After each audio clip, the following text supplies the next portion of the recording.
their own Bible, if you will, and so they made their amendments and so forth. And they produced the unified text of the Tanakh, and they got rid of anything that didn't agree with it. They destroyed. And their Tanakh becomes the Masoretic text later.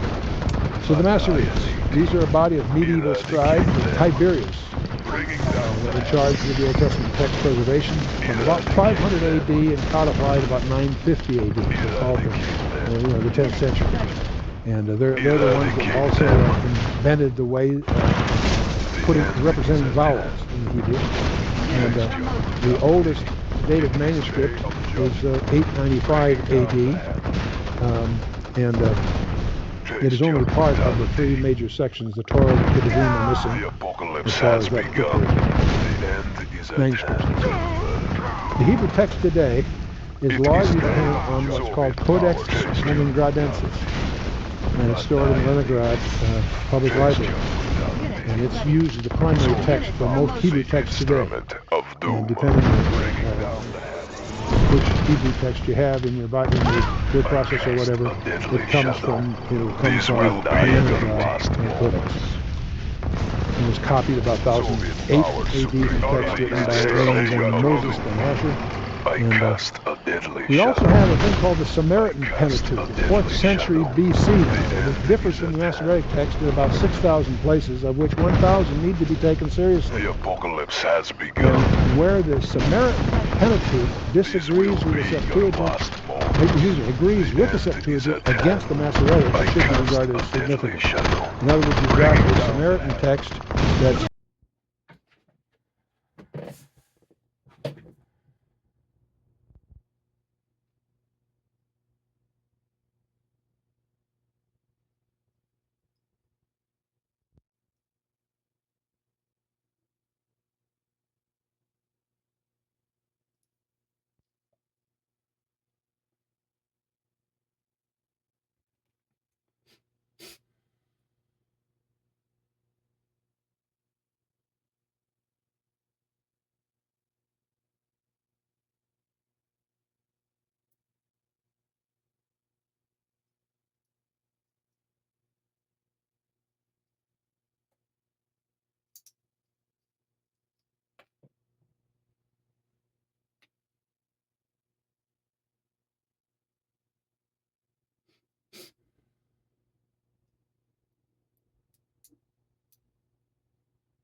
because this came pre-assembled, I can't freaking wire these wires. I'm supposed to wire it and put this on top. Whatever.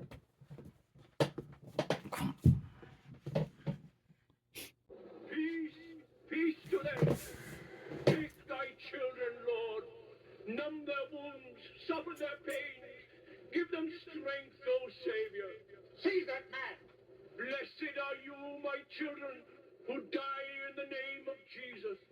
I say to you that this day you shall be with him in paradise. Here where Nero rules today, Christ shall rule forever. Who is that man? I think he is the leader, a man called Peter. He escaped us before. But he said Christ would replace me. What sort of...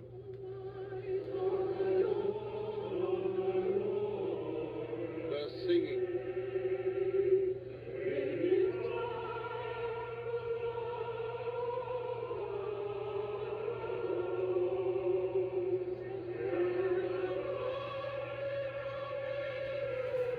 That's fucking annoying.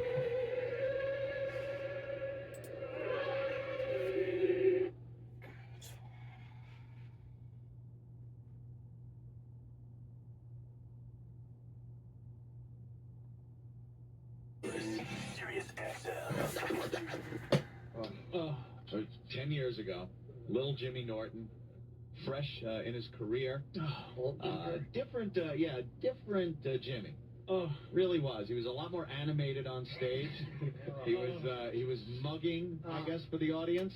A little desperate, maybe? Shut up, Jim. I can't even defend it. Keep your mouth shut. Is that Jim talking? I didn't recognize We that don't, voice. yes. Is that Florentine? Or is that... How you doing, guys? What do you mean? I don't smoke, I don't drink. What a... He's like one of those little Cox airplanes. I just want to know when you went from hack to angry hack. This is going to be a long, awful day. And unfortunately, the material really didn't back up the voice or anything. You say, all right, he sounds and looks really weird and awkward up there, but at least that material's top notch. You see the pants? Yeah. You see the baggy carnival It was pants? painful. Yeah. He's like my good friend. I didn't want to see that. No. He looked at me when I walked out in the hallway. He looked at me like he had just caught me performing a Hummer on an older man. Again. Like he had just walked into the room. That shock and And here's disappointment. the thing. This idiot said his age, and he's like, oh, well, that was when I was young, and man, you were 29 and a half. You were just a hack. You're not, this is not no metamorphosis. I was You was 24. a hack yesterday. A young 24-year-old, eager young fella. Oh, Too eager. It's going to be an awful day. You're listening to Anthony. What happened with the seat? I don't know, they made me sit in a little... The kids... I can barely see you looking up over the console. The way my legs can hit the ground. That's great. He's barely peeking over the I console. got like this little mic sitting here. Oh, Yeah, he's got the extra mic that Pete Johnson had to set up for him. Watching Norton in that set, it's the only thing I could think of was there were like prostitutes in Amsterdam windows that have more dignity. It was a blatant plea to the audience. Please accept me. I'll do whatever you want for 50 kronins or whatever Yes. it's called, Dutch money. and I had to go to a thesaurus and get synonyms for awful, because I didn't know enough. It was repulsive and disgusting. and dreadful, it says here. It stinks. Oh, He's the John Walker of comedy. you have is the one that's usually in your mouth. All right, you stink. You stink. Oh, he's a Right. watery When you worm. got- And first of all, when you make that transition into pedophile material, you had no positive. He stinks. I know, and he was. At least I am doing different material. That is the case. No, you're not, stupid. No, he's not. No, no. Play the tape, Your Honor. All right. Play the tape. All right, 5 little piggies. Yeah, you All right. jackass. He's still closing with it. You still do that same material, only angry. I all right? don't. And more. He do. No, I don't. Oh, I'll play the fan. Jesus. I am going to get... What? I saw Patrice peeling the mic like he's hungry. Stop already. All right. I can't even believe we got mid-season replacement to come in with us.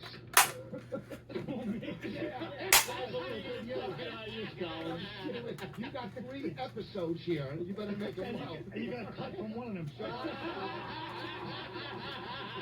He's making fun of you, boss. The guy has more dead pilots than American Airlines. Oh, Jesus, boss. Stop biting the hand that almost fed you. You stink. So, it was me trying to be likable and make a lot of faces so the crowd. It was abominable. I have no defense. Yeah. It was the. I can't defend it. I truly believe the Norton now is the fake Norton. Yeah. No, Oh, you think that's the real guy? I think that little worm in the thing, that's what he really is, a true victim. He created this voice to sound raspy and evil. Yeah. That other one is the real Norton, baggy guinea pants. And I have no defense. Dice told you to change your voice. Yes, you had to. Yeah, I think it was bumped around the high school halls. That was the real Norton. When I was watching that tape, we felt like black people feel when they watch like Al Jolson. You know, you can't talk until you wipe the sweat under your hair. Oh. It was funny on TV. It's stupid. Hey, wait a minute. And no one will see you there, will they? Wait a minute. Wait a minute. I have to. I'm about to be Wait a minute. slaughtered. Yes, I want you to do everything else in a likable voice from now on. I don't want that angry voice. Do that. Go ahead, Alvin. Come on. Pretend you're still living at home. Do the voice. Hey, can I jack one on your back? Hey, come on, whore. How much? $3.50. That's pretty expensive. Oh, man. Oh, you stink. I'm a dead man. All right, here. Listen to the sounds of Jim Norton. How many years ago? 10. 10 years.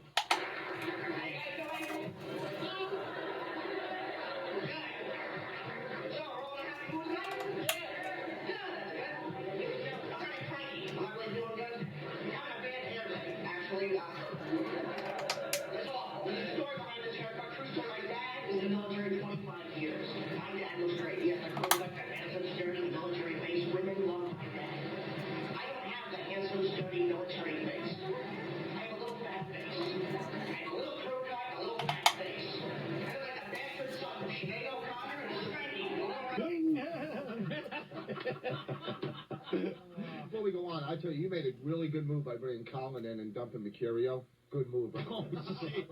Good move. God. You stand and watch. You're going to learn something, all right?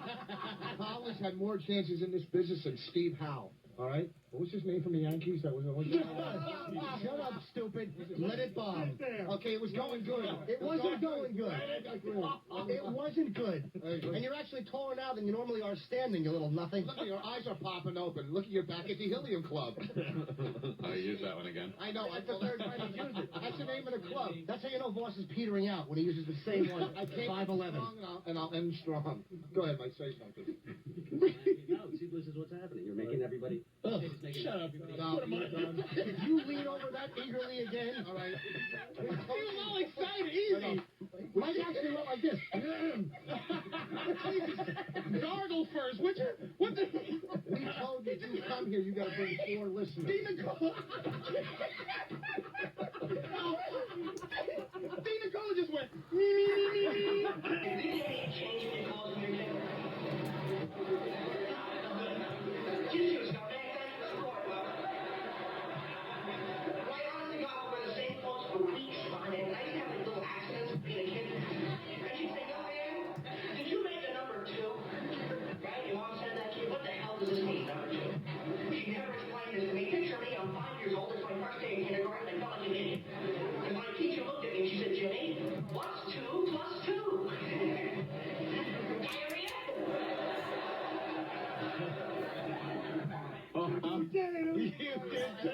I would tell you. You had a tape.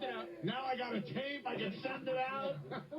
He already said it. It's from Rascals. He already said it was a big deal for him. Right. But that was more like to have. I would probably did it for that reason, but never said. Did you play it for your family? I don't remember. Who did you play it for? You know the first person you played this for. You remember sitting there and watching? I've never been good at showing people, like, hey, look at me. I'm telling you. I'm not going to lie. Yeah. I've never been, like, one to do that. So probably nobody. I wonder why. But I didn't realize how awful that was at the time, though. I thought it was good. Right. I still wouldn't have played it for somebody, even though I was proud of it. Like, well, the crowd liked me. We're acting like you have perspective and you're stepping back. Yes, and I am. We'll do it for you. Dude, I can't defend it. It's terrible. I'm not going to Stop with the backward. Stop the reverse psychology, stupid.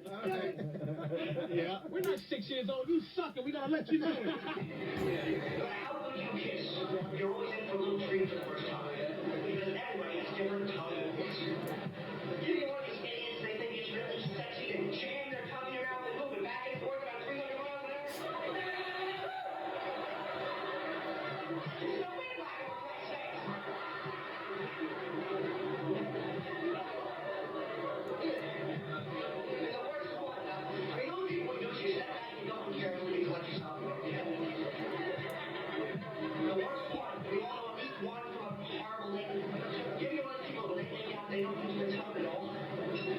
Demonstration for you. First is very awkward, right? You can't believe you like this.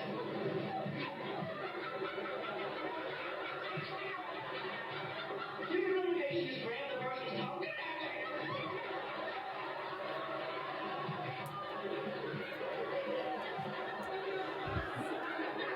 Oh, no, it was good. What am I going to do? Trying to steer into the curve, and I don't like it. Right. No, it stunk. What am I... Which I got dragged into. No, not the last one. No. This was with the girlfriend that I was, with for 8 years. Yeah. They went, she was going to therapy. Therapy is just to make you, is to take how you feel as a man and try to qualify it to make you understand that being a guy is wrong. It's a bad thing. It's your gut feeling. Dude, it was the worst. First of all, she's going to therapy. She was going to therapy. And then the therapist goes, why doesn't Anthony come in? Because I see a lot of things you're bringing up involve him. So why don't you bring him in? So I'm like, you know something? I'll be a good guy. I'll go in for one of these, see what this woman's all about, and do that. And then I find myself there like every week, writing out a check to this shrink just for nothing, for psychobabble. The relationship ended anyway. And it did nothing good. All it did was conjure up like nasty crap between the two of us. Like she felt and I felt that anything goes in this office. Some stuff you should just keep to yourself. You should keep quiet. And in therapy, all this stuff comes out where you hear things like, well, you know something? I'm not really sure I ever did love you. I've started thinking. This is the last one? And maybe, yeah. And then she goes, like, maybe it was something like, no, that was an 8-year relationship, so it might as well have been a marriage, That's everything.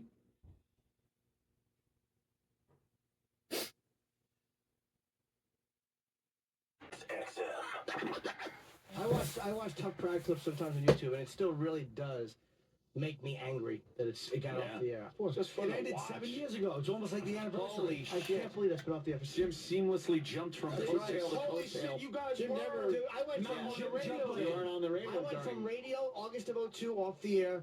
November of 02, we started doing the writing and stuff like that for Tough Crowd, and eventually the fucking first 8 episodes. What do you mean, the writing? You mean, Keith and I would be in the office together, and sometimes we were tuckered out, so we would put our feet up and fall asleep while other people were writing. I made the mistake of trusting some of these assholes to be part of the creative process. Yeah. I walked in, him and Keith would be sitting there, and it was the early days of porn. So, of course, Norton was always on a porn site. On a Mac, yeah. Yeah. And Keith is just like half asleep, like a fucking sleeping frog. Geraldo would at least be working hard because he was in the other office and Apollo. Yeah. See? Exactly. But even then, nobody really put in a good, honest effort. I would have. I wouldn't have. You were in the doghouse with me until 2 weeks after that, remember? Oh, me and Colin we was in a beef that we both. Shit. White people are so sensitive. I had a falling out. I had a falling out with the owner of the cell at the same time. No. Yes, because this was the NBC one. Yeah. And right, yeah. I'll tell you exactly what happened. I want you to tell a story. To this I'll day, tell you exactly what happened. He fucking thinks it was my fault, and I don't think it was my fault. Intent versus impact. What I intended Thank you, to Reverend happen, Run. Thank you. I intended not for him to take it the way it was, and someone else was the catalyst in this, and I hope He that sounds like he's talking to his legal aid lawyer. I hope that he says the party that My intent, Your Honor, was not what the impact don't be of that racist, man. situation I'm has been. tired of these fucking pink skinned people that other white people hate. are the niggas of white people. We should be together. I love Colin, Your Honor, but he's my somehow intent- racist. My intent was not my impact on the obviousness, Your Go Honor. ahead. With his new style, instead of combing it over, he just lets it go crazy like this on purpose. He's His 2 bald weeks head. away from kicking a football and missing it. This fucker's trying to do the something about Mary's sperm hair, and it's just You're damn right I am. son of a bitch. Good. I'm glad you're going bald, so now tell the story. All right, fuck. Asshole. First of all, Cool. I'm And don't forget the meeting that he had with me and my mother in the room at the same time. I'm glad you're on bald. Go tell the story.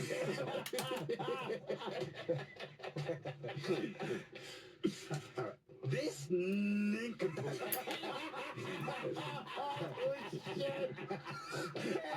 I heard that, motherfucker. Go ahead. Yeah, it's a long, boring story. I'm too big to tell the story, but I'll give you the quick one. Ready? The quick one is I bring these nobodies, truly, onto NBC against, by the way, which cost that show, we do, because I had to go in certain powers that be to get these, once again, no names on this show. When they wanted to go with a certain type of show, I was like, no, these guys are hilarious. We hang out at the cellar. It's going to be great. We do 3 episodes on NBC. It was great. These guys get shit. I didn't even make that much money, but these guys got really shit money. So they expected, because, like I said, amateurs in the business, we should have got paid big money. It's live television. So they got like, what, 2,000 a show, something like that. So they're like, well, we're supposed to go. So the one with the cellar one day, they start busting my balls, especially Patrice, of course, the leader. Well, yeah, exactly. Yeah, let me tell the story now. Don't listen to us busting balls. Well, I'm Now. saying We were busting teasing balls. them. Whoa, We were whoa, whoa, teasing whoa. them. I understand totally busting balls. Okay. Keeps doing it, and you can tell, like, they keep doing it, and the whole table's getting, like, kind of angry, like, Wanda Sykes there, she's getting annoyed, Manny's getting annoyed, and even I'm like, all right, guys, and you can tell it was, like, a lot of anger underneath, like, it wasn't just no busting balls, You couldn't tell. and it didn't stop. Yes, you, well, the whole Time table, out. wait, every other professional comedian, Time out. Wanda Sykes is a professional comedian. Colin isn't mad now. But look how mad he is. How the fuck do you know Colin The is scab has got pain. fucking hurt? He's a closed man. He doesn't smile when he's happy. He doesn't cry when he's sad. He's this. So anyway, it turned into, according to all the people at the table except for Trees, it turned into some kind of angry thing that he was going for. So after a while, I was like, all right, fine. Not true. I go, shut up. Okay. So then Wanda speaks up for me. Wanda goes, you guys, you understand, she basically pinned out, even though she wasn't a part of the show. Do you understand how him getting you no names on the show, probably how that uncomfortable was? So then you have the black man, black woman fight, which has been going on for hundreds of years, where it's like, you know, we work all day and you guys sit around and wait for us to go home, and they go, oh, fuck you, you know. They have their own tension. They have their own tension. First and 15 Stop reading the tension. Willie Lynch papers to me, you fucking douche. I don't like how Colin sneakily learns about black people and then attacks you with it in front of white people that don't know. Asshole, go ahead. I know about the busing situation in Boston, motherfucker, go. So, By the way, we are joking the whole time, but things got ugly. Manny, I'm gonna tell you, Colin wasn't there until Wanda opened her fucking mouth. Well, and she's drunk, and she's like, y'all saying some fucked up shit about Zabba Zabba. And then, Not true. let me tell you how fucking The whole table was Manny, uncomfortable. no, they wasn't. And Manny, we had him out because I said, Manny, your teeth are fantastic. Was that the same night? But No, this is, it's no, a year later. no, This guy's crazy. No. Wait, Holy shit. I I'm remember saying that one. these are the people. Do you want to hear the attracted to them. So I can't. I'm not like drawn. It's sexual, but also just in any way. Like I don't know. Yeah, I guess maybe it is sexual attraction. Like if I look at a guy, I'm not like, you know. Yeah. But if you look at a woman, you're like, Sometimes, yeah. And so, if that desire for sex didn't come up, then you wouldn't be a lesbian. Yeah, I guess. I mean, I don't know, because you can be asexual and still be a lesbian. You can also still have sex with people you're not attracted to, and if you couldn't, then there'd be way fewer babies in the world. So, I don't know. I think that it's a really intricate process, and I think that every lesbian is going to have a different answer to why they feel like a lesbian. But, yeah, mine is that I desire and have interest in having relationships, sexual or romantic or otherwise, with women. So, you say you're also a feminist lesbian. I guess. Why pile on? What? Why pile on? It's enough problem being a lesbian. Why would you want to be a feminist too? I don't really see like a fear of having identities in as a problem. Like I don't know. I kind of just try to like be true to myself and then deal with the problem afterwards if it comes. I don't really like, well, is this going to be a problem? Well, maybe I shouldn't say I'm a feminist, you know? Do you have perfect peace or do you have conflict within? I don't know. I think that I'm in so much therapy, so we'll see. So you're in a lot of therapy right now? Yeah. And for what? I mean, I think everyone should be in therapy, but me specifically, I think that I've had a very traumatic life from a very early age. And so I think that it's important that I make sure that I do the work to make sure that that trauma doesn't come out in negative ways and I'm able to live my life with peace. And why not just forgive the traumatizers and be over with it? Because if you if it was that easy. It is that easy. No, it's not. It's hard to forgive. No. I've definitely forgiven. It's not that doesn't mean that everything's fixed just because you forgive people. Why did you forgive them? Because I don't know. I guess for selfish reasons. What was that? Because if I'm holding on to anger and resentment, that is so toxic to me. So why am I holding on to that? That's so silly. They're not gaining or losing anything for me being angry at them. But if you have truly forgiven, you wouldn't have the conflict anymore. No, I know. What? That's not how it works. Yeah, for real. You think that if a rape survivor forgives the rapist, she will no longer have PTSD? 100%. That really? Yeah, 100%, without a doubt, and it would be as though it never happened to you. That's not how mental health works, though. Because mental health is mental. Yeah. You can't pay attention to mental health. Yeah, but once you develop a trauma or a like mental health disorder, your entire brain chemistry and like physically changes. Your brain physically changes. And so know you why can't that just is? say out loud, I forgive you, and then your brain magically goes back to how it was before. The reason for that is because when you're traumatized, like what I've read you've gone through, we'll get to some of that in a minute, the fact that you were angry at the people who traumatized you is separating you from the source of life. And so being separated, it brings on other mental problems, emotional problems, and things like that. I kind of like my anger, though. Oh, you do? Yeah, it's like a driving force in my life. That's why I make sex ed videos, is because I feel like I don't know why no one is doing it. I'm just so mad that like that queer girls are being robbed of information when they deserve it, because we think that straight kids deserve it. Why don't we think that queer girls do? If you knew that forgiveness was the key, true forgiveness, would you do it so that you could be free? Sure. And then you wouldn't need therapy anymore. You could use that money for something else. I think that is a dangerous claim because it's not true and it's demonizing people for needing or wanting mental health help. No. Because it's not that easy. It is true. I mean, I've been helping Yeah, people you can believe that, but... No. It's not just a belief, it's reality. When you truly forgive, have you ever done something that you wish you had not done to offend someone or traumatize someone, and you say, wow, I can't believe I did that. I don't want to do that. And you end up doing it again. I rarely regret my decisions. But you have done that. I guess. I don't really feel regret because it's just, life is a series of obstacles to overcome. And you can try different tactics to overcome those obstacles and then see which ones work and which ones don't. And there's no sense in dwelling on something you did wrong. You can just change it in the future. If you are a person that has an STI, you don't have to stop having sex, but you do have to be honest with your partners. And even if you don't have an STI, you need to protect yourself and respect yourself. Protect just my vagina, or do I need it for butt stuff too? Butt stuff too. But before you leave me to go test out 100 sex positions with your new lesbian sex partner, first, let's talk about foreplay. So you became a lesbian at 19. Do you think you were born that way, or having sex with another woman caused you to become that way? Yeah, definitely not caused me to become that way. Or do you think you were born that way? Yes. Then why did you know it before 19? Because I was very sexually repressed and also a very late bloomer. So I didn't even kiss anyone until I was like 17. A few years ago, you did an interesting video on your identity. And you said you fall between 5 and a 6 in the Kinsey scale, on the Kinsey scale. What is the Kinsey scale? Kinsey was a doctor who did one of the biggest, I think, like sex research, like for the first time. And so he basically rates gayness on a scale from 1 to 6, which is a very flawed system because sexuality and orientations and romantic orientations and all of that isn't really linear. It's kind of more like a constellation, and your gender and your identity and who you're attracted to and what you're attracted to and what kind of sex you like and what kind of person you want, all just really is this constellation. So it's kind of flawed. That's why I'm saying I'm between a 5 and a 6 doesn't make any sense, you know? Folks, let me know down below. Is it any wonder why the left has so much mental health problems?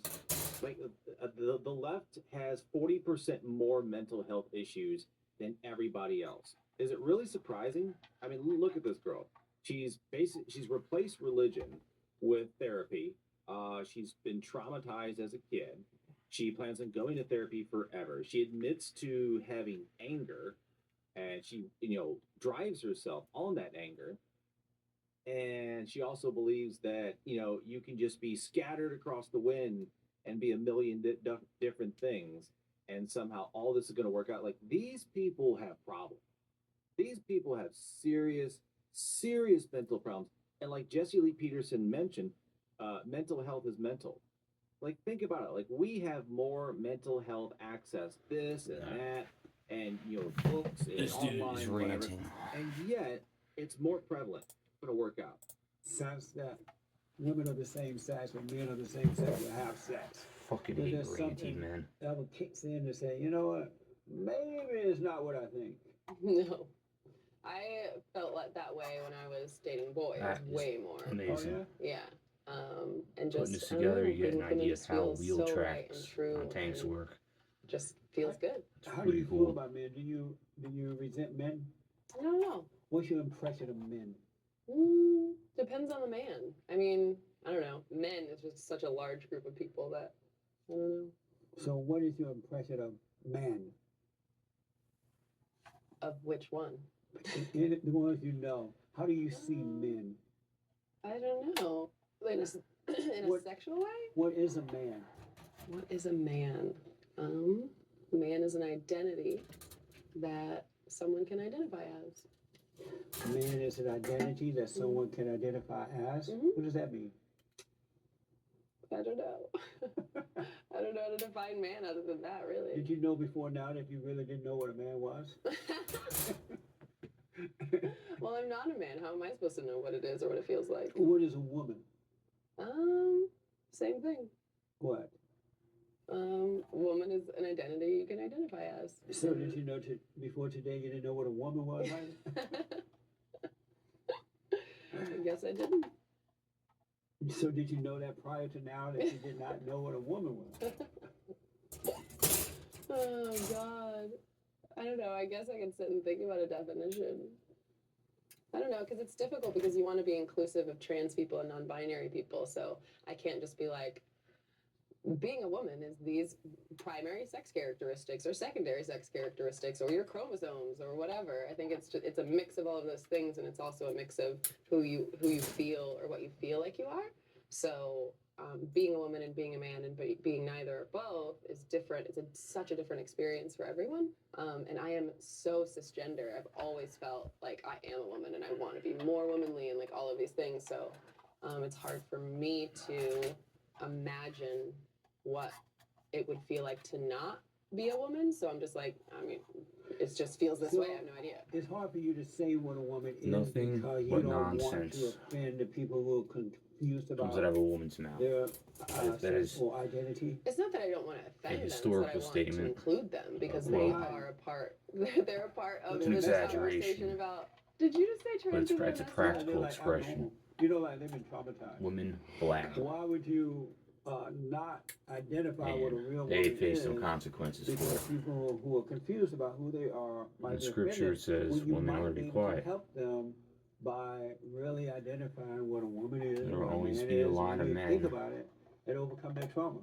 trying to get in their Did you pants. just say and real agree with them. women? They're Right. what So they you say. think that there are women that aren't real women? Yes. Okay, like what? A lesbian. A lesbian. real sounds man. like- Transgender.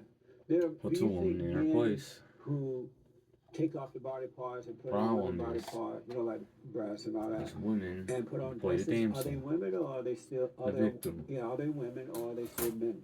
And cry for your prosecution. Sorry, ask the question again. You know how there are transgenders? Uh-huh. Let me do this.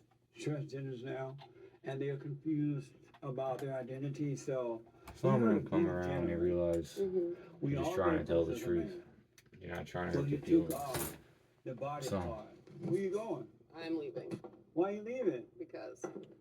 What? Because what you're saying is extremely offensive, and I'm not going to sit here for it. Come and tell me why. You're running? Yep. But I thought you were open minded. I noticed at the recent UFC 250, some guy wanted to yell out that Michelle Obama was a guy. It may have not been the best thing to say, but after the fact, I thought it hilarious that so many people were I fucking offended hate by this it. ranty But at the same ass. time, these are the same people who can't define what a woman is. Unoriginal. Like the same. Motherfuckers.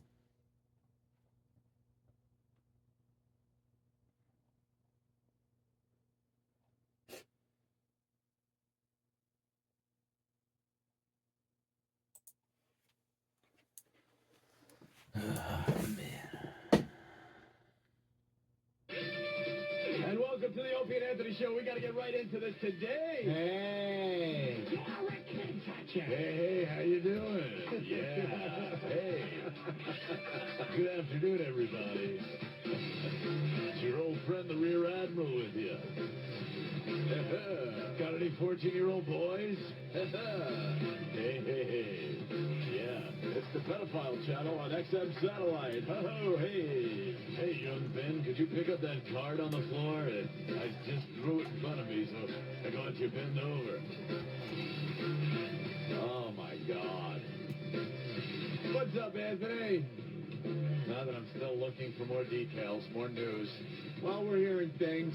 We're hearing things. I want a complete confirmation so I can read from the news. It seems one of our old competitors. So one of the old DJs Beautiful. we used to go up against. This when does we were, sneak up blue. in Massachusetts. And in New York. In my opinion. Right. We kicked them out of 2 cities. One of our old competitors. Reports coming in that he worked here in New York at Q104. He did. And he was last heard in Boston on WAAF. Yes, he was last heard there. That was the last time you could hear him up there in Boston. Dave Dickless gave him some time on the air. There you go. So doing the no. We send responsible spotters along with each couple. The spotter's job is to look and make sure that that's going on. No, not to that extent. Psycho Mark joining us today. Yes, he is. Who's going to say we invite him back because it's the 2-year anniversary of him getting fired because of this bit. He got fired because of this very bit. So we're like 2 years later, bring him back. There was a point value assigned to Ken K. Stevens' couch in his office. 50 points, and Psycho Mark really wanted to win. He brought his couple in there, and they had A-sex for the 2-point conversion, which I'll explain, on the boss's couch. As Jeremy was saying, no. Keister on the couch. Yeah. Keister on the couch. Psycho Mark just goes, all right, go ahead. Oh, what the hell, go for it. And that was it, and for some reason... And that couch is still in there, you know. No, They never got rid of that couch. We've seen some high and mighty people sit on that couch and chuckle every time we walk by. The big boss sat right where they finished. But you wound up getting a much better job, so... Yeah. And Fox! So, Psycho Mark is going to be running around with Ben's team, Anthony. Now, a couple of little twists in this thing. The spotters have to look, make sure they're having actual sex. They can't cheat. And the 2-point conversion. In the past 2 years, the past 2 times we've done this, the 2-point conversion, Opie, so important, always comes into play. It's decided the winner and the loser. Correct. In this game. Let's say you're at the Empire State Building again, which has a 10-point value, and you have sex, you get 10 points. If you want to be a little daring and get an additional 2 bonus points on this same site, Empire State Building, instead of 10 points, you'll get 12 points. What must you do to get that extra 2 points? Balloon knot action. Balloon knot action. You got to spin her around.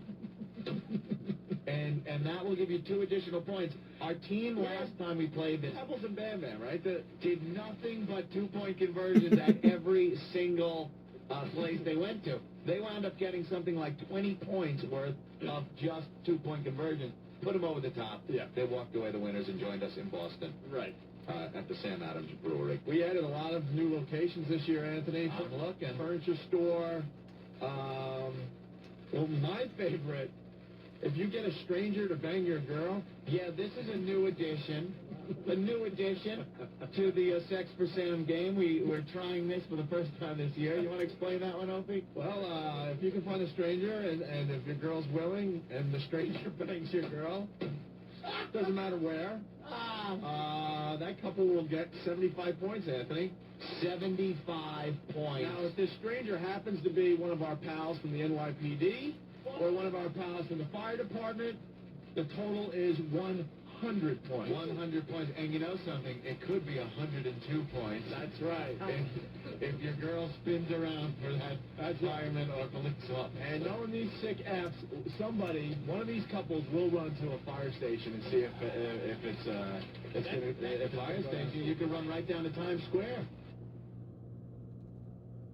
We got a huge rally going on today. EPA cops everywhere. To support the police and emergency workers. We should have had a bukkake category. Oh, wow. If you deliver bukkake, a little bukkake. But any gym, Central Park is on the list, Rockefeller Center, record store, video store, hot dog vendor in a cab. Oh, you saw that one. What is that? What is it? Moisturizer in a fucking aspirin bottle? No, it's in my high blood pressure bottles. I got so many of them. Why don't you just, they come in small bottles, you fucking loser. You really are a nickel chaser. Why don't you fucking put this, lotion on so you can get through the tunnel going home? You fucking asshole. Shut your fucking mouth. Slow down. This is where you ruin it. You killed it. You got a good one. Everybody's laughing. Then you start getting wet mouth. Your fucking fake teeth that start slipping on your fucking thin lips. It does ruin it, doesn't it? It does, because it's pushing a fence over fucking ice. Fucking stupid nigger rectum fucks him up. Yeah, what else is that? I don't see this being Sam's fault. Fucking dirty fun. You want to take a vote? Who wants to continue? Because this gets ugly. It gets way worse. This gets way worse. All right. So Ron's convinced that, Fez didn't save this matchbook all these years. He got it from a listener in 2002, saved it for 12 years, and then gave it to Ronnie. I'm just hearing the story's different, that's all. This gift was actually given to Ron like 3 years ago, not this Christmas. Okay, 9 years ago. All right, here we go. But I'm sure that, that's... Sure, stop Fez, try to find anything that tries to make him look bad. No one will be happy until I'm dead, so fine. Believe whatever anyone wants. That was a gift that I kept, and I thought it was really nice, and I gave it to you. And now someone has to. I know it made you uncomfortable, and I apologize for that. But now someone has to try to fuck that up too. Someone has to fuck up. You making me feel uncomfortable? No, just anything I tried to do, someone out there has to try to make it look like the biggest fuck up ever. Trust me, the heart attack is coming. I can feel it. I'll be gone soon. Hey, Elizabeth, I'm coming. This sounds like... Is this a shoot or a work? Yes. It's a shoot. Well, then why would someone do a fucking job if it's going to give you a heart attack? And then I promise... That's what they want me to do. And then I promise you this, there'll be no fucking mention of you on the show. None. And that's where you go with it. It won't fucking come up again. Okay? It's done. Oh, wow. It sounds like every night in my kitchen. Oh, is that it? Just my wife crying over We something. got it. We got it. Stop trying to make it a serious statement. Stop trying to make it a real moment. You were trying to crack a joke and no one laughed. He's completely laughed because it was the point. He's actually just making a point. Hold on. No one's making a point because his eyes are opening. Yeah, that's what happens when you talk. Your eyes stay open. Let me tell you something. Every finger looks like a thumb. I hate it. I hate your hands. They fucking make me just stare at them because they're so fucking odd. You think your pig's in the blanket?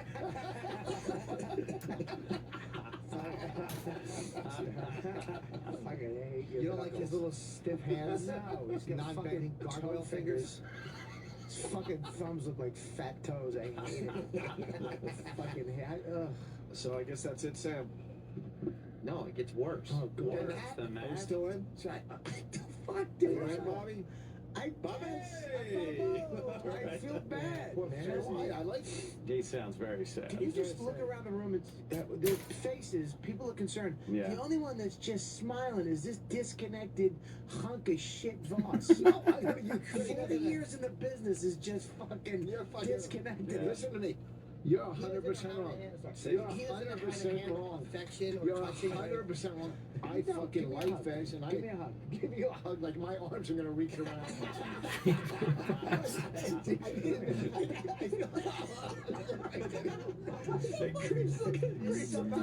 doesn't like being hugged It's or called touched. autism after and being repeatedly raped as a child. You can't take a hug from a friend. I'm trying to touch him. He just cowers away. It's just gross. Keep your fucking hands off. I hug Norton every time I see him. I miss this little fucking bastard. Yes, he does. He can't fucking touch Voss. I've never gotten anything from him. I like a good hug. Do a hug. I like man hugs. Hugs. Yeah. Are you kidding me? I feel so sad for Fez in this because no, you don't. You think that you're so you No, as I a true don't sociopath. As a true sociopath, you're doing an impression of human emotions. Listen to me. First of all, Doctor fucking whatever.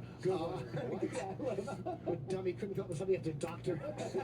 Dr. Detroit.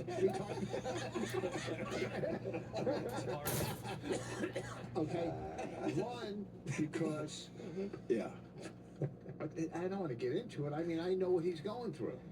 You know? Oh, shut up. I do. What are you kidding me? You're wrong. Explain yourself. Explain. I used to smoke. Because what do you mean you know what he's going through? Explain. Because I suffer from anxiety, and I could see Anxiety. Yeah. And he's got yeah, whatever. And you know, it was a touching moment. He was trying to be nice. It's like we do fucking guys. You guys, when you bring you guys something, you break it. You don't appreciate. You think. I appreciate the watch. I just I'm not talking about the watch. Other thing, like you think, like someone's giving a gift, and you think it's better to get a laugh out of it and smash it. But he really, fucking, truly was given a gift, and some fucking dumb caller is trying to degrade his gift. I know. All right, let's continue because I don't know what he's talking about. What the fuck are you talking about? Ron has had it. Okay. Scott, you're on the Ron Fez show. If Fezzi kept one book, he kept both. So if he's telling the truth, he'll be able to bring in the other book tomorrow. I'm not having anything more than that. Trust me, I don't want to give anybody a fucking heart attack.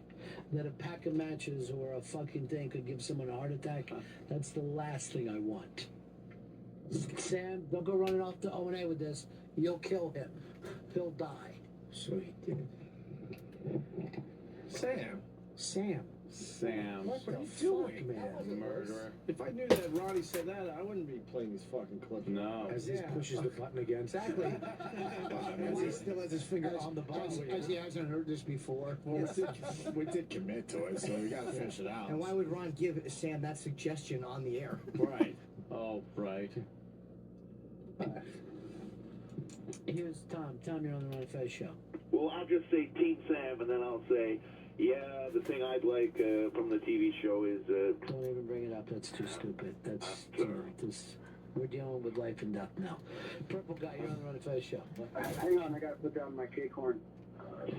Hey, I want to ask Fez, now that he's a big fat liar, are we supposed to believe him on his... Please, don't bring his name up.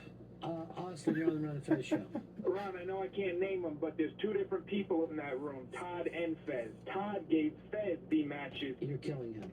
Monty in Texas, you're on the Ron Fez show. Poor Fezzy. Stop it. Oh boy, the listeners are brutal, huh? Ronnie's evil. He is evil. Oh yeah. Why are these guys waving at us? Big stars. You see some big stars in the room? They all dress the same. They all have the same Perry Ellis fucking shirt on. Yeah. Yeah, those guys that fucking take the train from Long Island. Those guys. Stupid slip-on brown, stupid shoes. Loafers. Yeah. Wearing jeans. Loafers. Lee jeans. Perry Ellis fucking mock turtleneck. Get their hair cut at Supercuts or some sports cut, that new thing. What do you think? Everyone's rich? Huh? What's a sports cut? It's, they got the fucking TVs of all the games on it. It looks like they're fucking. It's all hot chicks. What do I know? I go, I get the haircut, I go. Yeah, regular Joe. Yeah, what do I know? It's $12. You Same dip the style comb in the blue. since like 1955. Yeah, just a little off the top, a little trim. We have one more clip from Ron and Fez. This ends it. All right. Dave, you're on the Ron and Fez show. Yes, Ronnie. I would just like to know what changed. We were supposed to move to a new channel. I mean, we got Shelby, but as far as I can see, it's all the same. Fez melting down on the listeners and not going with the flow and crying. And how are we going to do in April, Fez? What's going to happen? You know, if he would have gave a sentimental cry but not threatened us with his death, I'd feel completely different. But I can't be responsible if this is all too stressful. If, you know, Sam running back with the tape is going to kill him, I can't be part of that. Josh, Massachusetts. If I had an item and someone came to me and said, hey, I got this item for there, and I had the same item, I would have brought it up. There was no mention of, hey, I got the same item. That's the only thing I'm going to say about it. You think you would at least bring it up, but there was no mention He of it. did get busted today, and then he threatened his own death like it would be my fault if he died.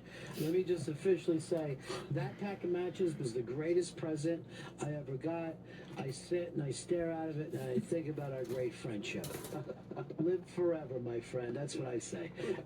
Dusty, you're on the Ron Fez show. I'm on a bit of delay. Is Fez still in the studio? I am not going to bring that up. I don't want to make him feel upset. I don't want to kill him. I love him far too much to see him die over something quite so silly. Okay. Well, I don't want to feel like I'm blowing this out of proportion, but I feel like I'm saving his life right now. That this is some type of preventative surgery. I hope I haven't gone too far with that, but I consider this preventative surgery. Ron, you define codependence. I really do. I really do. There you go. Oh, he is fucking hilarious. There you go. Saving life. That's really a strange one. Wow. No. Yeah, that was insane, way, you know. Well, Sam brings it here, and that's what the problem is. Sam's a double agent. Yeah, but it's bringing a lot of new listeners to Raw Dog, though. That's true. Raw Dog. Ronnie's on at noon today. At the price of somebody's life. Well, hopefully not. Ronnie says how much he loves the gift, and then everything's fine. Right. Right. Yeah. Right. The second you goof on it, it could be an event. Lives are at stake. Right. Didn't the original gift come with papers? What? What? You know, like when you buy. Oh, they're not all good. How about if one of them would be? You mean certificate of authenticity? That's what the fuck I said. Papers. I didn't go through those big words. As long as the tag is still on it, you're good. At Macy's. You're good. Oh, yeah? I can't believe you. Why? How many shirts? 2? A few. It's $200 Few? one. Is it? Yeah. Look at his eyes lit up. I got a few out of it. How much you got? How much you got? It's about right. That's exactly About right. 200? That's about right. $200. Of course the Jew looked it up. Oh, really? Hey, son, I looked it up. Who ran to Macy's and I said, fucking millionaire plus 200? Yeah, because I'm not. I don't have the Jew guilt. That's the only reason why you haven't done it yet. Yeah, and you I don't have a that conscience. guilt. Oh, I You have don't have conscience. Really? Hey, maybe you could have bought your kids something with it. Then it would've He's been- got enough stuff. Yeah, that's true. I've seen it. Kid's good. Kid has too much shit.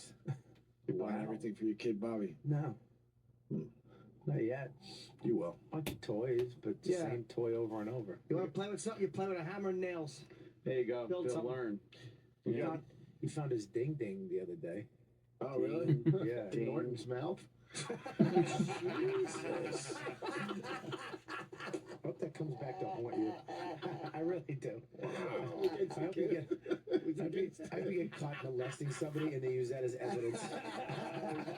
I'll be right in there. Yes, he did say that, Your Honor. Holy and it shit. shocked me too. Kid? What? I didn't know you were talking about your Shut kid. up. Of course you knew. Yeah, shut up, you hilarious Wow. fucking thumb-fingered asshole. Will you please Wow, he go went there. and get Wow. regular ointment for your fucking tattoo? Fucking you're just a fucking slumming Jew. Yeah. That's all you are. How about you get some invisible ink? Rub it on yourself. The industry hears you when you're calling me a slumming Jew. Jimmy, yeah, you are. Yeah, it would have been called vanishing cream. Okay. Not invisible ink. Okay, I'm sorry. I just want Rich to disappear. And by the way, if the industry hears him bashing you, they'll be like, who is he talking about? Why can't we just be friends? Fucking poor Fez is crying.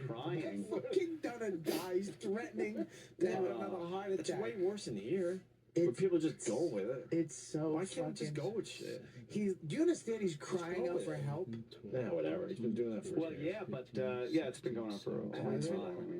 I mean, We got Neil deGrasse Tyson coming in. We're going to talk about the Cosmos. What, the soccer team? You got any questions about the universe, Rich? Yeah, why are these two still on? For the record, he's pointing at Opie and Anthony. Yes. What do you know about the universe? What do you know about the universe? What I know about it? Mm-hmm. Some planets hanging out. Good. Yeah. A lot of stars, light years away. Mars is not a planet anymore. Mars? Pluto.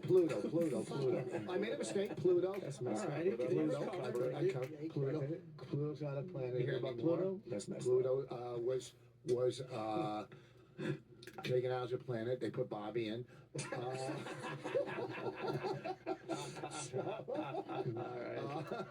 that's pretty good. His fucking reading glasses are broken too. I know. I need a What are you doing? What use could there be for them?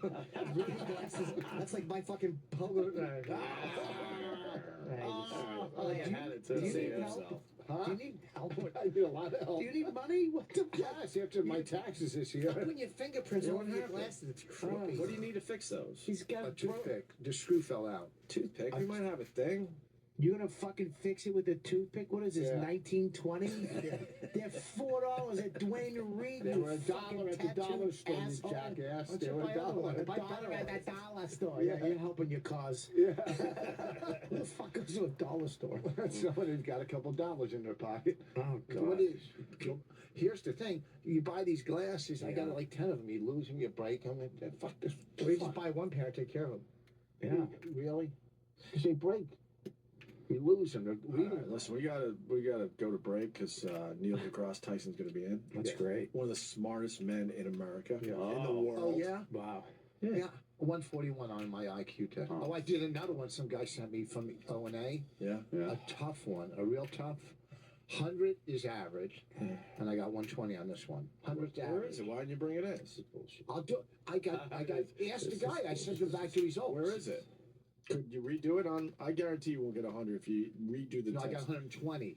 And I know. I'm saying you won't even get 100. I'm not going to do it now. Did you 'cause do it it takes by some time. yourself in a room and then No, I said, did "This it in a tree house with 3 people watching. You fucking idiot. Where else would I do it? In my room by myself. No, I did didn't you have I didn't have help and tutors there. It's an IQ test. we got what you meant. Fucking I do wordy it by asshole. myself. We don't need Stop any it. more You know examples. what you need? Brakes on your fucking choppers. Fucking bush. What I'm saying is, did you do it by yourself and we're supposed to trust you, or did you go to a place and have it done legitimately where other people saw you Oh, take listen the to test? me, you fucking idiot. I'm not a genius told like you. I'm sorry. I'm just asking questions. I'm telling you. Where the did guy, you do it? The guy sent it to me online, and Where I did you do listen it? in my What fucking. Holiday Inn Express did you do it? I did it in my kitchen. By yourself. Yeah, you concentrate. You get a piece of paper, You a pencil, concentrate and you when you figure out. And I'm not gonna lie, 100 was average, and I got 120 on this one. What do they do? Like It's a tough one. I got it on shapes. Like Yeah, that all shape. that shit, yeah. No, 100 was average. 150 was blithering idiots. He got a 120. The other way. He doesn't understand what you're doing. Whoa! Went backwards for 2. Just one more strike. Where are you gonna be, Rich? Big plug time. This Saturday, Mohegan Sun Theater, and Tuesday, big live podcast. Rich Voss, Bonnie McFarland, My Wife Hates Me. Special guest marriage counselor Ron Bennington. Yeah. Okay. And Bobby's producing it. At the Dan Village Soda's, Underground. Dan Soda's doing warm up. It's going to be a lot of fun. 7:30. Tickets still available, but they're going fast. At Yes. ComedyCellar.com. So if you're going to get tickets, ComedyCellar.com. And this weekend I'm at the Bushnell Theater in Hartford, Connecticut. What did you call it? Theater? Theater. Bushnell. It's nice where you work. Rich. Friday night, is it? Yeah, it's nice. Thanks for coming in. It's good seeing you. Yeah, that'll really happen, okay? All right, sports junkies. They're telling us that you have to go. Who did I get? I got kicked out last. Where did I get kicked out of last week? The way this. Oh, when Cowhead said goodbye, it was so funny. Well, thanks. You did a great job. Thanks. That was it. But I did enough time on that. Oh, okay. I fucking loves you guys. He loves you guys. I hope he doesn't know who he is. I don't really know who he is. Hope he doesn't really know who he is. He knows you. He was in your studio recently. That's what I heard. I apologize. I'm not trashing the guy. I just don't know him. You were on Twitter that day. Yeah, you know him. Cowhead. He's out of Ontario. No. California. No, I know, but that's where I'm going to be this week. So it's a fucking shark fest in here. You got to get the plugs in. This weekend, the Improv in Ontario. Virginia Beach, March 20 through 22. Tampa, April 11 and 12. And then Caroline's here in New York, April 24 through 27. Where are you in Why Tampa? are you flexing? I'm showing Bobby my But no one cares. Hold on, I'm not finished. And you can get my Jim Norton's. That's okay. You can get American Degenerate on JimNorton.com. It's available for download for $5. That's great. Meet him live. That was a great special, by the way. It's really funny. Yes. Yeah, it was great. So people complain, like in England, I couldn't get it, or Australia. I said, just then go get it. Now you can. Yeah. You know what? Well, forget it. Yeah. What were you going to say? I'm just because we weren't in or any calls after the Patrice benefit, but everybody killed. It was one of the most fun nights. Just everybody, the audience was fucking great. It was just fucking unbelievable. The host held it together perfectly. Everything went smoothly. You did a great job. Bobby fucking destroyed Norton. It's just everybody. Yeah. You know, Bonnie fucking. You know. Stop naming people after you said everybody. We know what that means. How do you go from we gotta go? What's your plugs? I don't know. To fucking to your That's why I fucking. said I'm saying nice things about I everybody. don't want you to. Doesn't matter. I want you to Fucking go Get to the break fuck so we can outta get here. fucking this genius in here. I want to learn about planets. Yeah, I know, but his summation of the fucking 6 months ago. Fucking boring asshole. Busy day. We got Bob Kelly in studio, Rich Voss, and Neil deGrasse Tyson is making his way into the studio in a minute or two here. What number mic you got there, Rich? 7 There he still? is. You guys. Hello, you guys, sir. Hey, Neil. Are you How guys? are you? Hey, are you familiar with Song Lyric Sunday yet? Yeah. Is anybody? We hate it. God, we Yeah, hate it. we already made fun of it. We made fun of that last week. Oh, you did? Terrible. I just told Neil off mic how great the new show Cosmos is. I just want to make sure I say it on air as well. I saw the first episode last night and I loved it. Yeah, just trying to keep the universe real. Right. What team did you play for? Team Cosmos. Oh my God. I haven't seen it, but Opie was raving about it this morning, and it's like you're kind of picking up Carl with this show Carl Sagan started, Right. and redoing it or just doing it. Yeah, if you're old enough to remember that. Yeah. Unfortunately, yeah. Well, a couple things. I mean, they're putting a lot of money behind this show because Yeah, it's a full up network production, and we took full advantage of that. It's Right. not just because there's resources or money there, but we actually have access to visualization talent that previously had only given those energies to full blown blockbusters. They built you a spaceship, sir. Yeah. He's in a spaceship. Well, when he's ship doing of the this. imagination. A ship of the imagination. Ship yes. of the imagination. Yes. Oh yeah, Oh, I this, like that. in the original, it was you needed a place to pivot back and forth through space and time, Right. some place to go so that the camera can go to the next place. Right. It had some mixed reviews because it was a little weird and why isn't No, I there? like and but in the new one, it's been re-envisioned. Okay. And I thought I was biased initially, but I'm not. The ship is badass. It I don't is. need to tell you. I'm just saying. The special effects for this new show is great. My cousin programmed Oh, the computers on the space shuttle. Andy Post Andy, you know Andy Posh? I know the name. He's a genius. Yeah, okay. He programmed. Is that his name, though? Connect. Do you think he's bragging about you somewhere? Mike Yes. Husband. Mike husband, Husband. you- Yeah. Is that what you call it now? So my family relations. There's a lot of inbreeding. You get husbands. That explains it. I didn't know you met Carl Sagan. Yeah, As a young- when I was 17 years old. Wow. I was applying to colleges, and he's a professor up at Cornell. And I didn't know, but that my application to Cornell was sent to him by the admissions office. And they said, "What do you think of this guy?" He wrote me a letter. You were that smart back then? Well, no, I don't think they just. It's not a matter of smart or not smart. I don't even know what that word means, but I know that I love the universe. Okay. And my application was dripping. Okay. With So it got his attention. Yeah, it got his attention. He sent me a letter, invited me up, and showed me around.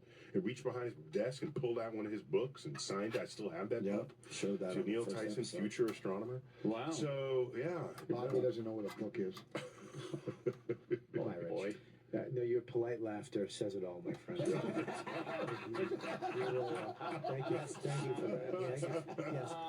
Yes. Can I just say something? Books are sources of knowledge that don't require batteries. Yeah. Can we segue into something in between Rich's ears? Let's talk about the dark matter. Yeah. See, 'cause that's The endless void. He says he's a genius. He says he's a genius. If you're on radio, no one knows who he is, as you point out. They know. Oh, the audience knows. Yeah. They know me. We're talking about a dummy. They know. He took an IQ test recently. He took an IQ test. What'd you get? 141. Nice. 141. And then, yeah. But what I find about people get high IQs, they have to tell other people. Right. Right. And it's like I think the coolest IQs are the ones that you don't know what it is, and they just are. I Right. also had a 142. And what on an online IQ test? By himself in a What kitchen were with their a pencil. Kardashian questions? Make fun of me to tear me down and build yourself up. No, that's I'm what, not building myself up. Any 12-step program will tell you that. That's what you're doing. But you just did that to Bobby What? with the book thing. No, I was being real. Oh, I see. You are making a joke. I'm not making a joke. I'm not. This is a real. I do want to hear about the universe. Exactly. I would like to learn about that. Exactly. Well, the universe, it's all around us. And Yes. one of the goals of Cosmos is to remind you of that fact. That it's not just. Some people don't like feeling insignificant, though. Well, no, so that meant you started with an ego unjustifiably too large to begin with. Is that it? Right. Oh, yeah. If you say, that made me feel small. Well, because you thought you were big compared to the universe. So get real. Notice how small we are in space and in time. Yeah. And then find other things to feel big about. Like the very material of your bodies derives from stars. We are stardust. What? Oh my God! This is where it gets crazy. No, but so now you look up at night and you see the stars and say, "I'm a participant in the great unfolding of this cosmic story." That's how you feel big. You don't feel big by saying I'm bigger than the Will universe. you explain the ending of Prometheus for me? And will you spell it for me? I have a quick Prometheus comment, if I may. Yes. So they made it clear how far away they are. They're like, 30 light years away near a star, okay? Yeah. And around another star. Wow. And there's a scene with Charlize Theron, I don't know if you remember this, where there's this sexual tension between her and the captain of the Yes. ship. And she says, pretendingly like she's not interested, I didn't come 50, what is it? I didn't come 1 billion miles into space to just, make it with you.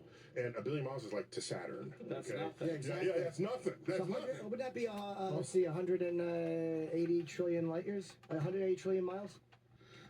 1 billion miles? No, 1 billion miles is 1 billion miles. 30 light years would be 180 trillion Yeah, miles. about that, because 1 light year is 6 trillion miles, so demand's good. Yeah, look at Jimmy. Jimmy knows. It's funny that you're Light the years. only person that fucking critiqued that part of the movie. Well, no, it was. That's Yeah. a billion. What No, bitch what don't know people what she's said was, talking we about. know you're a geek because you were not distracted, otherwise distracted by her body. Right. I'm thinking, that's the wrong number she's saying here. See, that's how you get geek street cred, all right? It's going to be a sex scene. I'm card carrying. I got this. I got this. Yeah, I'd never have sex with her. She's terrible at math. I can say that now, but I was. So what are we getting from Cosmos from the new one? I'm that trying to. You're hosting. We're just trying to. Wow. It's a huge collaboration, and the lead writer is Anne Druyan, who is Carl Sagan's widow and co-author with Steve Soder, a colleague of mine, of the original series. And so they're both. So that means we have the genetic link to the original. So we knew how to turn the knobs and tweak the themes. And Amazing. so what we're trying to do is remind you that Holy crap. it's okay to be stupefied by the universe, to feel a sense of awe and wonder. And this is something we all had it as kids, but at some point. All right, so getting these tracks on is insane. I do want to slow down and explain and try and show. Shit, one of them's bent. One of them's bent and one was broken.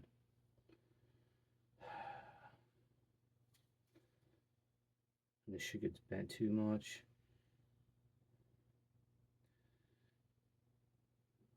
Might be weakened too much. Anyway, maybe part 1 and 2.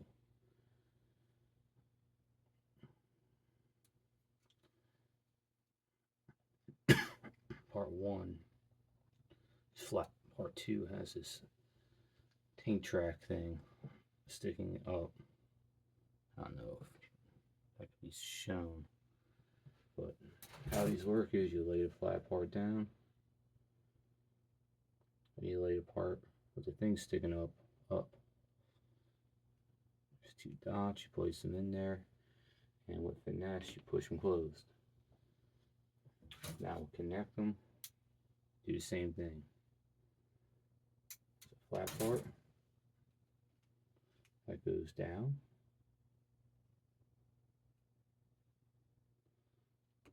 Into the pegs.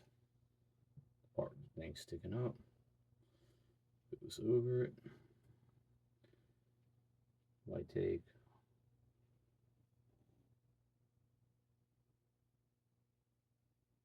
a lot of tries, but once you get it, you got it.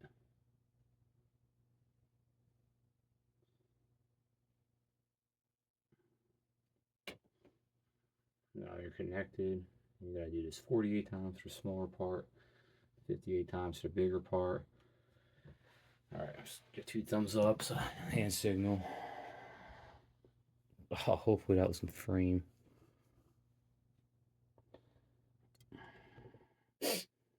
Whatever.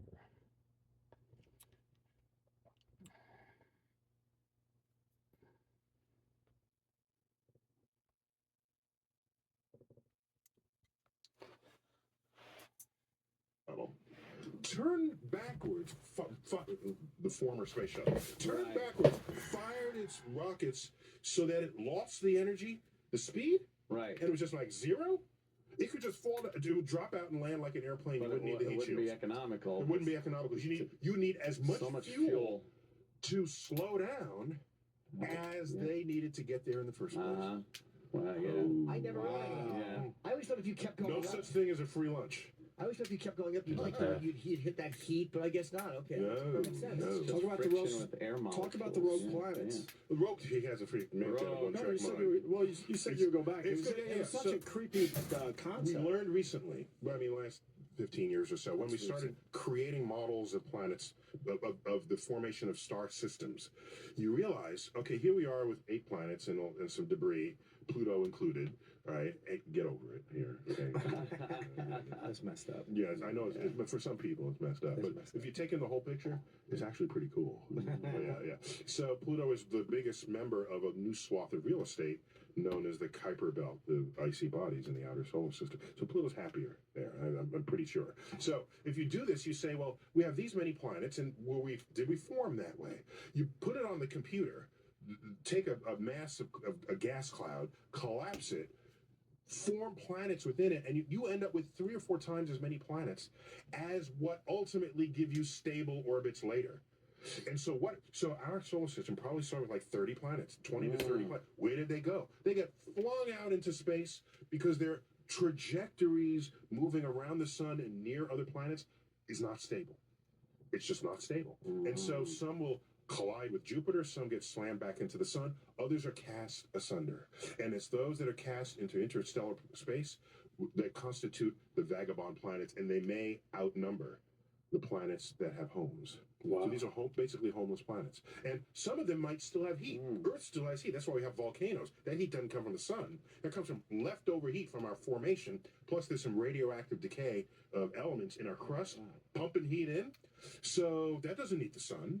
And we always talk about the Goldilocks zone. It has the right temperature for liquid water so you have life. Because you need heat for that. If you have a planet floating in space and it still has this leftover heat, you don't need the sun. Wow. It'll be frozen on its surface, but go down deep. Maybe there's life thriving deep beneath the frozen So surface. there is life on other planets. They could very well likely be, given what we know about life and its ingredients. Do you think we'll discover it in our lifetime? I'd like to think so. Possibly on Mars or one of Jupiter's moons, Europa.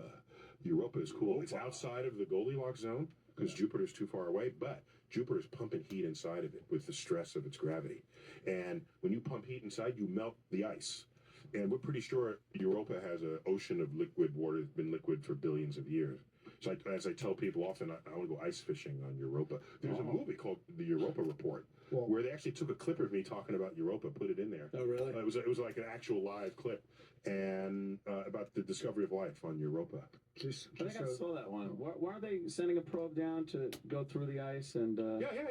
Yeah, I did see that one. Yeah, and it's water. So every place on Earth you have liquid water, you have life, including the Dead Sea. You know why they call it the Dead Sea? Because they didn't have microscopes. Okay, so just be careful how you name stuff, because typically you name it as in ways derived from the limitations of your physiology. Yeah. I thought they were salty. I thought there was a salt in it. No. So there's no macroscopic fishes and things. So people thought that nothing was alive. Yeah. They just didn't. The microscope hadn't been invented yet. Right. So if they get below the surface, do you think they're going to find something that's microbiotic or something? Yeah. If you go to Europa, so you asking what are the chances we might find life? If I were to sort of rank the places, I'd say maybe subsurface Mars. There could be some places kept liquid, some aquifers. That'd be nice to see, and that's nearby compared with Europa. Europa, that's a long trip to take if you're. How far is it? Well, Jupiter, it's 10 years. It's 5 times the Earth-Sun distance. So it's I give it a 10-year. It's like a genius. Like as a married guy, like this, your wife has to be brilliant to keep up with you. I mean, you're not going to talk like this, and she's going to talk about the housewives. Well, she has a PhD in mathematical physics. Yeah, she's got to be. You can't and we met in graduate school. Yeah, she's got to be brilliant because when you said, but maybe we all talk about the cauliflower or whatever. None of us talk about the cauliflower. First of all, no one knows what cauliflower is. Oh my God. He said when he's talking about. If you want to reenact this scene that you're hearing right now at home, just start to listen to an ant talking to you. Yeah. If an ant is talking to you, it's the same thing. That's what Neil has to deal with today. Neil is dealing with right now. If a bug was in your kitchen and started making noises and you had to try to understand what the bug was saying. To communicate with the worm. He's got to be brilliant. But Neil should be sitting on a bank and talking to Rich and telling Rich, just go ahead, look out across the water, and Rich should be talking about tending the rabbits. Right. they try to tear you down But and build themselves up. You know what's more important than knowledge? Wonder. Yeah. Oh. I wonder why they're still on the air. No, but he's a pretty hip scientist, though, as scientist goes. Yeah, he Sometimes- makes it cool. You're actually kind of hip and cool. Like, if I met you, I wouldn't know you were a fucking genius. You just... No, I know. Let me just say that I think I got good material. The universe gives you good material. Yeah. But A. B, I'm not the universe, I'm just revealing the universe as I feel it and as I see it. Right. So I'm not. So to say that I make it fun, no, it is fun. When I think about falling into a black hole, that's some fun stuff right there. Okay, how it spaghettifies you as you get extruded through the narrowing fabric of space-time. All right, that's just inherently awesome to think about. How many miles do you think it is from like the event horizon into the actual hole? Like how far do you think? Well, the event horizon technically is what we think of as the hole, because you cross over the event horizon, you ain't coming back out, and if you fall and light doesn't come out, black hole. Period. Wow. So once you're in, that's it, and you go all the way down to the singularity. As like I said, you're funneling the fabric of space and time gets narrower. Plus, there's something called the tidal force, the thing that makes tides on Earth between the Earth and the Moon and the Sun and the Earth. But there's also a tidal force for black holes. As you fall towards a black hole, if you go in a feet first dive, the change in gravity becomes so severe that your feet start getting pulled towards the center of the black hole faster than your head does. And that's okay initially because you feel like you're stretching, right? It's just a good stretch. But then it becomes unrelenting. And then the force, at one point, the force will exceed the intermolecular forces of your tissue of your body. And then you will snap into two pieces, likely at the base of your spine. Then the other two pieces will snap into two pieces, and then become 4, and then 8, and then 16, and you will bifurcate as you descend down to this cosmic abyss. And like I said, that's not even the worst part, because now you're being funneled down to something that's really narrow. And so there you are being stretched head to toe and then squeezed shoulder to shoulder.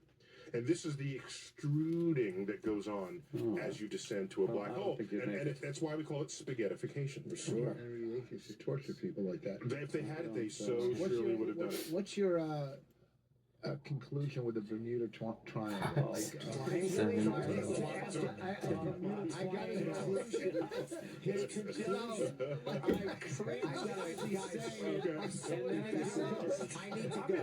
I want to go because I think this might be contagious. Bermuda Triangle. Excuse me, have you seen a rabbit? I swear we're smart, I swear we're smart. No, I have a good answer for it. Thank you. That's a good question. Don't let them. I slipped up there. We're together here. I want to hear your conclusion. You're right at my side. Don't pay no mind to the. There's none to pay. Listen. Do you donate your time at a community college? Why are you being so nice to him? So here's an interesting fact. The Bermuda Triangle. What was it? Bermuda, Miami, and what? Somewhere in the Bahamas. Some large, behind some triangle of Atlantic Ocean where there were ships disappearing and planes disappearing, and people were wondering whether there was something mystical, magical going on there. And so, okay, if you're losing planes, you want to know why. All right, is it magic or is it not? And so you do the analysis, and what you find out is that triangle had such a highly traversed shipping lane that if you were to find for planes and for ships, that the normal rate that planes crash or that ships sink for the whole world was also happening there. It's just that there were more of them. That's all that is? That's all it is. So if you ran through the numbers, it was no more dangerous than any other place in the world. It's just the probability was total higher. traffic was higher. More accidents are going to happen where there's more traffic. Where there's more traffic. And here's another interesting point. Hilarious. No one ever talks about missing trains. Well, if you crash in the freaking ocean, you sink to the bottom. All right, to the bottom of an ocean that's miles deep. Right. All right. And so, for our intents and purposes, you've disappeared. If you could drain the Atlantic, whoa, you'd see a lot of planes and ships. Yeah, all the biology would have been eaten, all the human flesh would have been eaten, but the cargo, oh my gosh. In fact, the thing you really want to drain is the Mediterranean.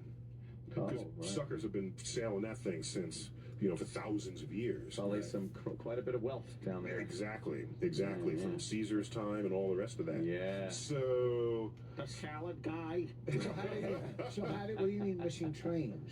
No. So because I mean at Penn Station. So you can miss. They're missing planes, missing ships. It's not fair. Because when they're gone, they sink to the bottom of the ocean. You don't see them. Right. Yes. Right. I get that. No one ever reports a missing train. Because the train is it's not magical, is what he's saying. And you can stare at it. It's not just going to go missing. It's not going to disappear. Neil deGrasse. Salad dressing. Neil deGrasse Tyson in studio. Cosmos is on. What channel is it on? I just got a copy of this. So can I tell you? So first, it's on Fox. Okay. Fox primetime Sunday night, 9 o'clock. Wow, and then Fox said we like this show so much that we want to, as a new word for me, roadblock the show. Do you ever know the phrase roadblock? That's when he gets out of his car. then it comes back strong. I know, yeah. So But he'll bomb again. So the network roadblocks a show. They take the rest of their properties, their cable properties, and simultaneously air it on those as well. So it's going to appear on FX, which is a Fox property, FXX. Fox owns 3/4 of National Geographic Television, so that's in their family as well. It's on Nat Geo Wow. It's on Fox Sports 1, Fox Sports 2. And then it will repeat on National Geographic in the days to come. And it's in I sound like a commercial here, but you got to hear this. In 181 countries and 45 languages. It will air within days of the American premiere. And so Fox has made a huge investment in this, in the distribution, and I think the product will live up to the expectations. I saw it. It's that come strong. with it. It looks great. You know what? I got a great idea. Maybe you bring somebody on like me to teach me as you're going through this stuff. Exactly. Like this, I brought my friend who I'm going to call Dumb Talking Turtle. So the show is for people who we already got the geeks. I know we got the geeks. Yeah. And it's for people who never knew they could or would like science, but it's also for people who are pretty sure they don't like science. Right. Well, they can't relate to it. It's for anyone really with the beating heart. The show's going to do great. You have a great way of explaining things. Well, it was really easy to follow, and it was fun to watch because of the animation and the special effects and stuff. Opie brought up the fact that what is it? Would you say he does very well? Oh, you walk out of frame nicely. You make a dramatic point, and then you continue walking. Point and then walk off. And then we're left with the star. Well, let the universe Or the do the ocean. talking. I mean, I could spend the whole time lecturing you, but we have awesome visual effects. What you should have done is actually stood, like, whenever the camera went to the star, you should have stood in front of it. Just kind of walking. Yeah, here I am, you know. It's like, no. So what happened was the original script was wordier than what ultimately came to pass. I was there describing how hot the sun was, and because as we dip into the sun, and we even visit a black hole. But then when you realize the visuals were so stunning and so compelling, what the hell am I talking about? Well, you feel the heat of the sun. Sure. You know that's a black hole. Right. So shut up, Neil. You know, this is what. So we trimmed just the total number of words, and I'm there really to guide the voyage, not to be the voyage. Could you talk about the asteroid that killed the dinosaurs? That was creepy on the first episode. Yeah. I didn't know this either. Oh yeah. I know about the asteroid, obviously, but It's the size, a little bit bigger than the size of Mount Everest, and it slammed into Earth, 66 million years ago. And our mammal ancestors were running underfoot, trying to avoid being hors d'oeuvres for T-Rex. And there we would have stayed. Had this asteroid not struck. No, but so it's a taker away and bringer of life, because it renders the dinosaurs extinct, as well as 70% of all species of life on Earth. And then the early mammals, it opened up an ecological niche so they can evolve to something more ambitious than tree shrews. But the actual asteroid, didn't you say something how it bounced off another asteroid? Oh, That's the yeah. reason this So happened? there's a lot of dynamics. Just It's a a point I shooting know. gallery out there, and you have these asteroids, big ones, medium ones, small ones, and some come a little near one versus another. They each have gravity. If you come a little close to me, I'm going to nudge you with my. I don't have to touch you to nudge you, because there's this force at a distance called gravity, and stunning that it exists across the vacuum of space. Think about that. This troubled Isaac Newton. How could one thing affect another, and there's nothing between them?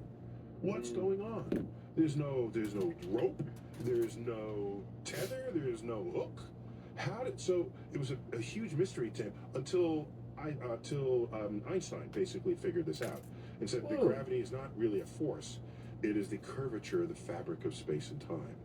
If you know NASCAR, people say, oh, but NASCAR drivers always turn left, right? They don't know how to turn right because that's the direction of the track. However, the tracks are banked. So if you drive on a NASCAR track and you drive at the speed for which the bank is angled, you never have to turn the wheel. Right. Wow. You just stay driving forward, and the track turns you all by itself. So too is the curvature in the fabric of space and time. It will curve you, even though you think you're going in a straight line. The car thinks it's going in a straight line because you didn't turn the steering wheel. So the only time they turn the steering wheel is to maneuver among the cars. If they're going the right speed, they're not actually turning left to complete the circle. So you have a planet with mass that affects space. Yeah, the fabric of space. The fabric of space. So in essence, the force of gravity isn't really a force. You're almost going down a hill. You're surfing a hill. To the slope. The mass. Brilliant. That's he's got it. He's got it. That's quite amazing. And so I'm glad I said that earlier. so brilliant. Thank you for clarifying. You said it in fewer words than I did. So what happens is you have an asteroid minding its own business that might not have otherwise been on a collision course with Earth. And they think that. And then another asteroid comes by it and it gets nudged. Doesn't nudge by the force of gravity into a trajectory that 65 million years ago collided with Earth. And they think this is the extreme contingency of life on Earth. And they think this is what happened. Where did it collide? Do they know where? Oh it yeah, hit? yeah. We found the spot. And by the way, the Yucatan Peninsula. The Yucatan Peninsula, what is now Mexico.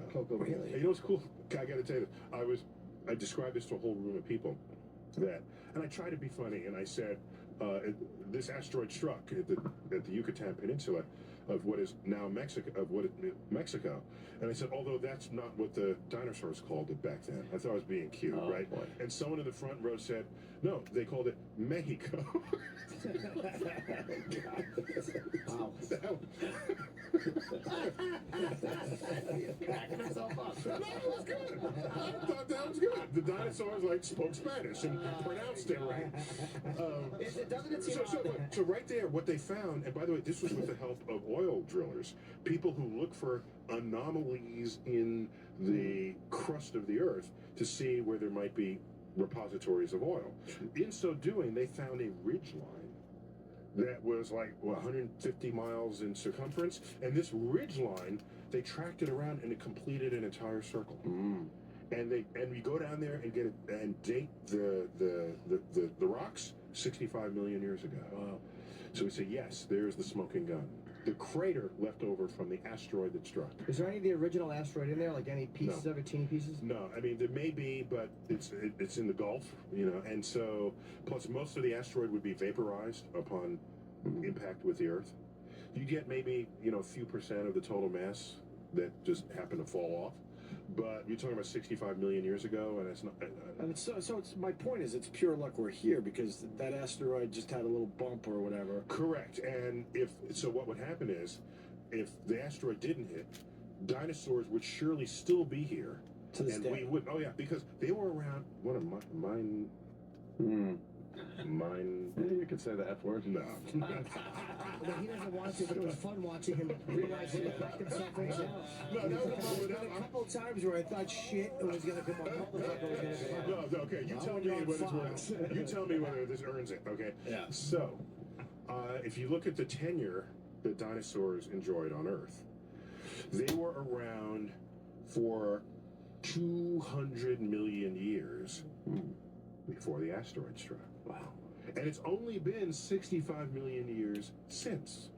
Wow. So given that fact, there is no reason to presume that they wouldn't still be here. They wouldn't be here. They were just unlucky. They didn't have a space program to deflect the asteroid. So it is likely that if the asteroid did not strike, they would still be here and we wouldn't. Now, maybe would they have technology? Would they be in this booth doing a radio show? And Probably have more listeners. They would say something like, aren't we lucky that asteroid didn't strike? But wait, when... Whereas you're saying, aren't we lucky that it did? Sure, Right. of course. Yeah. Hey, we only have a couple minutes, but someone wants you to talk about the discovery of water. Wait, no. The alien. Okay, yeah. Can you touch on the theory that aliens are at the bottom of the ocean? Is that one of your things? I hadn't heard that one. Oh, okay. No. I wasn't sure if that was something you were... What is true is that there's surely, there are surely species of fishes thriving at the bottom of the ocean that are uncatalogued and unknown to biologists.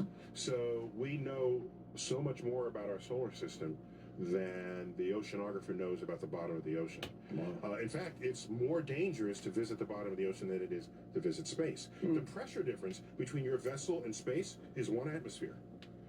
The pressure difference between your vessel and the bottom of the ocean is 30 atmospheres, 50 atmospheres. You go down, your vessel, you're ready to die. Right. Be ready to die. Going down to the Marianas Trench off of the Philippines, the deepest part of the crust. So... How deep? It's 30,000 feet down. It's as far deep into our crust as Mount Everest is high. What is it like? Jupiter's gravity is so intense. Like, what's the difference between Jupiter's gravity and that? Okay, well, the problem is you can't just stand on Jupiter and pull out your scale and weigh yourself because it's gaseous. And plus, Jupiter is large, so you're actually far away from the source of gravity. How you calculate the gravity. So if you're 150 pounds, I forgot the number. You're not as heavy as you think you would have been. Like, you might be 400 pounds or something. You're not going to be like thousands and thousands of pounds. And Jupiter and Saturn are actually very low density because they're made of mostly gas. Saturn has such low density, it's less dense than water. So, in fact, Saturn could float if you had a bathtub big enough. And when I was a kid, I said, I don't want the rubber ducky, I want a rubber Saturn so that it could float.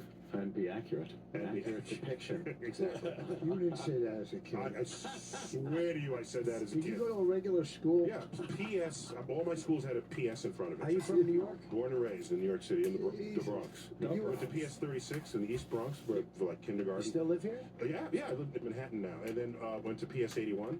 You were like 12 years old in college, right? No. I went to junior high school 141, and then to the Bronx High School of Science. What a great statement for the New York City school system. Well, I think so. And Bronx Science is a public school, and one of our proudest points is that Bronx Science counts 8 Nobel laureates among its graduates. And 7 Jews, my people. Big Nobel. All right, then.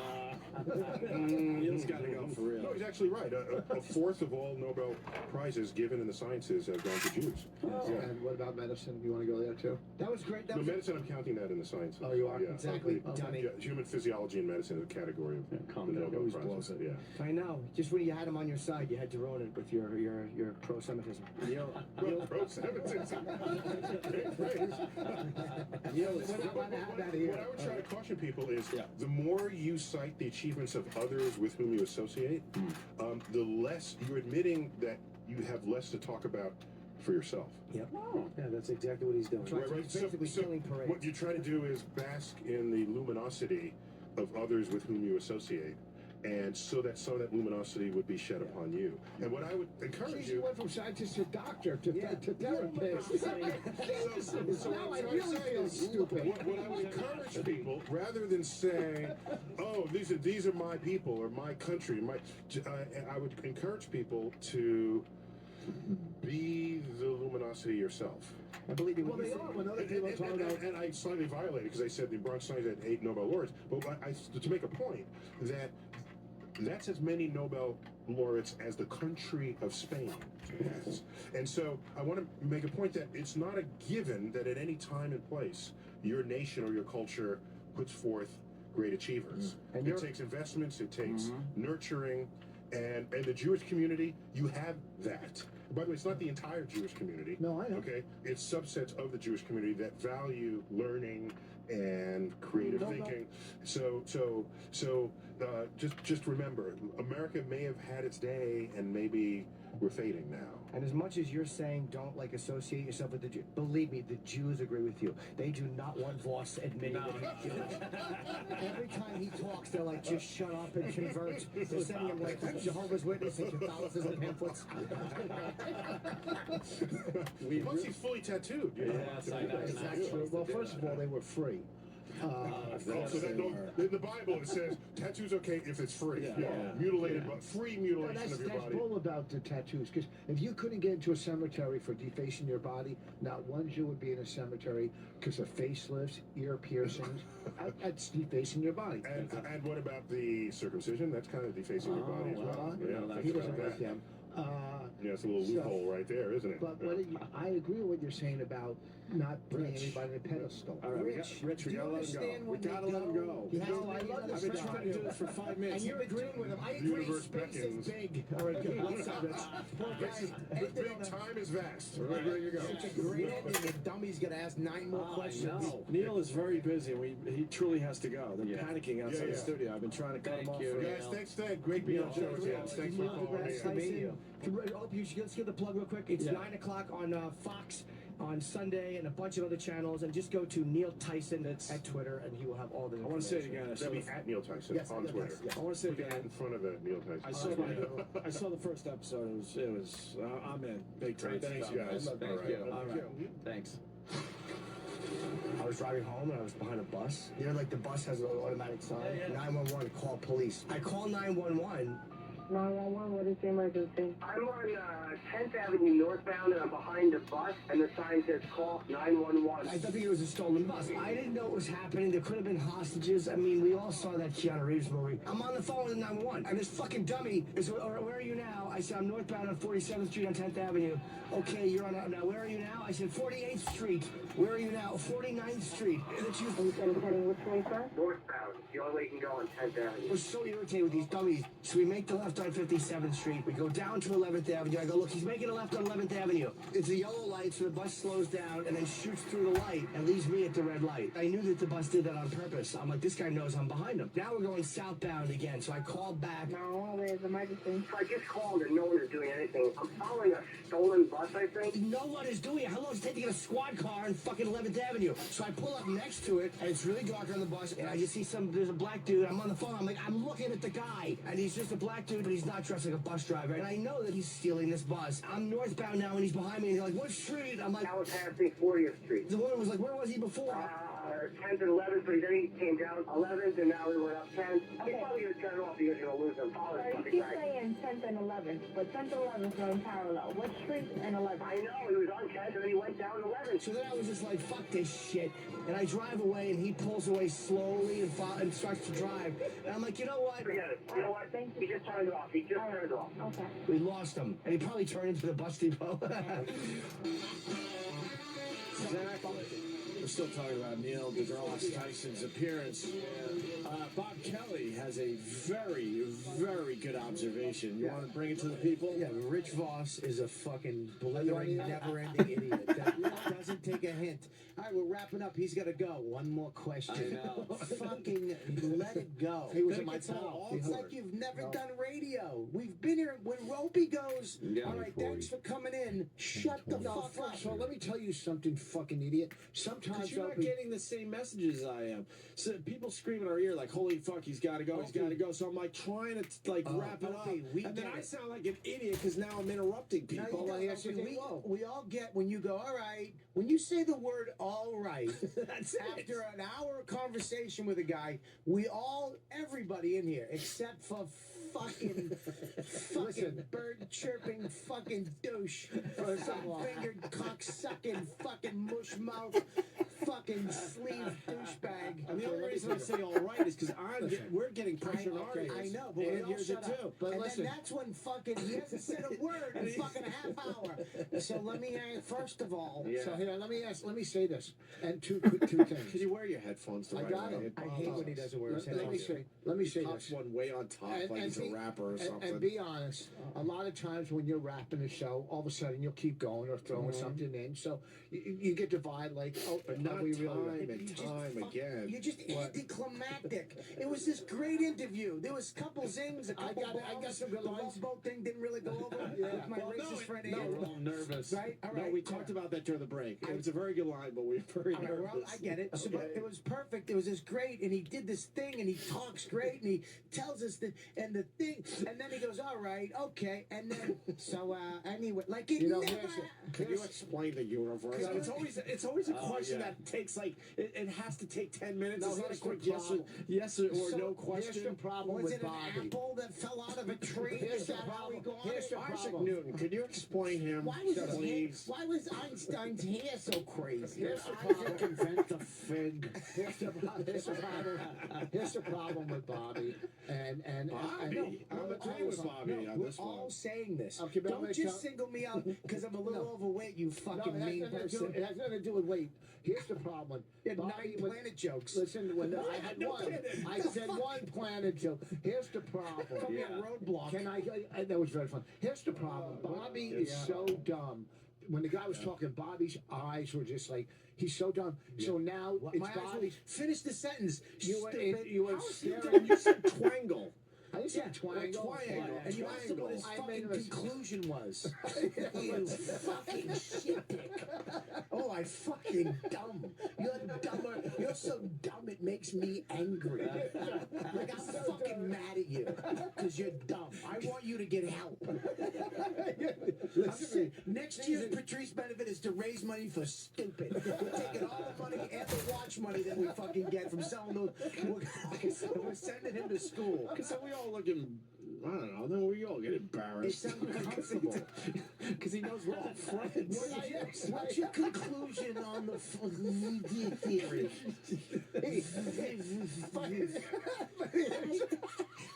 What's your conclusion? What's your conclusion? What the fuck is this, a board game with your kids?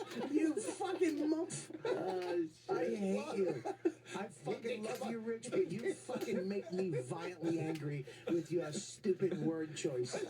He did come up with some good theories and answers on the Bermuda Triangle. What Yeah, I'm but saying, then you asked about the train. The train. You didn't even understand his concept. What about the missing trains? Where'd that go? Oh, I thought he was going to say that some trains were missing. No, that's not. You don't have trains disappearing, so why would planes and ships disappear? Or are they just sinking to the bottom of the ocean? But all of a sudden you go, well, what about the train disappearing? He asked it after he explained it. Yes. It's not that he asked it again. He just fucking After told the explanation. You. I was daydreaming. About what? God. Huh? About what? And what was the fuck? And what was the cauliflower thing? He said, I he still said don't something know. about. He goes, well, we're all Was that a talking. cooking joke? I don't even know. He said we're all sitting around talking to cauliflower theory. Was it cauliflower? No, or was it No, you said cauliflower. What did he fucking say? hate him. If we don't do something about this, we're gonna lose a friend. You understand that? One of us is gonna fucking kill him someday. It violently fucking makes me mad. Cauliflower conclusions. This fucking Cauliflower makes me He said, angry. well, we're all talking something theory, and I want to say Something theory. something theory. Now, let me ask you about You know, the it's something theory. Einstein something theory. You guys can make jokes, but I came up hypothesis of the cauliflower incident? Was it cauliflower? Maybe that wasn't the word. Incident. You Listen, said cauliflower. Voss, none of us wanted to make fun of you. We didn't want to call you stupid. We were all quiet. We just wanted to hear this genius talk, ask some questions, and you fucking speak and you bury yourself with your stupid wrong words, you dumb hand. And first of all, Explain the asparagus nebula. Holy shit, Rich. So you just start talking about Jews with the guy. Then he's got to bring up the Jews. Yes, that was all after the interview was done. I get it, but it's not like I sit here and just eat donuts and pizza so you can just make fun of me being fat the whole time. I made two sip jokes coffee about and it. I drink water, so I don't give you ammunition. But you just open your dumb mouth. Fucking cauliflower experiments. Wait, and then he's bragging about Jews with the guy. What the fuck? Well, You when I want hear to Nobel You don't prizes, care. yeah, because we both, we're two struggling, He's not struggling at all. No, he's No, just not fine. struggling. He's struggling to understand your question. That's it. Just The fine. cauliflower incident. we're good. He should study your brain instead of the universe. If I would And love to to. see Rich lean over to Bobby and That's all start right. laughing I like and that. whispering at the black hole thing. And just see Rich like, it's a good joke here that I'm not saying. Every time there was a fucking joke like that, he'd look at me I know. wide-eyed. Rich is like, well, yeah, when he said, and slide into the black hole, and Rich is like, oh, I got a good one. I had a lot. Oh, I yeah. held back. I know. That's the point it's now making. We all did. Yeah, we all were holding back, except for me, a couple times. I fucked up. Oh my god. Oh, is that Fucking funny, conclusion. Yeah, what's your conclusion? Wait, people are coming up with other ones. Oh, I love You it. gotta take this, Rich. Tony in Cleveland. Tony. Hey, Rich, love you as a comedian, hate you as a freaking intelligent person. I know where you got cauliflower from. He was talking about the aquifers on Mars. No, but he said when we all. Aquifer, collie. No. He said when we're all talking about something. Goldilocks. Goldilocks was in there Goldilocks too. and aquifers. Yeah. Oh, the Goldilocks theory or something. Goldilocks theory. No, he said we're all talking. He said something like when we're all sitting around talking about God damn, I wish I knew what it I was. wish, yeah, of course. We wish you did too. We wish you listened, absorbed. Our pal Justin Stale has a great line. I can't steal it. What is it? He goes, Bonnie, aliens are stealing trains. Justin rules. I only fly because the trains get stolen by UFOs. I heard a physicist told me once. Yeah, there was a don't take cauliflower trains. experiment in Roswell. Cauliflower. What? I don't even know what the cauliflower thing is still. I fucking hate the word conclusion now. I'll never use it. I fucking hate it. Conclusion. Conclusion? What would I have said to that? Nothing. That would have been good. Nothing was probably the best course of He action. gave a great theory on the Bermuda Triangle because we all He been did. wondering about it. That's You true. should Just fucking- a high traffic area. I You never literally heard have that theory super glue in your before. pocket and put it right in your lips anytime you do a fucking show. God. A little wordy, but I got it out. We set up a bit for Rich today. What was it called? Is Sam still around? The cauliflower Have you ever- experiment? Have you ever seen him name celebrities? No. It's one of my favorite things. I haven't done that in a while. I know, we set one up for you today. Rich. Yeah. Now, will cheese sauce affect the cauliflower conclusion? My wife, shut up.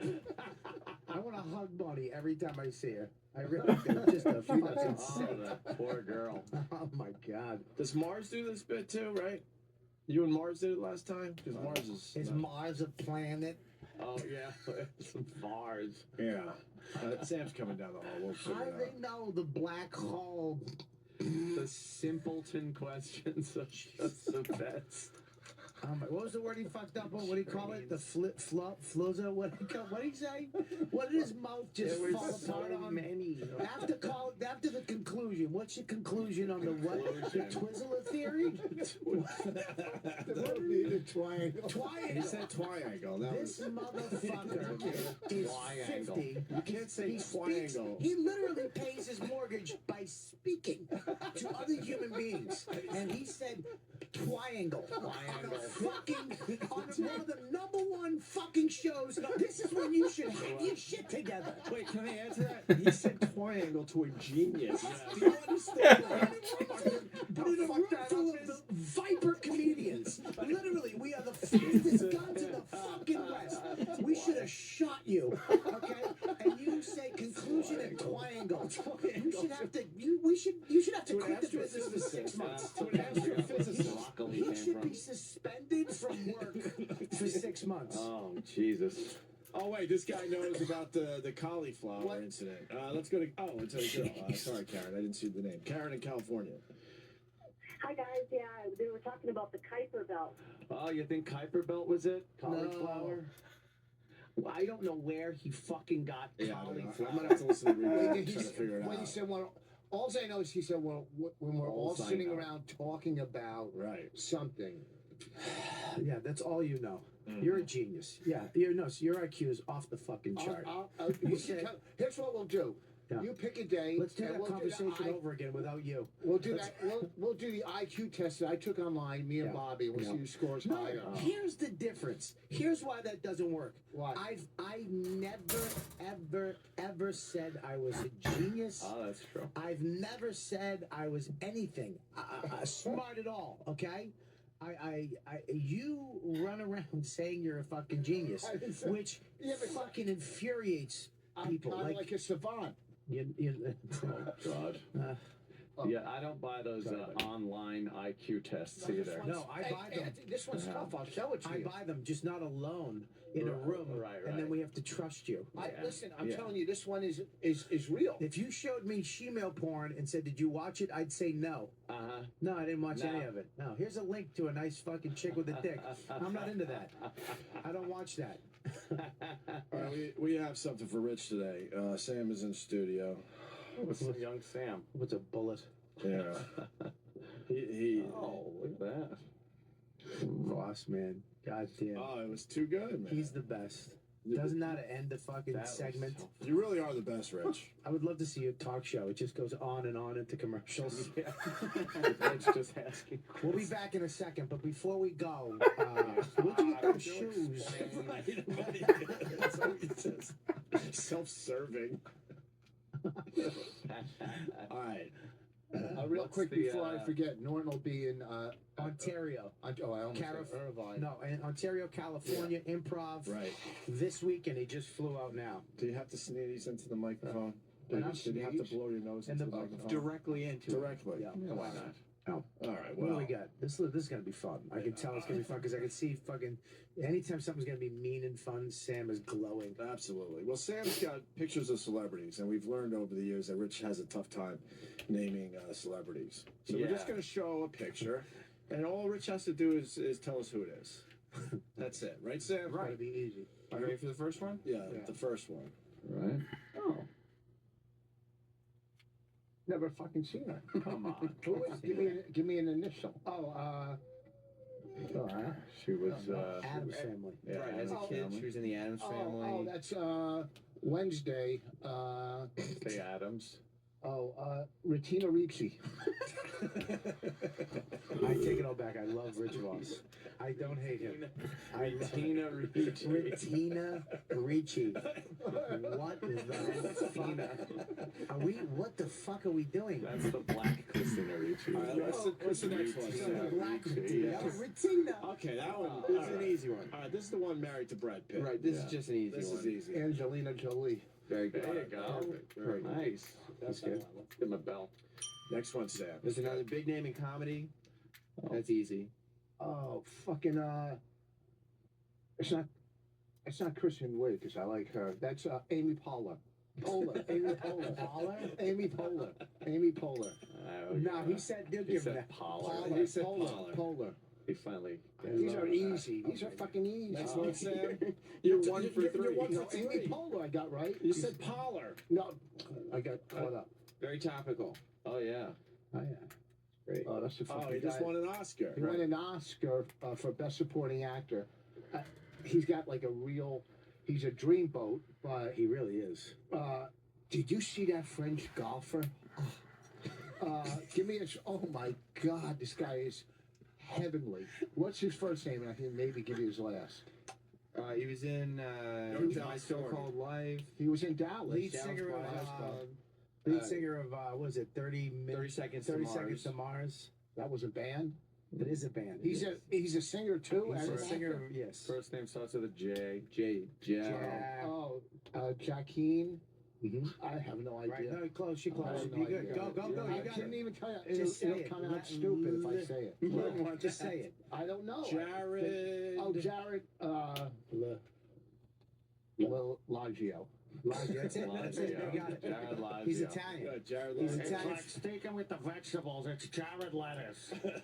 Jared Loggia. Collagino. One of the hottest women there is. At least I can't see. Married to Tom Brady. Yes. Giselle. Gazelle. Mm-hmm. She goes by Gazelle. That's it. She doesn't have a last name. No, goes she absolutely has a last name. Well, I just call her Gazelle. Because you're What's her a last fucking- name? Her last name starts with a B. Oh, Brady. Gazelle Brady. Wow. Gazelle Brady. That's Tom Gazelle Brady. Brady's wife. Yeah. Tom Brady's wife. She's fucking hot. Her last name starts with a B. What is it? No, they just goes by Gazelle. Gazelle. Is this being Or recorded? is it Yes. Giselle? Gazelle or Giselle? Sam, speaking of big names in comedy, Her. Oh, that's the girl from she's got a sitcom with I her know. own name as the title of it. You're giving me hard Indian names. No one knows those names. This is a very well-known person. Yeah, she's on. She's on The Office. Yeah, and she was also in Bridesmaids. Maybe no, I don't think but so. she has her own show right now. What's it called? Minnie something. Mini what?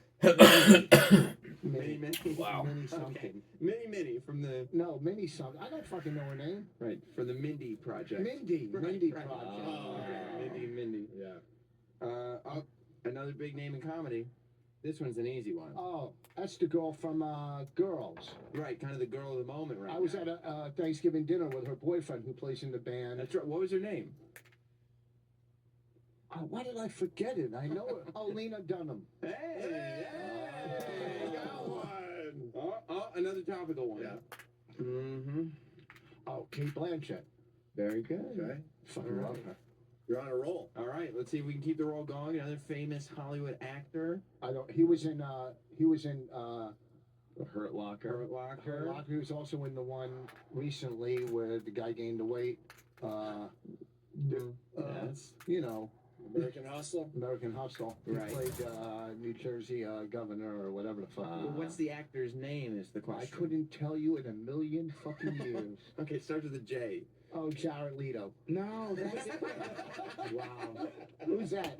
Oh my God. Jared, who was that? Oh my Okay. God. Easy one. Oh my God. Oh, that's fucking the fucking Puerto Rican. Please say Julio Iglesias. He was in Tu Wong Fu. I know. He looked. All right, what's his name? Oh. Patrick Swayze. I forget his name. I know him like. Just give me an initial. G. It's even better than an initial. It's a J. That's the sound a J makes. I know. It's on the tip of my tongue. Right. But it's going to stay right there, huh? Jared Leto. John Leguizamo. All right. Hey. Last one up. Knocking this shit out. Man, you can't fuck with me. Like that's pop I culture. don't even think you're 500. Last one up. Oh. Angelica Houston. Very good. All right. Wow. You know what's funny about the Angelica Houston one? Bonnie didn't think you would get that one. What do you mean, Bonnie? You talked to Bonnie That's today? right. Bonnie's in on this. What are you fucking doing? What do you mean you talked to Bonnie?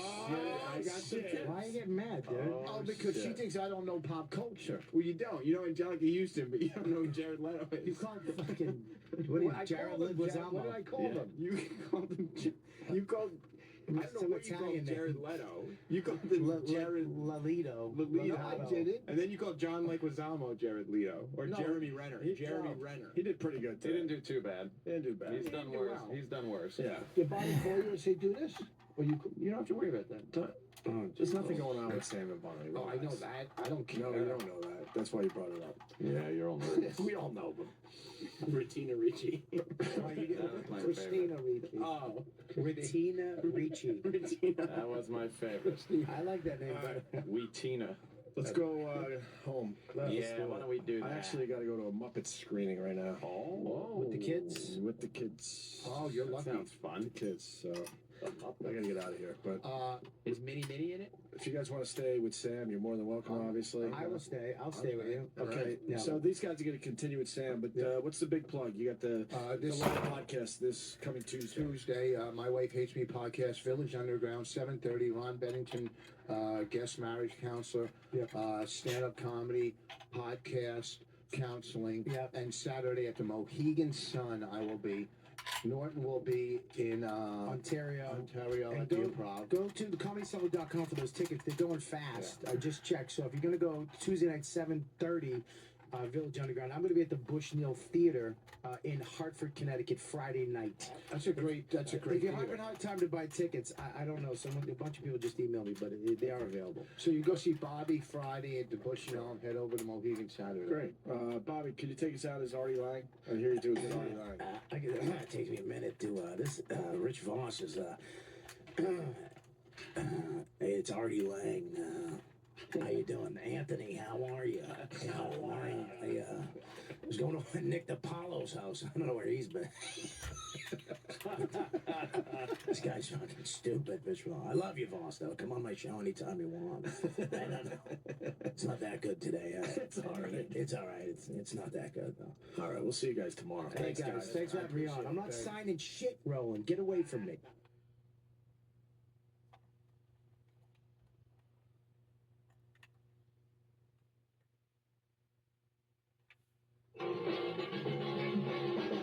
We're back with the Opie and Anthony show on this Whip 'em Out Wednesday. Louis C.K. sitting down, joining the program today. In the office, we were talking about the OJ thing. Yes, good old OJ. We all got emails last night that we thought we had an exclusive. We're so lame, Louis, when it comes to exclusives with this program. We get these emails like, hey, man, we got a copy of that OJ book that wasn't released. And these emails are written in such a way that we're thinking, oh my God, we finally could scoop the world. Because it said not confirmed if it's the actual book, but it looks like it. It looks like something. Oh wow, we're getting exclusive. It was emailed to me in a PDF document. Yeah. You know, it's like, oh, okay, let me open this up and check it out. And we're thinking that there's a hardcore fan deep within the publishing community that said, what the hell? I'll give you guys this little radio nugget. And so we got a little excited. We're thinking, okay, we'll be the guys that break the whole OJ thing. Read some excerpts today. And we open up the paper. It's like on page 3. It's all over the place. All over the news. Everyone's got it. We're not breaking news here. We just want to have a scoop one time in our lousy careers. It's like trying to get the scoop on 9/11. Right. Yeah, we just... Guess what happened? Oh, now it's everywhere. Yeah, everyone knows about it. We don't get the scoop on anything. But Anthony ended up reading a lot of it. Yeah. Right? So because I thought that was all there was going to be, was my little copy on the computer screen. Right. So I'm sitting there, my eyes are bleeding trying to read something off the computer.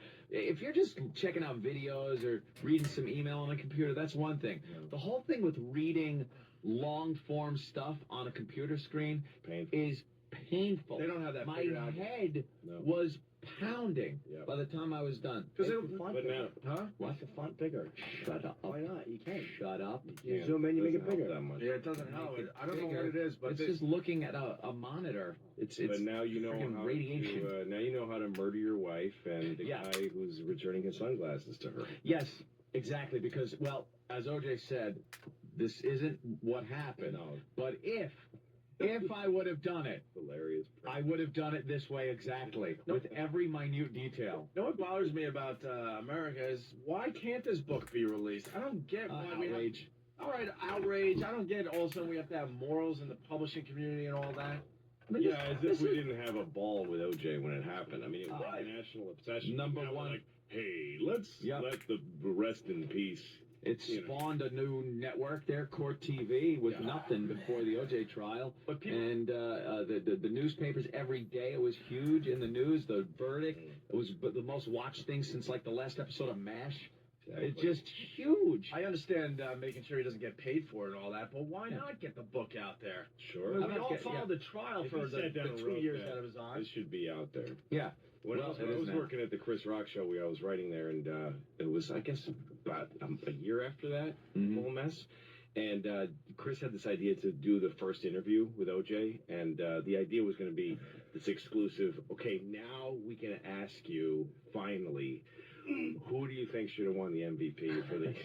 So it's not going to be all football questions. Just football framed as if this was the big... And OJ was dying to do it, of course. I'm sure. Why did it happen? Because I guess we didn't want to be the ones to let him back into having fun. Society. Like, we didn't want to be the ones to let him in on a show. The scarlet murder letter on him. You don't want to be the one that kind of gives him any credibility. Well, Anthony read a lot, and what you were saying in the office was pretty interesting. Oh, well, I skipped through all the crap at the beginning, which is just his relationship. First, it's like, it just starts with like a little history on OJ, who cares? And then there's, the history of him and Nicole. Everyone knows they had their But it's all hypothetical. So is he saying, had I won the Heisman? Well, no, it's not so. It's not all hypothetical. No. Like it's all fact. And then just the part where he stabs them multiple times is hypothetical. Because then everything after that is to what happened. He couldn't make it what happened. Picks up with now here. Yeah, he couldn't make it more clear that he's about to tell you the truth, because he starts by giving you his whole it's his history, whole life. And then I played for USC, and then he did. He told about his relationship with he talked about his relationship with him and his father, like that whole thing, his upbringing, and then it gets to the evening in question, I think, was the chapter. But that really is funny, It's like, look, I know people are going to think that I'm just making this up to have a little fun or whatever, keep my name out there. No, I'm going to give my all the life history, where I was born, where I was raised, where I went to high school. Biography. One chapter that has to have just changed. One thing that's, just if I did do it, this is how I would have done it. Right, after all the facts that he just gave. And it doesn't even saying that my father and I were were a little distant. But had we been, here's how it would have manifested itself. If I would have played for Buffalo, it would have been like this. Or he uses a fake team name like they used to do in the 70s, like the Dallas Colts. The Buffalo Williams he played for. The Denver Balloons. It's really too bad that this book isn't going to see the light of day. Well, now it's going to see the light of day. Everyone will see it. Is this the whole book that is now out there, Ed? Yeah. This is the whole book? Yep. All right, so now you can read it for free. Yeah. That's actually better, though. This is actually a very small book. So he's not making a... The book's 2 pages? This is just one page of the... He's not making a profit from it this way. But what's the I don't know why they would publish it. Mein Kampf is published. They make their Hitler's memoirs. Problem? See, this is about a black guy killing a white woman. Right. Oh, way to put it in perspective, Lou. Or maybe if OJ had a funny little mustache, people would give him a little more. But this is all. Nicole came at me swinging. Yeah. This is not put in any. It doesn't say had she come at me swinging. No. It's not put in the way. He just puts a disclaimer at the beginning of the thing and says, I made it up. Look, I'm gonna do this. Oh my God. He goes, Nicole came at me swinging. Get the out of here. She said, this is my house, and I can do what I want. Not in front of my kids, you can't. You. I gave you everything you could ask for, and you it all up. She came at me like a banshee, all arms and legs flailing. I ducked, and she lost her balance and fell against the stoop. She fell hard on her right side. I could hear the back of her head hitting the ground, and lay there for a moment. She lay there not moving. Can I ask a quick question here? Yes. In the autopsies, did they mention that she had a head injury? Yeah, it was almost off. Well, no, that we was know the injury. that. We know that, but I mean, was there bruising in the back of the head from the fall? That would be an interesting thing to look at. Was that severed head damage? Yeah. Right. Before or after it was removed from her body. Good point. It's like when you said that you're turning an iPod for a warranty. Was there water damage? They were probably arguing, and he probably punched her in the face. Like, he didn't flail and rip. He probably punched her in the face. Well, here's the worst part: is he's getting his side of the argument in here. Like, saying, look, folks, the real message of this is, hey, I gave her everything she wanted. If anyone doesn't see, this bitch deserved it. That's pretty much what he's saying. He's getting his side out. Trying to sway us.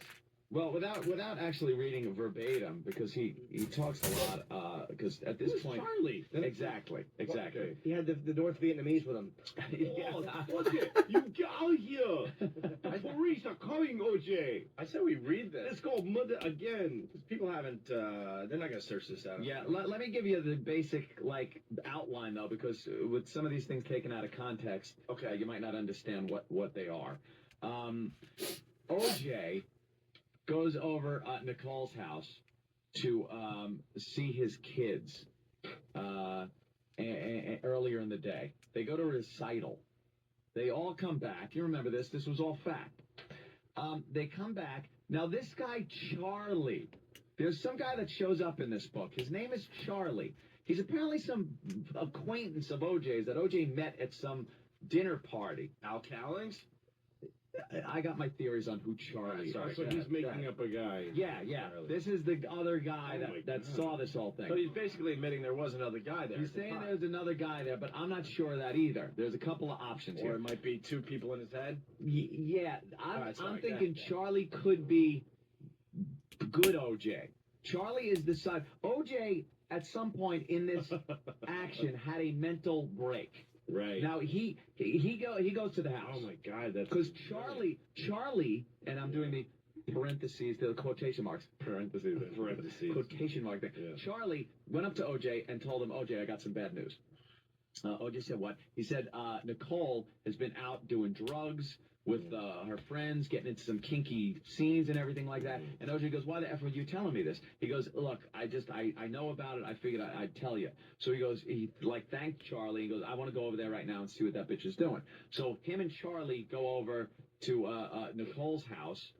And OJ, at some point, wants to see what she's doing. So he puts his little wool cap on and gloves and walks out with a big knife that he had underneath his seat. And at this point, Charlie says to him, OJ, give me that knife. You're not going in there with that knife.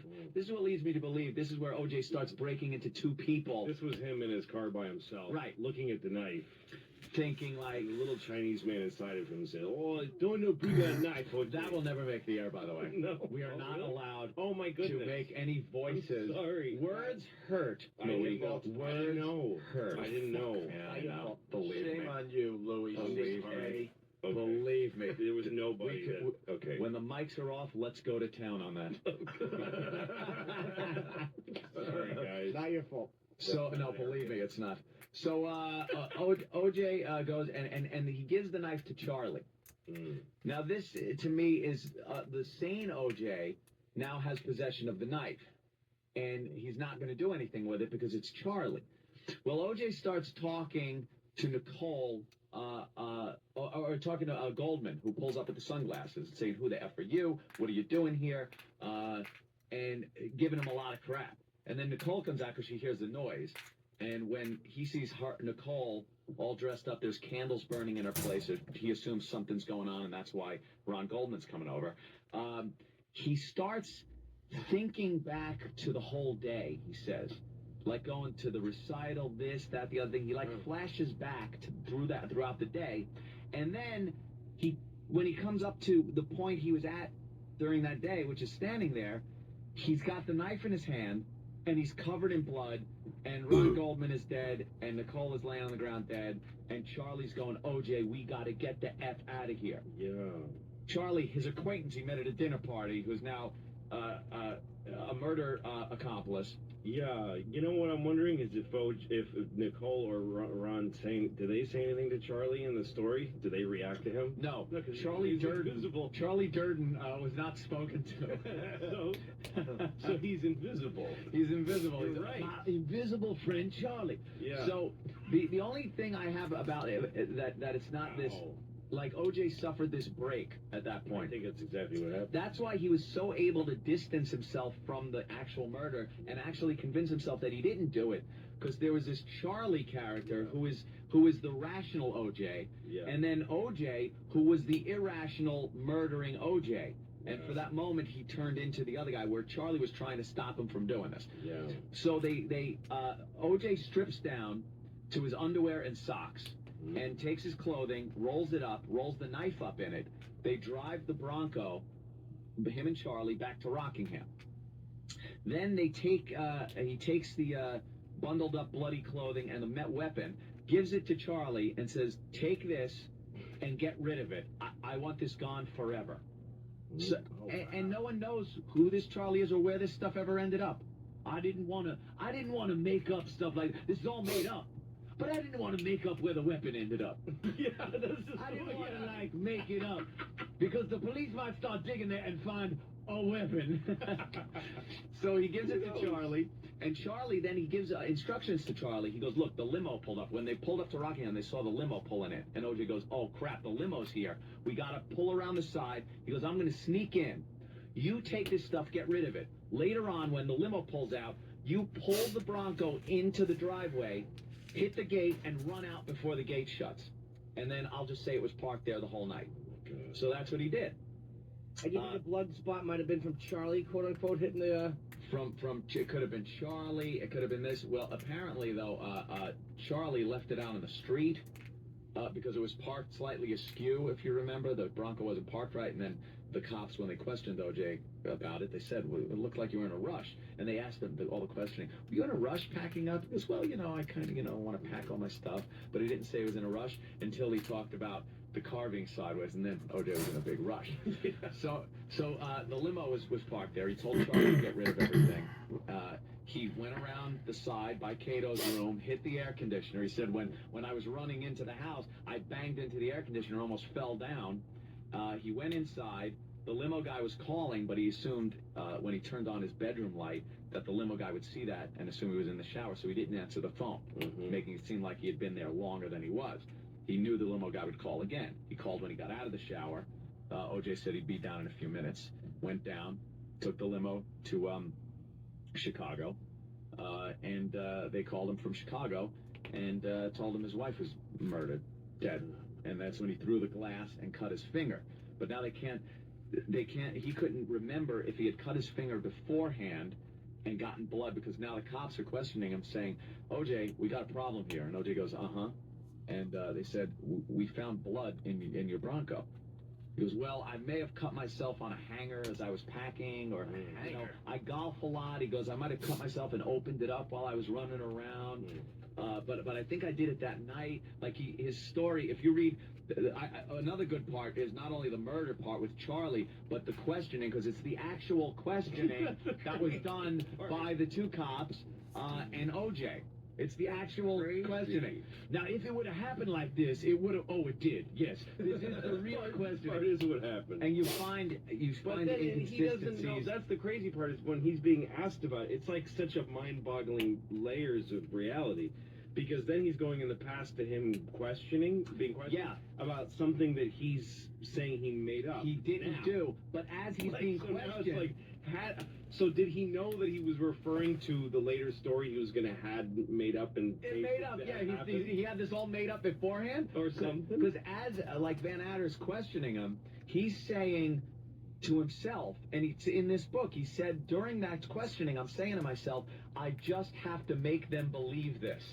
Yeah. That I'm 100%. He goes, I told them when I went into court, I said, I'm 100% innocent, Your Honor. He goes, I just had to make them believe that. Scene between the scene that he has created, right, that doesn't exist supposedly in his mind, that he's dropped in between two realities. Yeah. So those two realities are past, but that thing is present because he just made it up. Because he made it up. So But it makes no sense that he had made this up. See, Charlie is the other guy. Yeah, find Charlie. Could be Al, like we said. Al Cowling. Yeah, Al Cowling. I think it could be Al Cowlings. Maybe it was Charlie. He went there with the purpose of killing these, at least his wife. It's weird, by the way. They never even convicted him of just a high-speed chase. You know, nothing. Not even like a with a ticket gun and yeah. Well, let's read this before the break.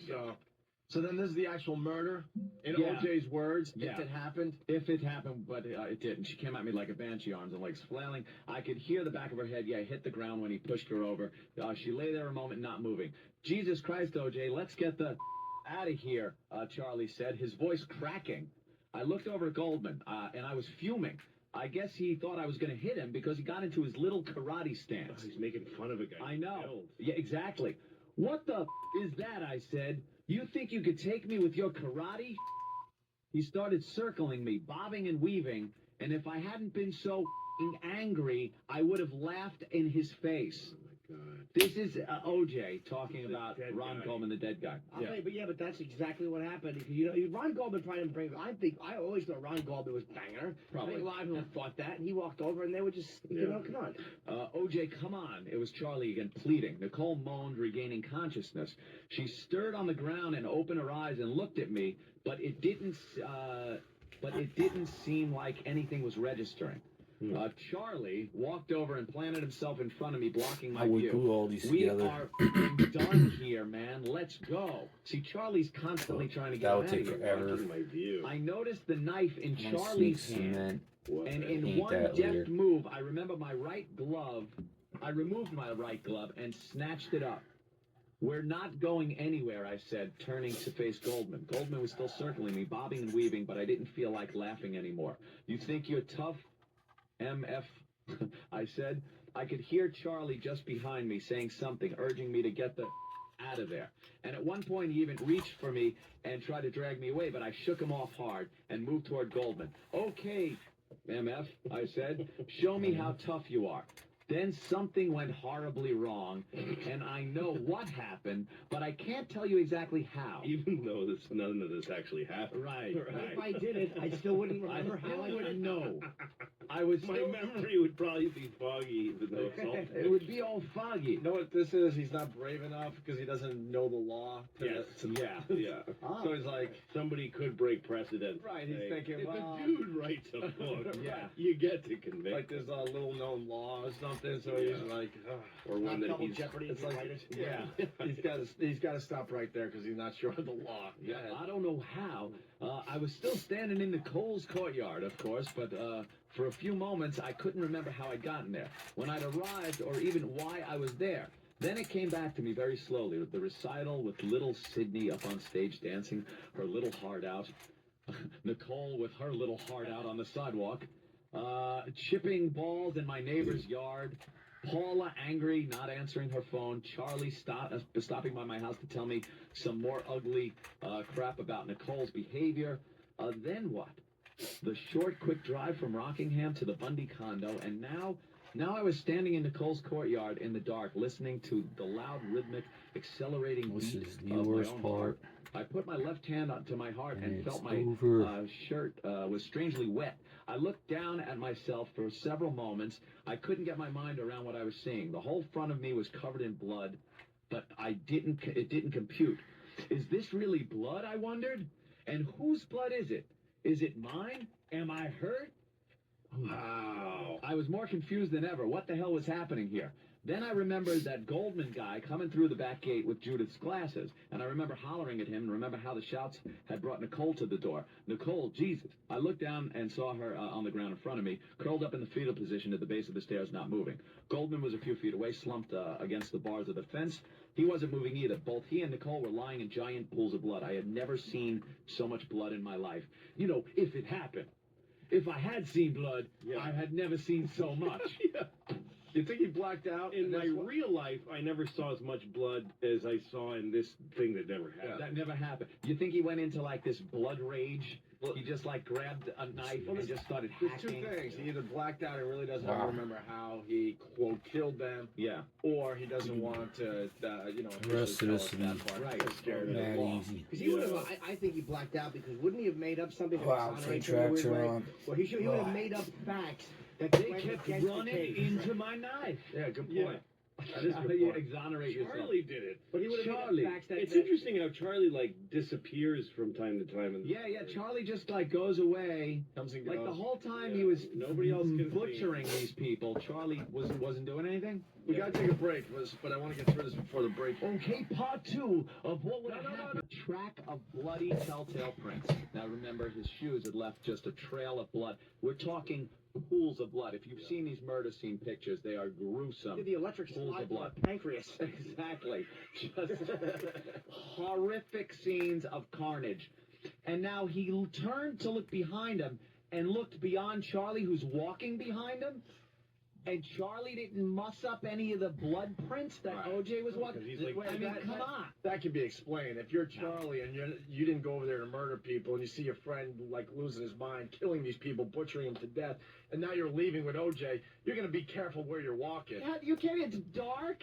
There's blood everywhere. OJ's leaving trails of it. So you're thinking that he should have stepped in one of OJ's prints on the way out? Yeah, absolutely. No way. There would be some evidence that guy was at a scene. You cannot be at that scene without something on you. Didn't he say he just met him at a party or something? Yeah, it was like a casual meet at a acquaintance. party who will die with that secret. Right. Who will dump clothes, who held evidence. Held the clothes. I was saying and wouldn't just go right to the police. Exactly. I'm afraid of O.J. That is, I barely know the guy. Charlie, take this and just get rid of it. Okay, I'm going to deposit it at the police department. I'm OJ. going to watch this happen in the whole country for the next year. I would just be yesing OJ to death. Yeah. And then the second I left, find a cop and go, look, OJ just murdered these two people. Yeah. Here's the evidence you'll need. I had nothing to do with it. I told him about Nicole, and he went wild. I'm a witness to it. I'm willing to testify. Obviously, Charlie's protecting possibly Al Cowling, so it's like throw everyone off the trail. Like, no, it's a guy that I met at a dinner party, or it's the other person that lives inside my head. Don't you But I can think- see that Charlie can leave the scene without leaving any evidence. No I don't think Charlie would effing think way. because he was fine. You didn't do anything wrong. You just watched a guy kill his wife. You're walking innocently, like you're in shock that a guy. You're not thinking of evidence protection because you didn't commit a crime. But Charlie wasn't at the epicenter of the murder scene. How do you? He What was about on the that? outskirts. What took the knife from Charlie to kill these people? Yeah, what's Charlie I doing? just don't know how And Charlie... why look like Hey a man, let's say Aunt and I are in this situation, and Charlie didn't get Aunt blood grabs on a him. knife from me because he wants to go do some horrific thing. I'm backing up. I'm not moving forward closer to to People the have to action. exit the same way. Well, how about the first blast he takes into someone's chest with the knife? You're not going to like go, oh my God, what the hell happened? Either run away or try to get OJ off the guy. But Charlie stood there and watched him butcher 2 people, slit their throats and everything. And Charlie just stood there. Might have been too late. As the dinner party acquaintance. This is where that is a starstruck mother effer. Yeah. If he's going to stand there just to be with OJ. This is where the fact that he's not, and then again, another amazing layer to the fiction. Right. That inside this completely true story, he has put a fake man who doesn't exist. A fake guy, right. And you can tell because if you ever write, the hard thing, it's called the keeping balls in the air, keeping a bunch of fires lit. Right. The people disappear if you don't keep mentioning them. Yeah, and that's what happens to Charlie. And so Charlie keeps... Charlie is the part of OJ that didn't want to kill those people that night. When you write fiction and when you write movies, you have to make sure people talk to each other so they know each other exists. Just little things that other people don't notice. Right. In order to make people real in a story, you have to make sure that everyone interacts with them and that they are mentioned often enough to not be forgotten. He doesn't do that. It's the one thing he doesn't do well in this story. In this story. True. Well, hopefully on the next murder that he writes about, he'll do well. Charlie is the last bit of sanity OJ had that night that was trying to get himself out of the situation. He kept telling him, leave, OJ, leave, let's go. He had the knife at one point. When Charlie had the knife, it was safe. How do you definitely take off a glove and take a knife from someone? And take a knife from someone who's trying to keep it away from you. Yeah. Unless they're holding it. You need an assistant. Right. Hold it. Your knife, Mr. Simpson. Well, let's read through this. Let's read through this page because then we're going to move on to other things. We're late for another break, believe it or not. All right. He turned by way too fast. Why the name Charlie? Why not some really interesting name like Kensington? I look beyond Kensington. There was a track of bloody telltale prints. I've got to get rid of these effing clothes, I said. Without even thinking about it, I kicked off my shoes and began to strip. I took off my pants, shirt, dropped the knife and shoes into the center of the pile. Right and there wrapped at the whole murder thing. scene. Right. Yeah, at the murder scene. He dropped the whole thing in the middle of the clothes, wrapped it up into a tight bundle. I left my socks on, though. I don't know why, but I didn't see blood on them. Little details are great that OJ, the fiction writer, comes up with. So I had no reason to remove them. As I stood with the bundle grasped in my left hand, I realized that I left my keys and wallet in the pants. I felt... to a crouch and dug for them and noticed that my hands were shaking. Charlie stood there all the while mumbling. That's where he cut his hand. Yeah, could have. Where? When he the knife was in amongst his clothes and he dug in there to get his keys and wallet, maybe. Hands oh my God! Because when he slugged that's why he doesn't remember, because he cut it in. He just cut it in there. His hands were shaking. Could have been. That's how you cut your finger and not. No, that's the only way you cut your finger and you don't. He actually didn't remember. And they found dripping blood, drops of blood at his house that came from his wounded finger. Yes. So it was a recent wound. It wasn't Nobody something. cuts their finger that is dripping blood without knowing how. Unless you just killed 2 people and you're in shock. So he goes for his... That's what he should have said to the cops. How am I supposed to know where I cut my... I just killed 2 people, man. 2 people. So if he goes for his wallet and his keys and he cuts his hand. Might have cut his hand there. Interesting. Yeah, during the murder. Charlie stood there all the while mumbling, Jesus Christ, OJ, Jesus Christ. He just kept repeating himself like he'd lost his goddamn mind or something. Ooh. So Charlie lost his mind Poor at that Charlie. point. Poor Charlie. But OJ was fine. Will you shut the F up? I snapped. I found my keys in my wallet and rewrapped the bundle. Then I stood there and hurried across the dark alley. Then I stood up and hurried across the dark alley. Charlie followed, still mumbling. I got behind the wheel and Charlie climbed into the passenger seat. Jesus Christ, OJ, he said, Jesus Christ, will you shut the F up? Charlie recoiled, startled, and shut up. I started the Bronco and pulled out, the tires squealing, and raced through the curved alley toward Montana Avenue. When I reached the end of the alley, I made a left on Montana, immediate right at the corner onto Gretna Green. San Vincent was a block away. I made a left there. It's the OJ navigation system. I turned on K-Rock. Took it all the way to Bristol. Too much detail. Then hung a right on Sunset and made a left there toward home. I glanced at Charlie. He was hunched over his elbows, on his knees, his face buried in his hands. See, again, he doesn't describe Charlie getting in the car. No. He gets in the car magically. Because it doesn't exist. Charlie got the passenger seat. He just Oh, Charlie was in the passenger seat, yeah. Where does he say that? Charlie read it. Yeah. Charlie climbed into the passenger seat, saying Jesus Christ, Jesus Christ. What happened back there, If you Charlie? looked into that alley, you would have seen one man going, oh, what I do, Jesus Christ. Oh, shut up. Shut up. He's talking to himself. Yeah. Right. That's what you would have seen. Charlie, he should have called Charlie Kitty Carriole. George Glass. Mr. Pibbles. Let's see, Charlie, face buried in his hands. What happened back there, Charlie? I said, Charlie sat up. His cheeks were wet with tears. He shook his head from side to side and shrugged. I thought back to the horrific scene at the courtyard and at all the blood. I've never seen so much blood in my life. It didn't seem possible. It didn't seem real. Charlie? He still didn't answer. But what the hell? This wasn't really happening. There's no Charlie. That hadn't been me back there. I'd imagined the whole thing. I was imagining it then. In actual fact, I was home in bed, asleep, having one of those crazy crime of passion dreams. One of those crazy I murdered my wife dreams I always have. But I was going to wake up any second now. Yeah, that was it. Only I didn't wake up. We were still on Sunset. I passed the light on Burlingham. I made a sharp right onto Rockingham, tearing up the winding hill toward the house. As I approached the gate, I saw a limo moving toward Rockingham, the Rockingham gate from Ashford, and remembered I had a flight to catch. I drove past my house and past the limo, and in the side mirror I saw the taillights flare up as it pulled to a stop in front of my gate. The driver had probably been waiting on Ashford, out of sight, and I wondered if he'd already called the house. I had no idea what time it was. I looked down at the Broncos clock and saw it was 10:37. I'm supposed to be in that limo in 8 minutes. Jeez. So remember, and then again, it's like remembering feeling like this couldn't possibly have happened, but it didn't actually happen. The further you get from the scene, too, you would think he started that to didn't think happen. this is dovetailing into the reality that he's fakely created. Yeah, this isn't. And then What time was his flight? He had a 10:45 pickup for an 11:45 flight. He only gave himself an hour? It was before 9/11. He's OJ. He runs through airports. Yeah. Oh, the commercials. And there was a time you could get through security like that. Yeah.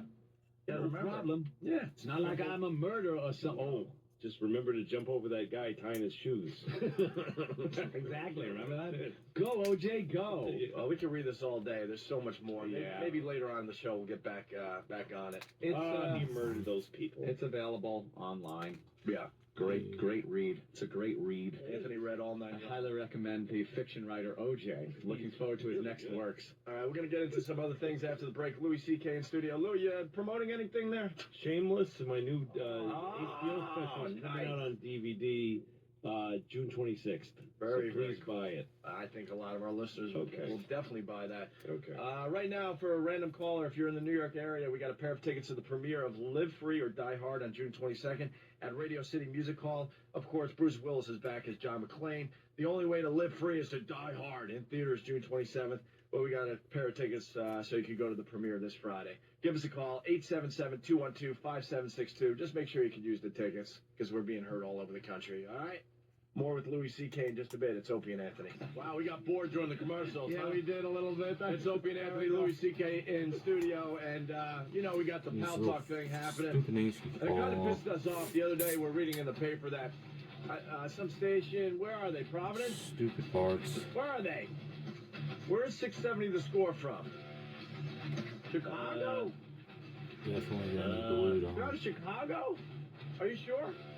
Anyway, it was in the paper that this radio show was going to be using Pal Talk, and they're one of the first radio shows to use Pal Talk. Yeah. To bring their listeners a little closer to the experience of the radio show. Yeah. And we're like, hello? Everyone knows at this point we put Pal Talk on the map. Pal Talk and radio shows. That's it. Why not admit where you got the idea from? That's all. That's all we're asking for. Yeah. So we checked out their little Pal Talk room. They had 10 people in there today. So Ed decided to room raid. I told all the people in our room, we got hundreds of people in our room, to just go there and chat with them. Yeah. And You got a gun? No, I used to have guns before I got on probation. Yeah. It's just gun lubricant. You're just carrying them around? That doesn't smell like gun lubricant to me. It is. I have a bottle. What is it? I got you. Thank you for getting the passcode. That'll definitely help us just get into the phones faster. What's the passcode on this one? Same? Yeah. He gave me all the passcodes and stuff. Oh, okay. So I'll go through those. Have you ever created a DEA case over yet? We haven't. I was just going to get your case number. Does he have it? I said, if I give it to you right now. Thanks for hanging out. I didn't know you stayed. Yeah, he took off. I was like, and then all of a sudden everything happened. I know. I was like, it was like, I thought for sure he was like 5 minutes afterwards. Yeah, I always it come was at less than 6. that. Yeah. But I was here so early because you never fucking know. And I've missed this guy before. So. That was so weird. So I was like, I'm hanging out all night. So, some says before we get going, obviously us, get your seatbelt on. Nearly a month later, officers, along with the DEA, conducted a search warrant on Ian's home. He was later charged with 4 counts of conspiracy, forgery. Share your thoughts below, and please like and subscribe.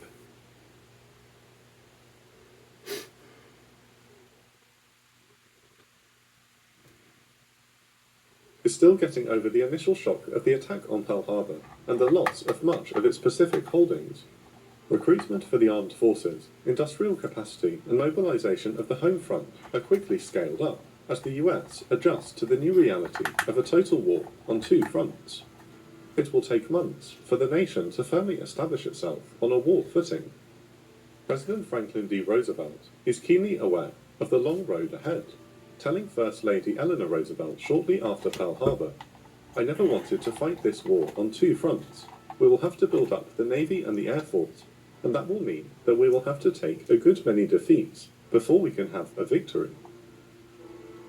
Yet, the surprise attack on Pearl Harbor has galvanized the American people who demand immediate vengeance against Japan.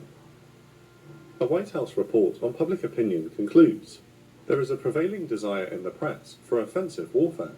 It appears to be motivated not merely by an eagerness for revenge against the Japanese, but also by a recognition that only offensive strategy can bring the war to a successful conclusion." At a 21st of December 1941 cabinet meeting, President Roosevelt stresses the importance of a retaliatory strike against the Japanese homeland to bolster public morale. However, the president is told in no uncertain terms that the United States is in no shape to conduct such an offensive against Japan. The United States Army Air Force is not ready to operate bombers out of airfields in war-torn China, and the Soviet Union will not allow the USAAF to fly out of the Soviet Far East due to the USSR-Japan non-aggression pact. Still, Chief of the Army Air Forces Hap Arnold later recalls that the president was insistent that we find ways and means of carrying home to Japan proper, in the form of a bombing raid, the real meaning of war. On the 10th of January 1942, Commander-in-Chief of the US Fleet, Ernest King, is approached by his operations officer, Captain Francis Lowe, with an unusual idea. A former submariner, Captain Lowe explains how he watched Navy pilots practice carrier takeoffs and landings at an airfield with the outline of the flight deck painted on the tarmac. If the Army had some plane that could take off in that short distance, Lowe continues, I mean a plane capable of carrying a bomb load, why couldn't we put a few of them on a carrier and bomb the mainland of Japan? Might even bomb Tokyo. Admiral King thinks for a few seconds before responding, Lowe, that might be a good idea. He orders Lowe to discuss the matter with Captain Donald Duncan, the fleet's air operations officer. As their meeting begins, an agitated and overworked Duncan growls, "This better be important," to which Captain Lowe responds, "How would you like to plan a carrier-based strike against Tokyo?" His interest piqued, Duncan studies the issue on his own before informing Admiral King that the plan is feasible with buy-in from the USAAF. King then directs the matter to General Arnold, who is also enthusiastic about the bold idea. He sends for one of his most trusted subordinates, Lieutenant Colonel Jimmy Doolittle. The 5'4" Doolittle is a former boxer and record-holding stunt pilot who performed the first ever instrument-only landing. After studying the specifications needed for a short takeoff, Doolittle informs Arnold that only the B-25 Mitchell can do the job. Satisfied, Arnold places Doolittle in command of Special Aviation Projects No. 1. Regarded by pilots as a reliable aircraft, the B-25 Mitchell is chosen for the mission because it is the only medium bomber that is the size to fly off an aircraft carrier and has the range to reach Tokyo. The short wingspan of 68 feet will allow it to clear the carrier tower as it begins its takeoff roll, but only if the pilot keeps the bomber steady. However, the B-25 will be unable to land on the carrier afterwards due to the aircraft's heavier weight, which would snap a carrier's arrestor cable. This means it will be forced to land at an airfield after completing the mission. Modifications made to the bomber for the mission included removing the lower gun turrets, tail guns, and liaison radio to save weight. The Norden bombsight is also replaced with a far simpler bombsight, nicknamed the Mark Twain by airmen. Through the installation of extra fuel spacers to carry 495 extra gallons of fuel, the aircraft's range is increased twofold to 2,400 miles with a full bomb load. The bigger question is whether a B-25, fully laden with bombs and fuel, can successfully take off from a carrier. The normal takeoff roll for a B-25 is 3,800 feet, but Doolittle will have less than 500 feet of carrier flight deck to work with. Planning begins immediately, with the objective being to launch a raid on the Japanese home islands in early April, when weather conditions would be most favourable. Multiple issues must be addressed first, including the fact that medium bombers were not designed to launch from carriers, much less with a full load of bombs and fuel. Yet, on the 2nd of February, a B-25 successfully takes off from the flight deck of the brand new aircraft carrier USS Hornet, proving Captain Lowe's theory to be correct. A week later, Doolittle meets with the squadron commanders of the USAAF's 17th Bombardment Group, which has been flying anti-submarine patrols in their B-25s since the war began. Telling them that they have been chosen for a hazardous mission, Doolittle instructs the squadron commanders to ask for volunteers and pick 24 crews. By the 1st of March, all crews have been flown to Eglin Field in Florida for a month of intense training on B-25s, which have been specifically modified to save weight and increase range. In Florida, the airmen are required to master short takeoffs, low-level flying, and navigation by dead reckoning. The volunteer crews train relentlessly, despite having no idea what their mission will be. The pull of secrecy, along with Doolittle's reputation as a daring aviator, leads pilot Travis Hoover to joke. Doolittle has got some kind of horrible disease. He's going on a one-way mission and taking us with him. Under Doolittle's leadership and the technical expertise of Navy Lieutenant Henry Miller, the volunteers from the 17th Bomb Group are ready in time for the mission start date. On the 24th of March, the air crews are instructed to fly their modified bombers to Alameda Naval Air Station in San Francisco Bay. They rendezvous with the USS Hornet, which has arrived from Norfolk, Virginia, having finished its initial shakedown cruise just 2 months earlier. The 16 B-25s are loaded onto Hornet's flight deck and lashed into place. On the 2nd of April 1942, Hornet passes under the Golden Gate Bridge, accompanied by the cruisers Nashville, Vincennes, a fleet oiler, and 4 destroyers, before sailing into the Pacific Ocean. After the coast of California disappears into the horizon, Lieutenant Colonel Doolittle gathers his men to finally tell them the purpose of their mission. For the benefit of those of you who don't already know, or have been guessing, we are going straight to Japan. We're going to bomb Tokyo, Yokohama, Osaka, Kobe, and Nagoya. They laughing. Ben and Travis. Trading little stories about when you say the wrong thing on the phone. It usually happens when you're younger, when you're in your early teens or maybe 12 or something like that. And you're talking to, let's say you're talking to your father, and you say, all right, baby, because you're just talking to your little girlfriend, and you call her baby. I was 26. This was like a month ago. Get out of here. So you said, I love you, baby, to your dad? And then I quickly covered it up. I was like, daddy, baby daddy. Baby daddy-o. And then had fun with his friend. Yeah, when I was like 12 or something, I was making plans with my buddy. I was like, all right, so I'll see you tomorrow then. He's like, all right, cool, love you. Did you call him out on it? Yeah, I was like, you what? You what? He's like, I thought you were my mom, which I don't know what that says about me, but That is really bad, yeah. Oh, embarrassing.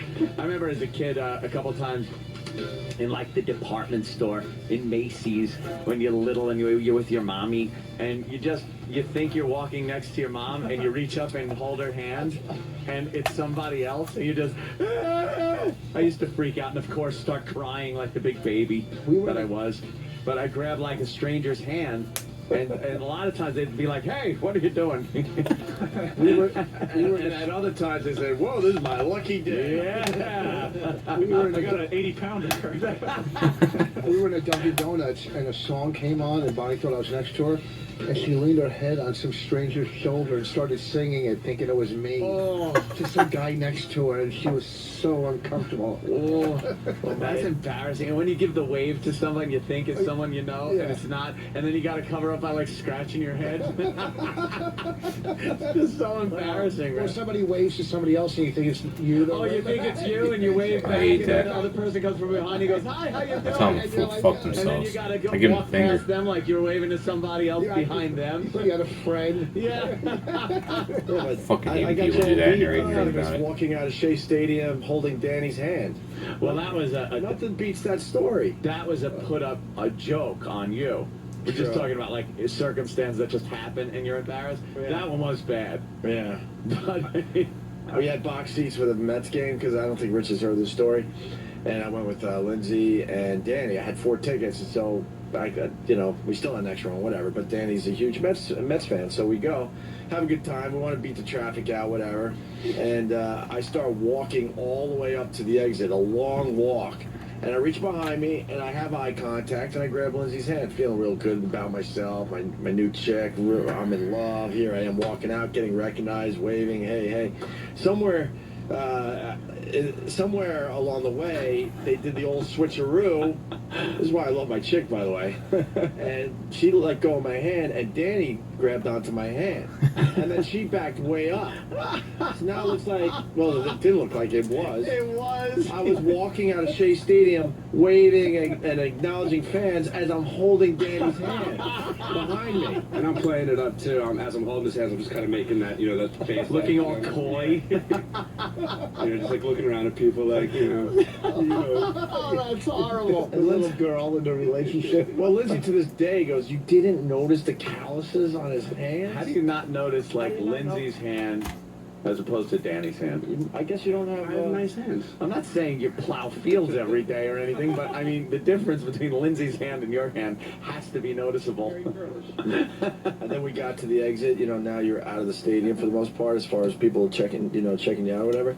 And I turn around and they're laughing hysterically. I'm like, no. How long was this like this? And then it hit me. I'm like, oh my God. I know it's different, I guess, than what you guys are talking about, but they are bringing it up like crazy on the instant feedback there.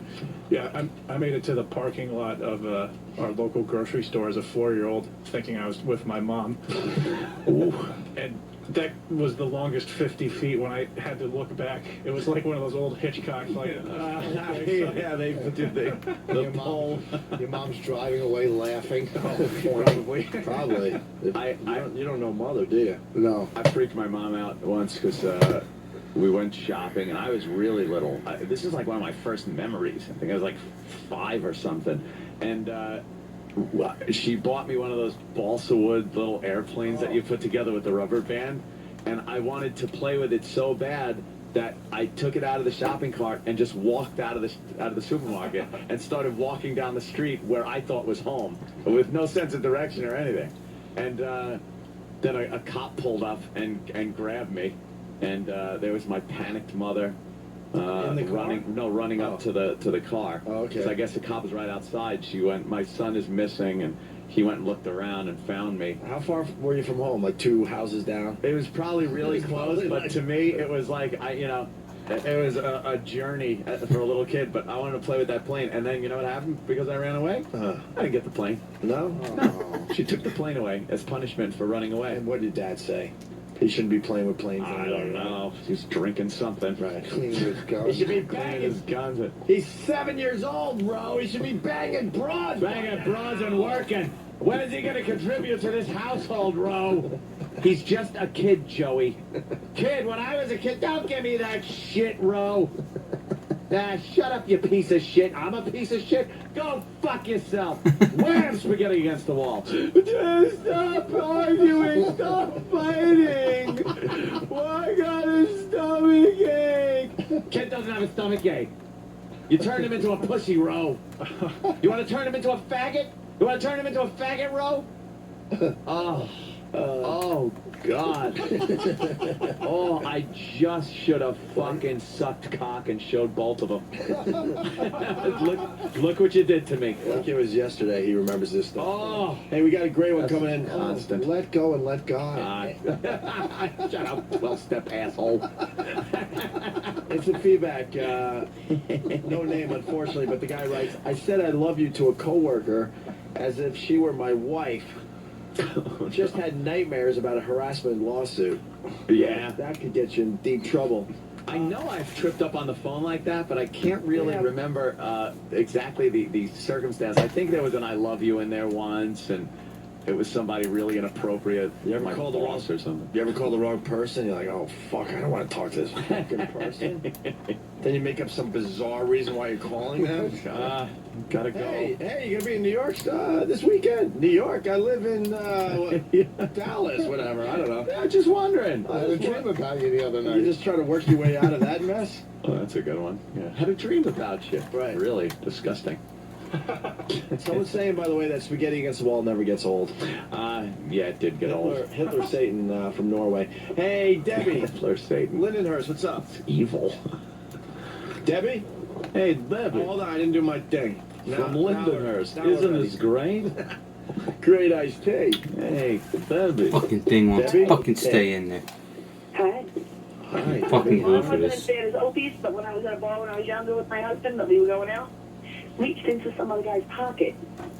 Why? What were you looking for besides the obvious? I don't know. What do you think I was looking for? A little cack. Little You want a little Motherfucker, this part is so small. Show me your cock. Where's your quack? Hey, Debbie. That make it sucks, seem man. like This Lindenhurst fucking is thing the won't stay place in to there. be. I don't want how he stays in there. So what happened? Anything good? And there ain't no fucking glue. I don't have model glue. I haven't put a fucking model in since I was like a little fucking kid. What are you doing? This shit Yeah, the pisses me touching off, thing is dude. really Minutes are strange. going by. This little fucking thing. Yeah. You ever have somebody online, like maybe you were online at the movie, and this is really awkward, and some kid, I think we talked about this, swings his arm and hits your dick? I come like a jackrabbit. Damn, Aunt, what are you It's so talking about? embarrassing. Or when one of your friends does that, like you're standing on line and they swing their arm and hit your dick. Yeah, Like, oh, my buddy just touched my cock. Why do people say they come like a jackrabbit? I mean, I don't know. Who's seen a jackrabbit and rabbits that Well, come? you gotta assume by how fast they fuck, they gotta really like come. Yeah. I'm not gonna say I come like a gorilla. Why don't you keep talking, Mars? No problem. There's live mics. I thought I was hearing voices in my head. And then I turned to my left and went, oh, okay, it's Mars. Let's go to Tom the Trucker. Tom, what's up?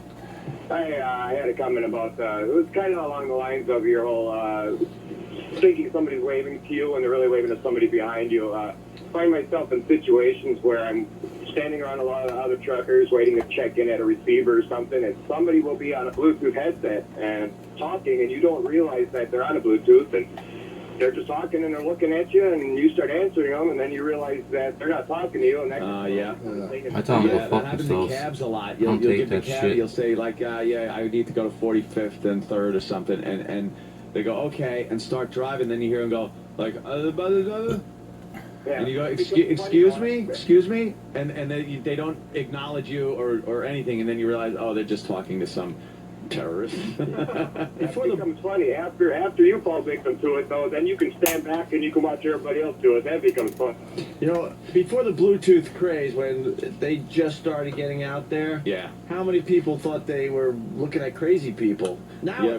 Now it's pretty much accepted. If you see someone babbling, you're like, oh, they got to be on a Bluetooth. Just walking down the street talking to themselves. Yeah, but at first it was the most bizarre thing. Like, what is wrong with that fucking person? Yeah. And it's the animated people, really, too, because there are certain people that can just walk and talk. And then there's people that have to, like, make hand movements and emote with their body, and that looks really odd. How come if you're in a restaurant and somebody, or whatever, it doesn't matter, and somebody's talking on a cell phone, you get mad because they're talking? But if they were just with somebody else and they were talking, you wouldn't get mad. You know? No, I understand what you're saying. That kind of, he's kind of making a point. You know, like, why you shut up? You're on this, we're trying to eat or whatever. But if he was with company and talking, you wouldn't say that. I guess because they don't talk like this when someone's across from them at the table. Hey! Yeah, maybe they talk a little louder. That's the reason. Talk low, but you're right. If somebody else was there and I were talking, it would be two people talking. Also, too, when I'm in a restaurant and somebody blows their nose, I get crazy. Yes. Like, if they're an older white guy, I'll yell at them. If they're like a big black dude, I won't. But you don't know who you get. If I know I can beat them, but why would people blow their nose as I'm eating my big meal? Yeah. Go in the bathroom. Go to the bathroom. It's the worst. First of all, I don't think you're capable of really blowing your nose to that extent and cleaning everything up and knowing everything is spotless. You know?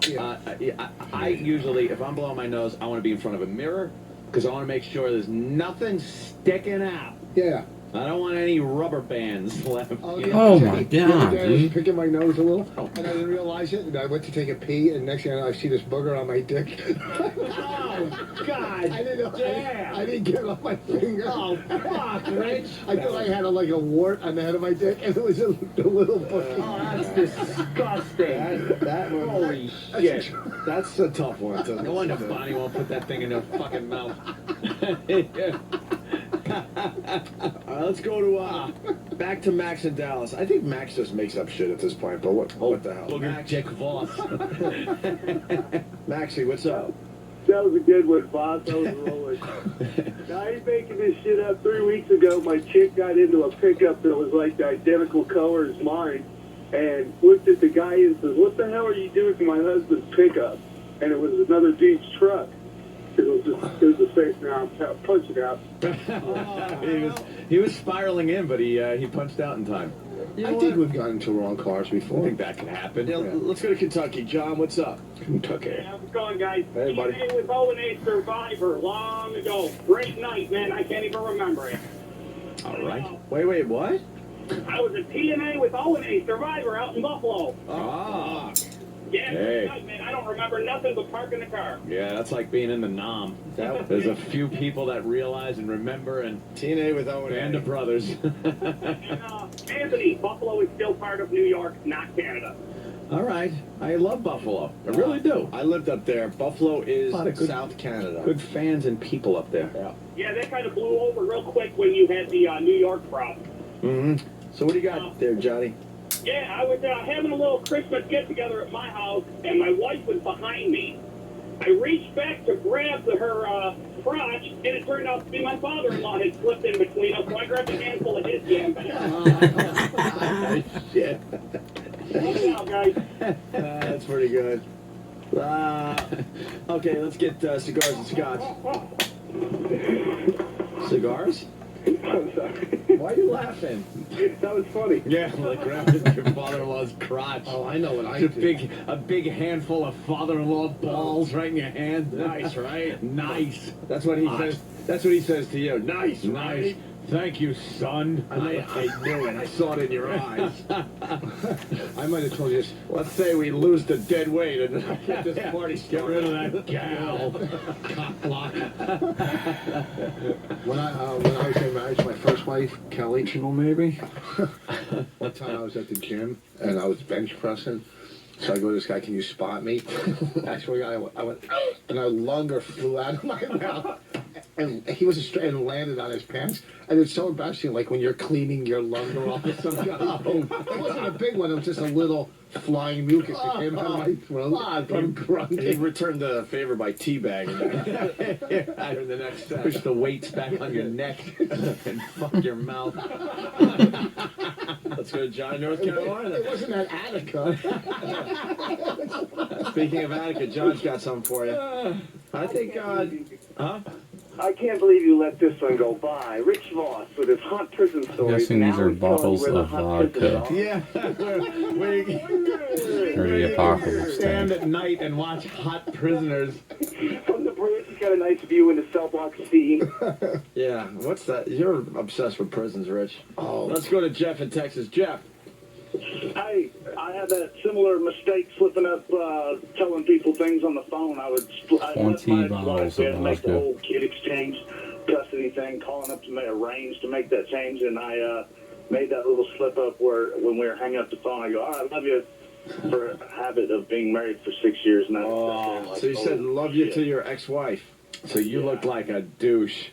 Oh, it was my choice to leave, so here I am thinking, oh, great, she's thinking I want to fix things now. Say, not you. Yeah. Yeah, oops, sorry. Anyways, punching out, guys, thanks. Thanks, sir.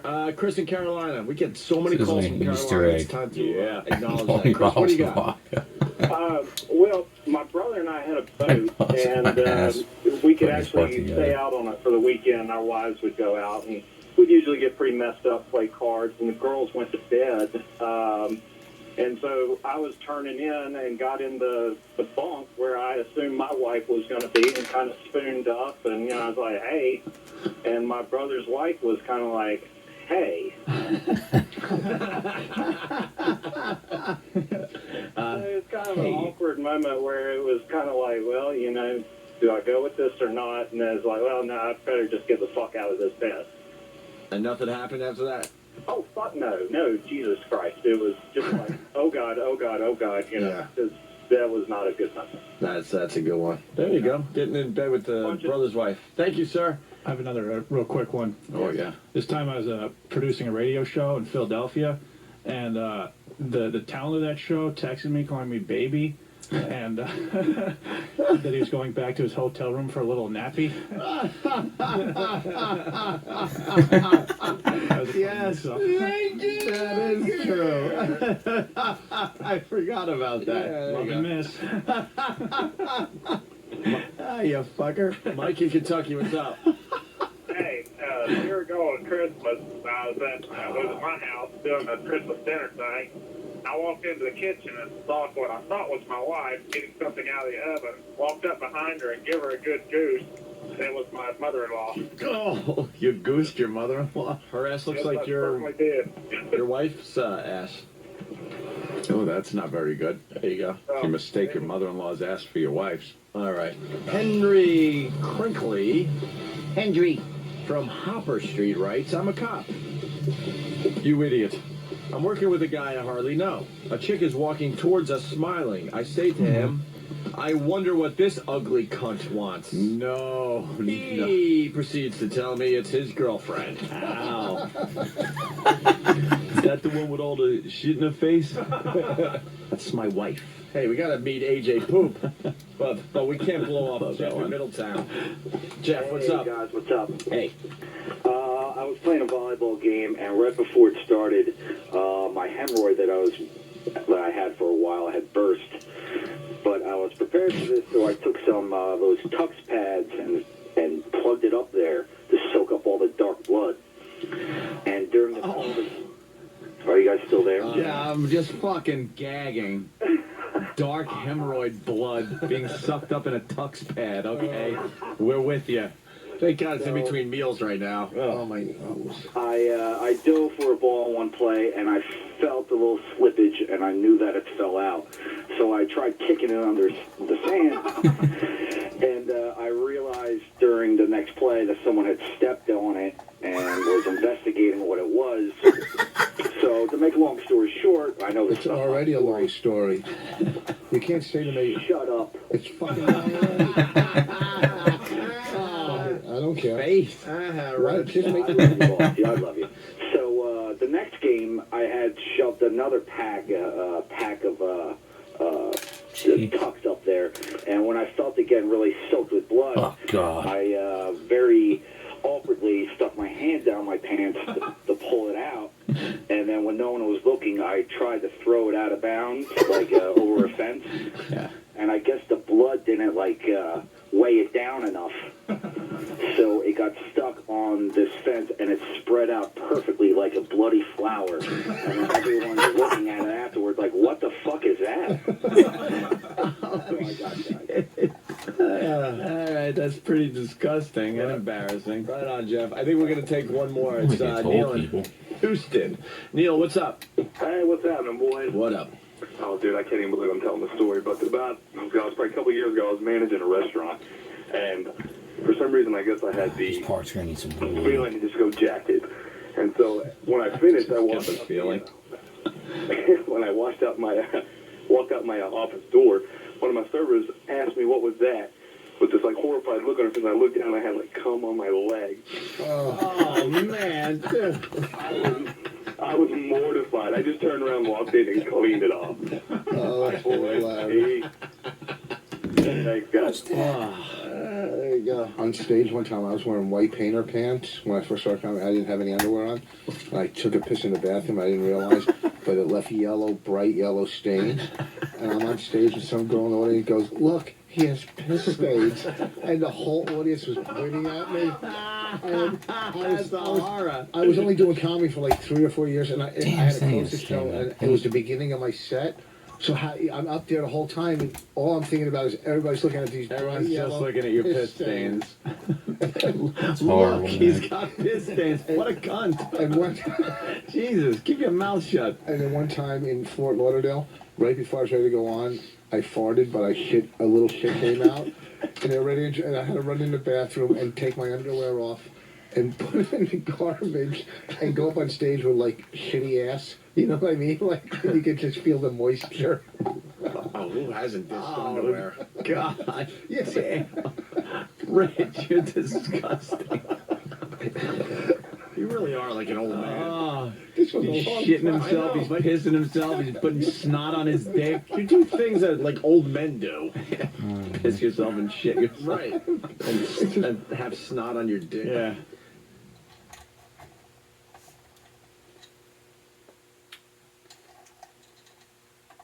These parts just late.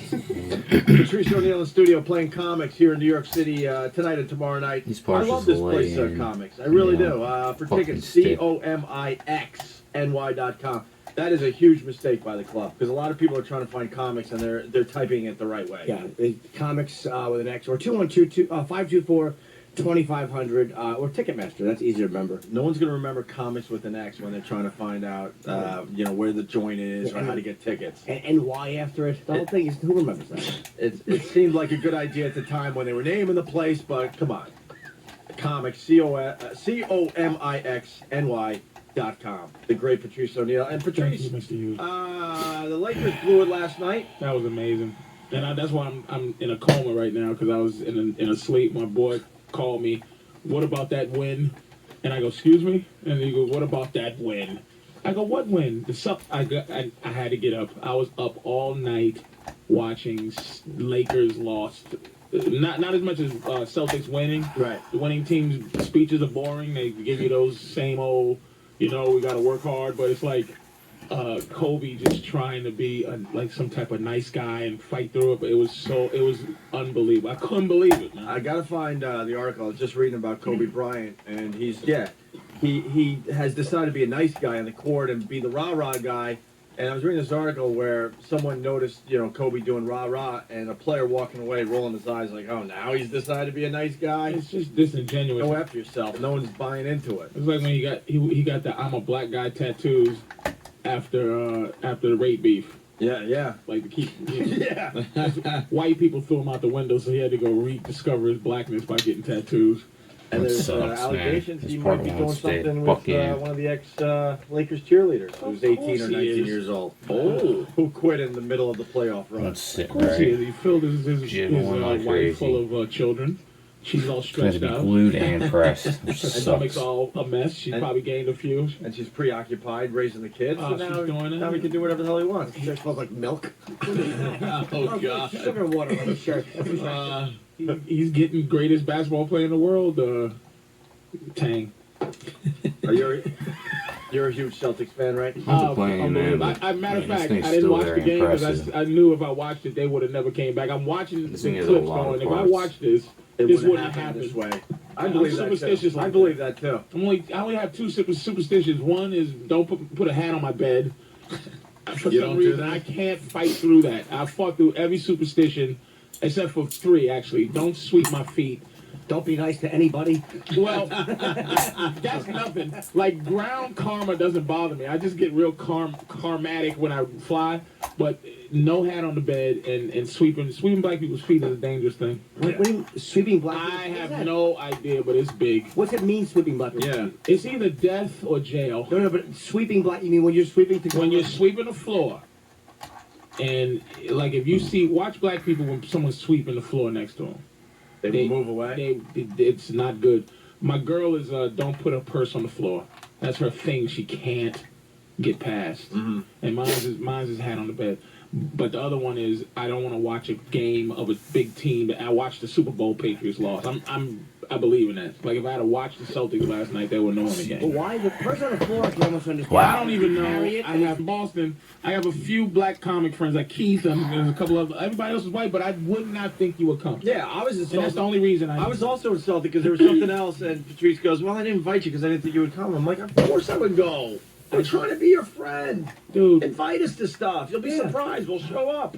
We have been promising to eat some type of lunch together for years since '96. The staff is still waiting for their lunch when we came back on. The interns. You know what? Patrice makes a good point really fast. Across from XM, there's a place that used to be called Shelley's Steakhouse. Yeah. And Patrice and I and a few, I believe our ladies were there and a few other people after one of your Saturday night radio shows. We went and had a great dinner, a late night steak dinner. We had a wonderful time. And I remember even saying to Patrice, we got to do this more often. Let me tell you what has happened since that dinner. What more often? Shelley's Steakhouse moved a block or two away, and in its place is a brand new 20-story building.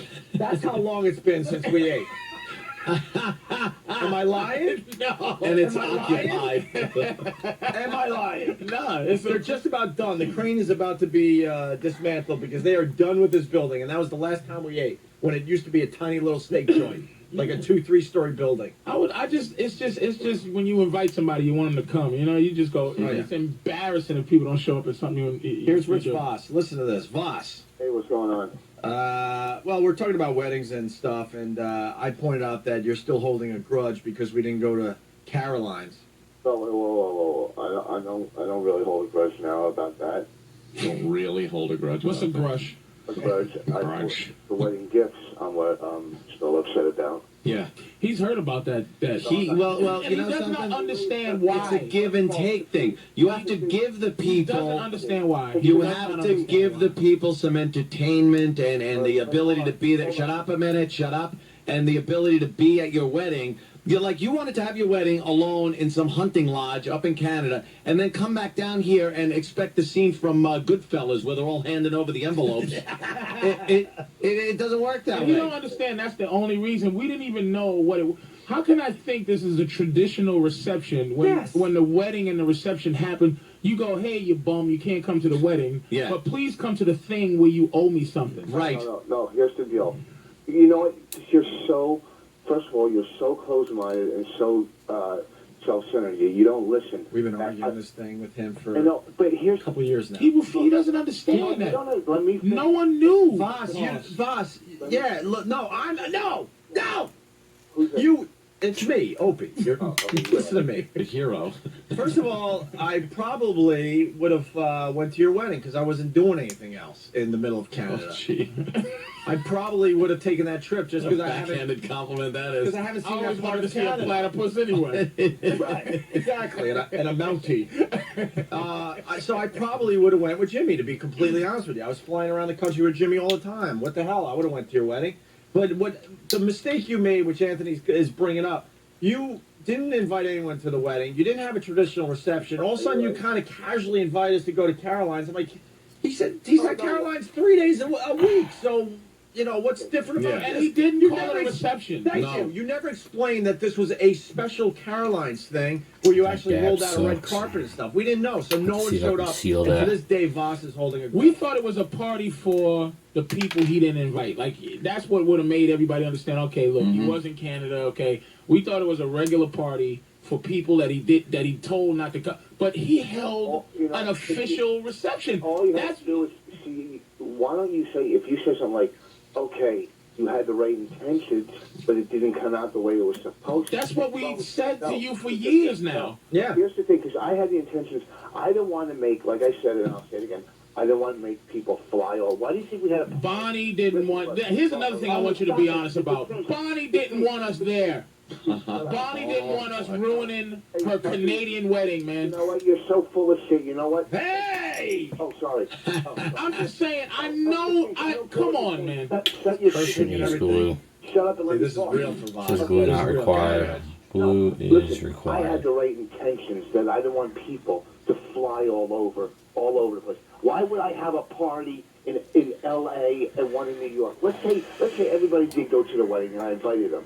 Why would I still have a party in New York? Why would you have a Why would you have a party in L.A.? Why would you have a party in L.A.? Do you know? You see where I'm gonna go with this?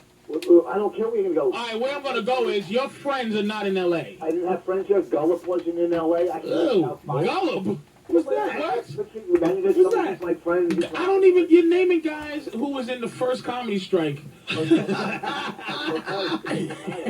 comedy strike of '79. Didn't one of those guys jump off the Hyatt Hotel? He didn't get his way. Look it up. That's a great story. Boss, the mistake you made. You didn't make it clear that this was a reception. You're like, we're thinking of just getting together at Caroline's. I'm like, I'll catch him next time he's at Caroline's. I also have. Here's the thing. I have the invitations I sent out that look exactly like any other. I made a mistake.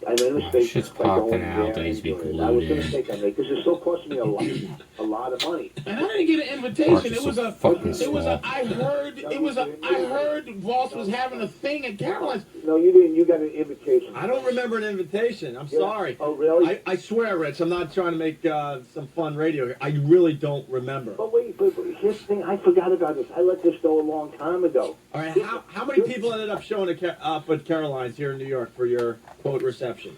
Over 100. I just have to say what Steve from Bay Show is calling them. What? Bonnie and Claude. Steve. Over 100. Over 100? Oh, that's funny.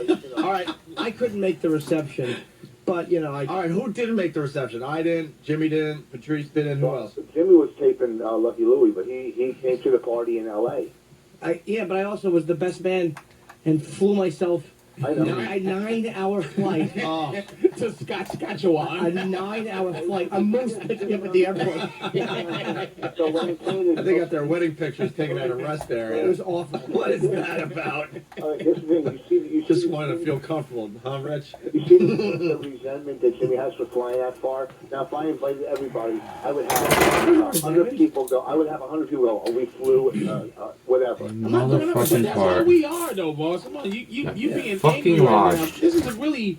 I'm not being angry. First of all, this conversation came about, boss, because me and Opie was talking about coming to his wedding, and I said, look, the way we all operate, I was lost in it I didn't think forever. he was going to invite me to the wedding. Who? Opie. And I started naming who I didn't think he would invite. I thought it would just be too big of a thing, and he would invite just very, very close people. And I didn't think any of the comics, other than Norton from the show, would get invited. So your name came up, and then this thing. Well, Voss is going to get an invite. It might be a little late, but he's going to get one. What do you mean a little late? What does that mean? You know, I'm getting my list together. It's taking longer than I thought. Oh, brother. You're cutting back on expenses? No, it's a joke that goes back a few minutes. No, a few minutes. It was way back a couple of minutes. No, I figured out how to get out of an uncomfortable situation because there are a lot of people you feel like you need to invite, but you don't really want to be at the wedding. So what you do is you make sure they get their invite very late in the game. Mm-hmm. And then they end up calling you, and they feel guilty, like, oh my God, but I have a trip to what's Disney. Maybe 2 weeks out. Why don't you get That's late? Yeah. 2 weeks out. Yeah. For your white friends, so Patrice would be like, I don't plan that far. I don't think I'm on 3 days. Yeah. Well, you don't understand is because you're Opie, people will just cancel their plans unless they absolutely All right, then can't. it's got to be like 5 days. Well, that's out. true. Why don't you just drop them off on the way to the church? Yeah, call them that morning. I want the awkward call where I just got the invite, and then I go, that's weird. I sent that out months ago. What happened? And then they go, fans find out where the wedding is. And then they go, well, it's only 5 days from now, and I don't know how to tell you this, but there's no way I'm going to make it. And then I have to make believe I care. Like, man, I understand. It's cool. Don't So worry. I would have understood. That's why I'm not saying it like I would have understood That not getting thing I just invited. put I in there. understood not getting invited to Boston's wedding. Fling that I in there and I heard it bounce didn't off the appreciate the fucking anger wall. he had about this reception. He was extremely I don't know if I mad should at fucking bother that with I these did things. not know was a reception. Patrice, do you really think you would have flown up What the fuck, dude? No, that's why I said I'm not upset that you didn't invite me to the wedding. Bro. I'm really not. I'm just upset. pissed. But you shouldn't be upset that we didn't Like know it was a fucking reception. attempt Right, I'm fucking upset 5 now. You got traditional. Cocksucker, you said you need no glue. You need fucking glue in this thing. Yeah. Dude. Well, you know what? A lot of people have wedding parties, and when people don't go to the weddings, I don't know that, man. What? That's No, a lot of people have a wedding and a reception. You know why you don't know that? Because you're too selfish. and Motherfucker, self-centered stuck for to the doing tweezers. Who researches these? What does that mean? What are you going to Google wedding possibilities? Yeah, what do you want us to does that? What do you want us to spend some time on Wikipedia Motherfucker. making up wedding crap? Horrible gaps in some of these parts, man. Tell me that I'm too selfish These to parts learn need to about be weddings. I don't glued care. and clamped. When was the last time anyone learned about weddings? You got married in Canada. What's this? That's not selfish. You couldn't get married in Connecticut. I could have God drove damn there. it, man. Buffalo, keep it constant. Yeah, why Canada? Why Canada? It's taking a long time to put Her together. whole family moved to the States. What about your side of the situation, boss? Fucking thing fell I out. don't have that big of a family. Where your family, boss? What's that? Where your family? Oh, that really hurts to think that you guys are my family. We are your family. Yeah, we are. This is all you got. We're all you got. This is it. We love you, boss. Yeah. This is it. This is it. I have no comeback for this. Isn't that great? We're now, this is exactly it, talking a man into suicide today. I want to bring up to Anthony and Norton. If you go to the That's message board basically about, they're giving these parts here. They're gonna start falling out. daughter, This fucking I thing. realize neither of you went to college. What's a college ship? College tips. Oh, tips. Oh, tips. I thought there was like some kind of cruise ship for college kids. Fucking sucks. These things are falling out. Yeah, college tips. College tips. And realizing that neither one of us went to college, yes. No glue required. That shit A lot is of people just agreeing with falling out. Voss's philosophy, because Voss wants to have his kid go to community college for a couple of years, then maybe go to a huge university. He wants to save a few bucks. Exactly. But with tuition and how it is, Why don't you just it's say hard to she- beat them up about Why it. don't you just say your kids are going to the 13th and 14th grade? Yep. That's what I said. That's it. Community college is failure. Because you have to have a kid or have gone to college to know what's good for. Well, to make decisions and stuff like What's that. a Oh, wow. They're falling apart. Does your tongue swell up at night when you sleep, Voss? Put some ice on it. Voss has a anterior cruciate ligament tear in his mouth. Oh, that thing fell out. That sucks, man. Hey, I would have bought fucking glue. The cocksucker said Suck fucking it on salt. needs glue. My phone is screwed. That part, roll out, and who the fuck knows where it is? job training on the job. You learned doing what you wanted to do. Mm-hmm. College stinks.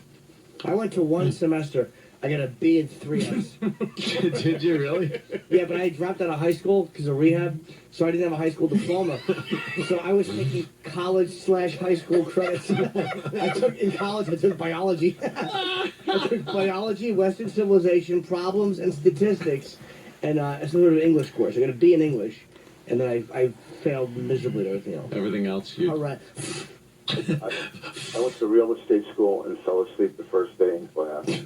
And was like snoring and drooling on the desk. Real estate school. Who would buy anything from you? Yeah. Want to buy a dryer, door? Boss, how long have you been married now? 2 years, right? Over 2 years. September will be 3 years. I'm thinking of getting you a wedding present. What should I get you? I thought you were gonna hang up right now. No, he's asking. What do you need? I don't know, tuition for my daughter to go to college. I don't need any. Wait, is she graduating this year? Yeah. Yeah. Yeah, she wanted to go to school, but boss talked her out of it. How in God's name did that happen? She was like this little goofy girl last year. That's what happens to them goofy girls.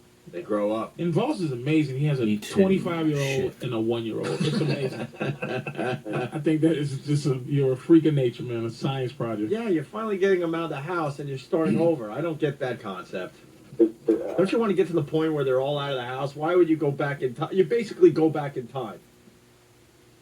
They're out of the house. You turn your 18. I know, but you turn your 18-year-old into a newborn. That doesn't make sense. You were finally ready to just not have to deal with anything with children anymore. And now you start it all over. Called love. Hey, Voss, where are you going to be tonight? Where are you going to be tonight? 'Cause we got a break. Tommy Cove, Springfield. I'm not hanging up on you. I don't do that with plugs. He did get it out quick, though. I'll You're give him in that. Springfield, New Jersey. What's the club? Comedy Cove. Comedy Cove tonight with Rich Voss, who's terrific to see. For real, I really don't have any resentment or anger towards this whole wedding thing anymore. I made a mistake. It was a complete misunderstanding. He had resentment and anger? Yeah. Yes. Wow. Oh, he came in here on fire one day, yelling and screaming. I'm like, oh, chill, dude. We didn't even know it was a reception. You're not the only one that made a mistake. I made a mistake. I went. It wasn't. It was kind of fun. It was actually. Look, here's the deal. You assume too much because I would have went to your wedding. You know, I think people don't want to ask people to go to their wedding because they don't want to put them in that position. But that's what I was telling Patrice that started this whole thing. I'm like, of course you're going to get an invite. But if you call me and go, I don't really feel like going or it's not my place, I would be totally cool with that. That's fine. But I do want you there. I'm not To RSVP. I don't know. Let I'm me not tell you, just let me doing tell you it how, to do how it. detached I am from it in terms of that. I don't even know how to feel for you at a wedding. Like, I don't. No one in this room knows how to feel. I don't know what. Somebody has to tell me how to feel at a wedding. I guarantee we can line up and put our hands on that hot plate over there, and not one of us will scream. We just don't feel anything. Nobody feels in Am this I gonna room. be like, hey man, I'm so happy. Like, Yeah, you're supposed to be like happy for people. You're supposed to get caught up in the joyous moment of their Shit's falling happiness off the and shit. love. Fucking and glued. then during at the receiving line at the end when you're shaking hands with the family and you're supposed to actually say congratulations and really feel it. Patrice is making this cringe but face. I innately Very don't support important part marriage of from falling the off. guy's point of view. Meaning, if I saw you get Fucking married, I'd be glued. like, boy, one soldier down. And I just think it's for, Medic. it's for the woman. I'm usually not going to be her friend. So you're more happy for her. You would need to be more happy for her than the man. But I can care less about, you know what I mean? Like, if I marry my girl, it's really going to be. So you're here you go. But you're That's what a looking at marriage Three is. parts the need to be whole glued. thing very cynically. You're not looking at it in terms of love, two people sharing a life. Believe me, I ain't either. But, you know, that's how it is. Depends on the I don't mean with you personally. I'm not talking about you. No, I'm talking about general overall Anthony, percentage. I'm telling you to shut up because you're heading this way. What? Yeah. What? It is whirlwind, Jack. It is a Who are 6.8. you kidding? This isn't 2007. I would believe every word you're saying. What? You're in a whole different world, my What friend. did I do? You're heading toward at the altar. Something you said you would never do again. Why can't two people Look, I don't want to put the pressure on you. Two but movies in mind. I don't My want big fat white Put this wedding on here. And I'm just smashing into it, and it's gonna take a while. And people in God. What happened to that? Finally get That that would be clicked cool. in. Finally get that Yeah, clicked but in. beach somewhere. like Braveheart? Just go out in the woods. Yeah, do it how Spencer Christian did it to the Tahitian girl when he was hiding from Mr. Captain Christian. Bligh. Marry her under a burning tree. You guys attacked Bobby. He didn't invite people in Hawaii. We covered that. Yeah, but He then just got Bobby was washed up smart. there. And He was a decided to get married. smarter chiseler than you. Yeah, it was very smart for him to do that because he was protecting. But you were doing it too. You were protecting your ego because you didn't want to invite. I don't know. I'm not going to sit here and say you wanted to invite me, but you didn't want people to turn you down, which is what people don't want. It's your whole life experience. Everyone has rejected you. I mean, Patrice, here's the thing. I invited you. When I had that dumb party for my. I love that, dude. I appreciate. Look, I'm not mad you didn't invite me. My thing, listen, if you can listen, is that I didn't know what that party was. I didn't know that I was supposed to be bringing. I thought it was just I have a party. I didn't know you paid thousands of dollars to Goofy Carolines. They should have paid you, by the way, all the help you've given them. And these wedding cupcakes that he had. Not to trust Carolines, because they do the right thing, but maybe they should have thrown Boss a bone and said, look. Maybe they did. I don't know what kind of. They give you a deal at Ulrich? No, of course not. Oh, look at it. Yeah. I guess they allowed me to headline. We didn't know, Rich. I wouldn't have came and not get you some. I'd get you something because you're a friend of mine. But that reception, I didn't know what it was. Okay, so I agree. We made a big mistake. Bonnie and I talk about that all the time. That we made a big mistake. I just feel bad because they were probably hoping to see more faces, familiar faces, and they just weren't there because there was a misunderstanding. That's what it really was. It wasn't just dumb. We love you, boss. Now get lost. Beat it, Sophie. Scram. Sophie. Do you think you'll cry during the reading of the He'll cry. He'll cry.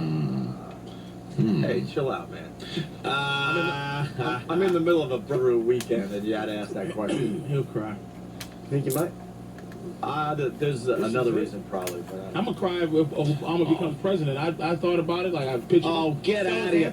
Yeah, believe me, we'll both be crying. I'm gonna cry. I think I'm just gonna cry. Is that like? Because I've seen old footage of when Martin Luther King was assassinated. A lot of black people standing around the televisions in Times Square and stuff, just crying. Yeah. You think that's gonna be the same type of emotional moment where the first black president? All right, listen. This could be 20 minutes. Jesus, We gotta take a break. Butterflies when you said that. We gotta take a break. We get into this after the break. We're 15 minutes late for a break. Listen, and really fast, just to wrap this up nice. Patrice, the first Saturday night radio show you did was March 11th, 06. Thank you, E-Rock. It used to be called Bitch Management. And we went out to dinner after that. Over 2 years ago. Over 2 years ago. When we said, wow, this is so nice, we should do this more often. And we've been planning it every day for 2 years. Well, it hasn't happened. April, May, June. So 2 years, 3 months. That was the first There's a time new building in the place. I'm going to take a picture today to show everybody what's in place of the steakhouse that used to be there. It was actually 2 30. years. I've only had 9 shows. What? It's my 9th show last Saturday. That's hilarious. You have to break. Oh yeah, no, What, Jimmy? I'm kidding. Did you have something? No, I didn't want to cut you off. I just wanted to. Did he say something that bombed someone there? No. He's just being a smartass. All right. Hope you did.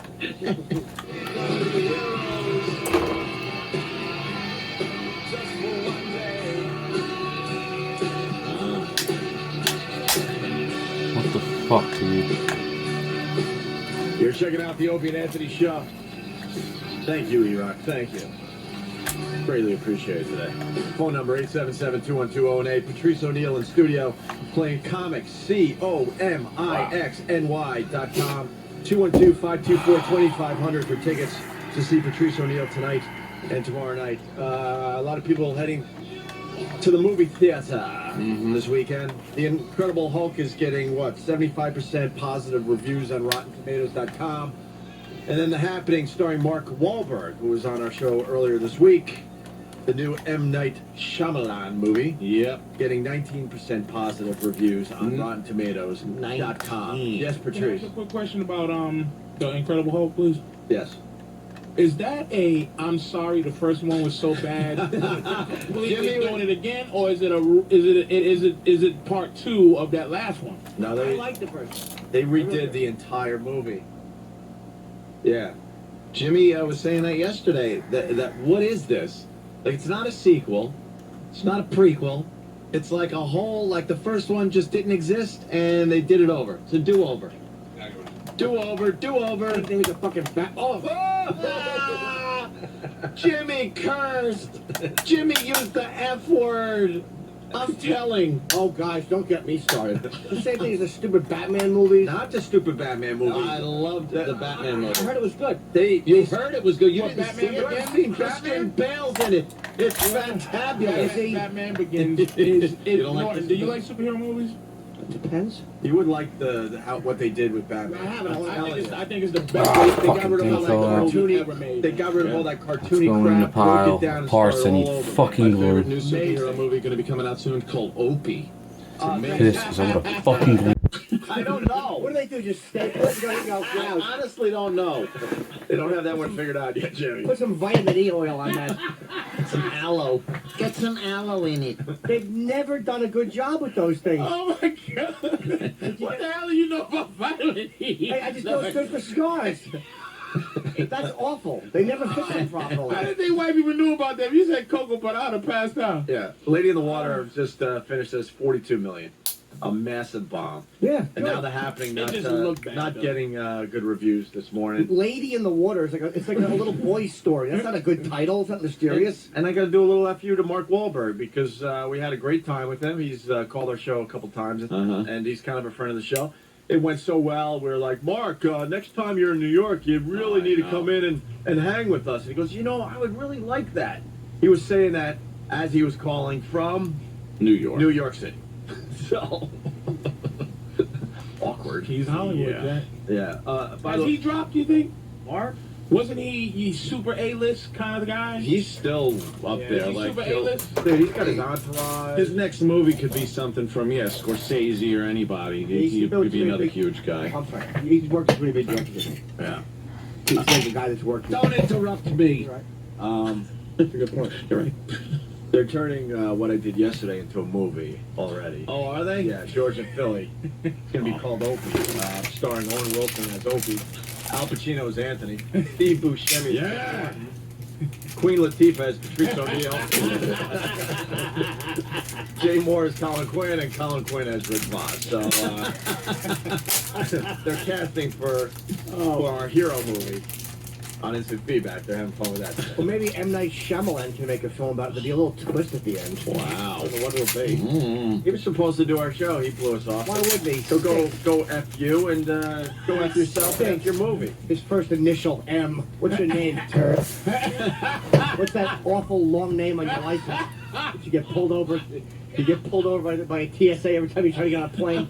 You bum. Yeah, where's Roland? I want to know why M. Night blew us Exactly. off. My head, Salaman. Mediocre Night Shyamalan.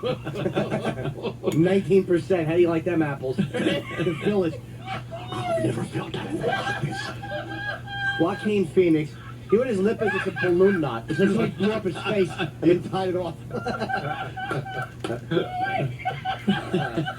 That's right.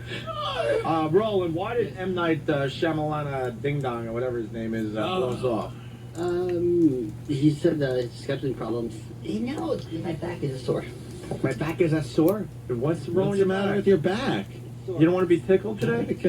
How did it? No. He goes, no. How did it get sore? Roland is M. Night Shyamalan. Like with too much tire pressure in him. Oh, someone didn't use the pressure gauge. A stressed out, swollen M. Night Shyamalan. Yeah, we might have to do The N stands for massive. might have to do a split screen with Roland and M. Night. They have a similar look. Yeah. So wait, he blew us off because it's scheduling? Why? Does he have another atrocious film that's being shot? No, he's friends with Howard, so that's why. Oh, is that why? He ought to call his next film The Manhattan Project. Because it's all he does is bomb. Hey, Enola Gay. His film's going to be dropped out of the Enola Gay in Japan. He sucks. Your movies stink. Oh my God. You're a bum. 19%. That's 8% more than you should have got. That's his name. Manoj Neliyatu Shamia. Your name is annoying. Change it to Mike. That's his real name? Exactly. Who likes him? No one. Where are the vowels? Oh, a Manjo Neliyatu Shamia. Shut up. He should be saying, you want to take the... Letterman tonight? No. Oh, wow. He is being brutal. I already did it twice. Really? Yeah. Okay, let's see something. That's all I got. Luckily, I don't have a dead dog. Gee whiz. Yeah. I don't want to got that high blood pressure. But Stevie, I do want to ask. Hey, Roland, I like the paper. That's like them. Tired of opening plastic It's bags. hard for me when I really like a person. I'm like, I got nothing. Yeah, he doesn't like Poe, and that's why it was. It was just easy to hurt him. Yeah. He has scheduling problems. That makes me sick. Yeah. What's his We got more- real name again, Dalton? Oh, it's horrendous. It should be followed by, and you're calling Dell customer service. Manoj, Nelly Yatu, Shyamalan. It's just Y. There's a Y and an M. Horrendous. M. Night. How cool. Sounds like what Bruce Campbell had to say in Evil Dead. Manaj, Nilyatu, necktie. Exactly. How's that feel, idiot? Your name is a prayer in Necronomicon. Oh my. Yes, the prayer of Aratu. Oh, Lord. It's so funny. He doesn't like M. Night Shyamalan. It's like for real. His first movie was so good. It was I mean, amazing. he just, What was his first movie? Sixth Sense. He did one before that, but no one really saw Oh, it. did he really? It was. So you started hating him because his movie stunk? After The Village, I want to spit in his face. I don't like Joaquin Phoenix. Plus, he whispers everything. And I just think he's horrendous. You don't think he was good in Gladiator? I don't remember when Gladiator. Yeah, Gladiator, that was a good movie. He was a king in that Gladiator. It was pretty Yeah, good it in was pretty Gladiator. Is that where the man with the sword stabbed him, like right above the gum line? he's meant to lead us. He has the mark of the whatever on him. Let me ask you a question. Can I ask you a quick question? Have you ever trashed a star that you bumped into? Or you even had to work with and you go, oh, I hope they just don't know. Sure. Gene Simmons, who I was a fan of at first, it blew me. Oh, yeah, it's happened with him. But I'm almost at a point where it's like, what am I going to do? I'm almost 40. They're not going to start just putting me in movies. I mean, I know who I like. What is M. Night going to call me? Hey, look, I got something that's going to get 1% on Rotten Tomatoes. You want to star in it? No one else who can be in my films can act. So They could at least put you as one of the ghosts in Sixth Sense. Yeah, exactly. I could No have makeup something. needed, just Norton walking around. Boo. I see pale people. Jared in Boston, yes. Hey guys, M. Night's first name was what that guy in Temple of Doom started babbling before he yanked out a heart. Kalema. You know who's a great director? Is Mel Gibson's a great director. Really? That Apocalypto was fantastic. He's not. He takes it really. And they hate him, too. Hollywood wants to. They Well, really he doesn't like Jewish people, and a lot of Jewish people in Hollywood. How much money do you have to have before you can be anti-Semitic? Mel Gibson money. Yeah. He got away with it. Yes, He's fine. But he really didn't. He. I mean, where you go? They want Jill in the middle. No, let me tell you something. No more Jill in the middle. Here's the How problem. about no more pictures? I've had it. Here's the problem. I'll tell you what the problem is. I'll tell you what the goddamn problem is. And this is the God's honest truth. We go up ringside. Great. Last night we went to Roseland. They had a Thai fighting thing there. Pretty intense. Those little guys are insane. A little Muay Thai. Yeah, a little Muay Thai fighting. And here's the problem. We want a picture taken. And every time we go to have our goddamn picture taken, someone sneaks in and goes, I want one with you two.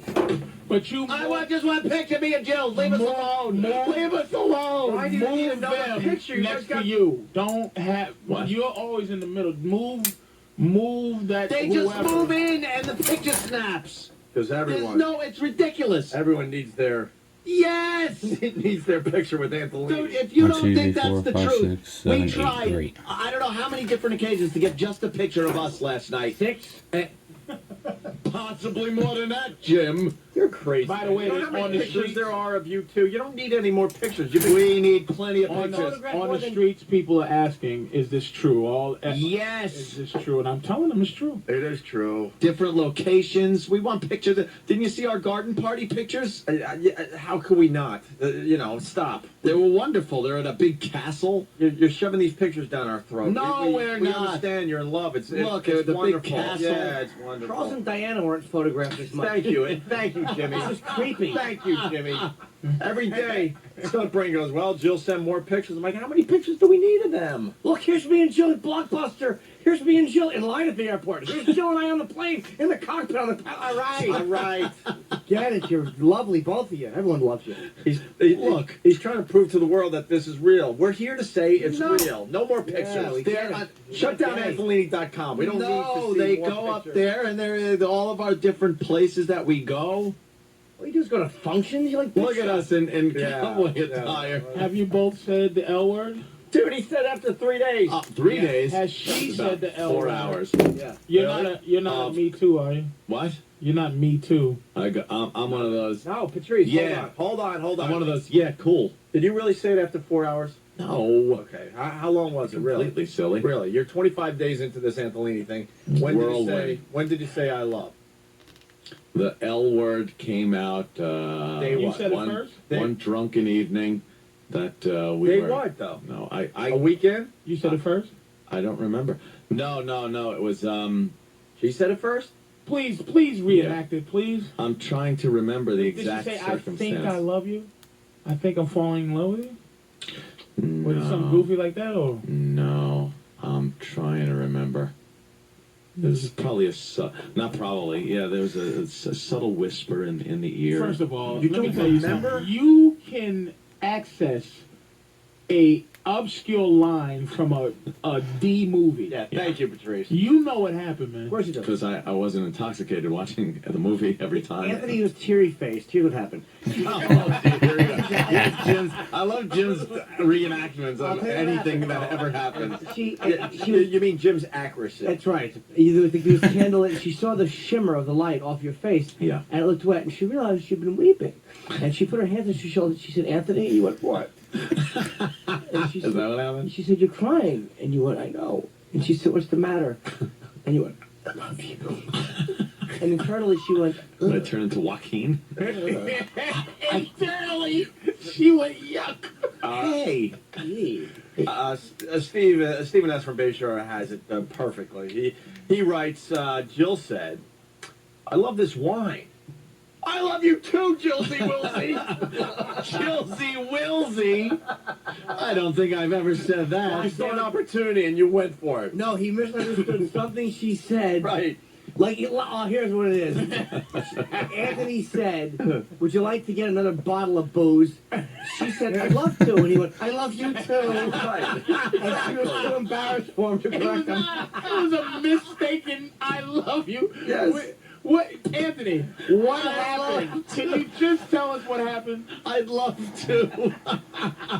Because you had, okay, give us the sober I love you when it wasn't drinking. Give us the sober that you guys sobered up and now. They haven't been sober yet. Here's the sober one. Yes, we have. He said twice. He said it again in the morning. He went, "I love you," and she was like feeling so awkward. You're so sweet. I gave him a Oh kiss. God! If that ever happened, stop it, you. if that ever happened, I would leave the premises immediately, never to return. Has she been Never. Has she been? Call me Schmoopy. You're Schmoopy. You're Hi, Schmoopies. Bye, Schmoopy. Bye, Schmoopy. Hi, Schmoopy. Hi, Schmoopy. You're Schmoopy. You're Schmoopy. Am I forgiven, Schmoopy? Yes, Schmoopy. Schmoopy, how about a little tuna? You want a little tuna fishy? I love Wow, that that's sucked. pretty accurate. From though. Seinfeld. All right, listen. Awful couple. Once date to the game. Yeah. Get really pissed off because the dudes were checking out Jill as she just worked the crowd. And could you do me She a was big great, favor? actually. That's what. Yeah, that's She what was, was she her was job. She was great at it. Yes, Can you do me a Patrice. huge favor, please? Yes, Patrice. Can you not have discussions one night when you're letting all your truths out about who you slept with and who she slept with? Don't get into that. I don't get into that. I never do. Okay. I'm just This is just public knowledge, you know. all right. I'm just saying. It's don't- like public I'm domain. just saying for your own. Before we lose Richard, though, Richard, Yo. in your column this morning, the television and radio section of the Daily News, you write, seems the off-air love affair between radio host Anthony Cumia of Opie and Anthony and Channel 11 traffic reporter Jill Nicolini is, well, real. I love how you wrote that. Is, well, pause, real. A website, Antolini.com, has been created to track the romance. After looking at the pictures of the happy couple, the upside of this merger of media titans is that it gives single guys who might look like the married guy at the top of the opposite page hope. Just saying. And you were the guy at the top of the opposite page. Yeah. It's the Billy Joel syndrome. Yeah. What's that? Driving into a house? That's awful. What's the Billy Joel syndrome? Cheryl, whatever her name This is. guy's getting a little too comfortable with Yeah, it. and you know what? That is such a. You women don't think like us. We don't need to say that ever. That's true, Patrice. Richard, you don't want us going back to hating you. Trust me. No, Richard's right. Stop getting comfortable with our radio show. No, man, no. The hot girls will a lot of times just go with guys who get them in a different way. You're right. They don't think like us. That is right. Christy Brinkley and Billy Joel. Billy Joel's gift was bigger than her hotness. But that's what I'm saying is that we have to come with her prettiness. For some reason, is matching his establishment as a man. But for real, it's not. She's not. Most hot girls, like we're in high school, most hot girls date. I never said that. Okay. I never said that. What is the what's the idea that if it was fake, what is the idea behind the fakeness? Like, I've heard on message boards, I've read things like it's mutual publicity for this program and for Channel 11, the CW11 News. It's Jill trying to get publicity for herself. It's me trying to get publicity for myself.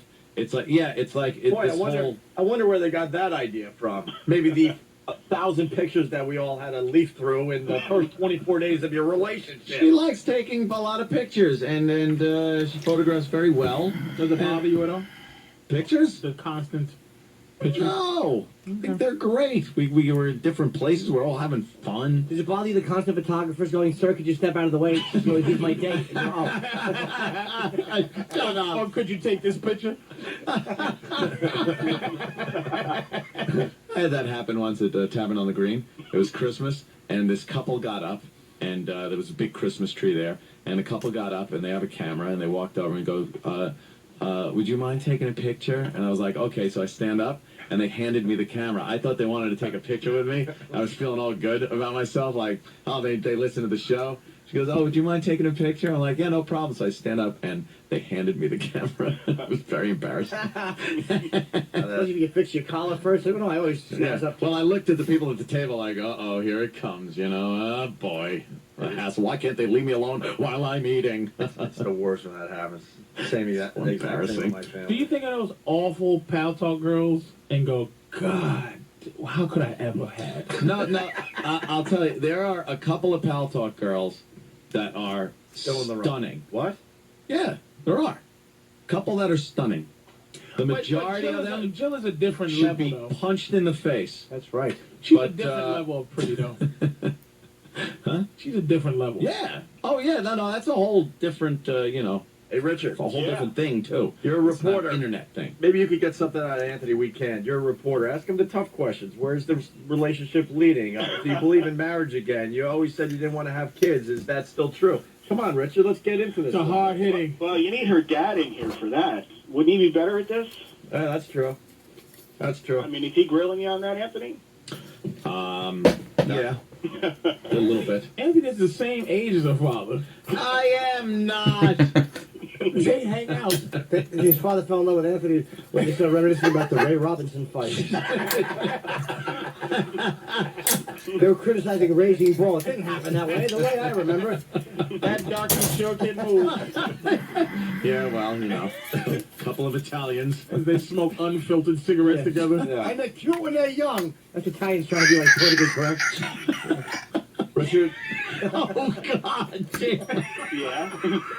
I remember hearing that as a kid. It's very accurate, right? Richard, anything else before we let you go?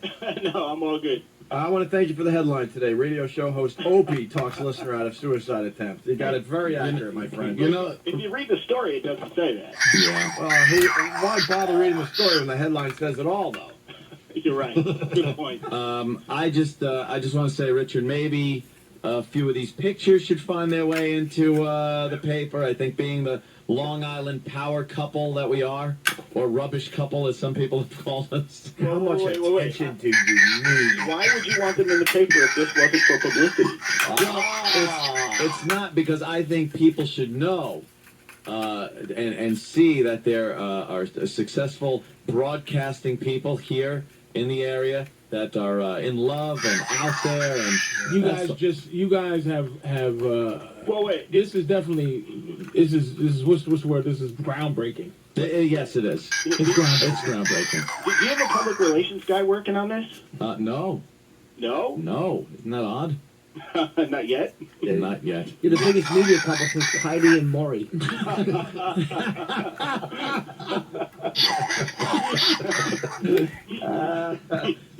That's a good one. Now, do you catch these upper echelon, like the Weather Girls and maybe the... We're calling Opie a hero this week. Even with the stress of carrying a radio show on his shoulders, Opie was able to accept the compliment with modesty and class. Look, what can I tell you? You guys you're in front of greatness. We're players. You certainly are. I'm a hero for the common man, and you're lucky to be around me. Our sources are telling us that Opie will spend the weekend visiting children's hospitals and helping the homeless. Could a Nobel Peace Prize be next? As the hours continue, we'll keep you updated on the life and times of a real-life superhero, Opie. As for the Antholini story,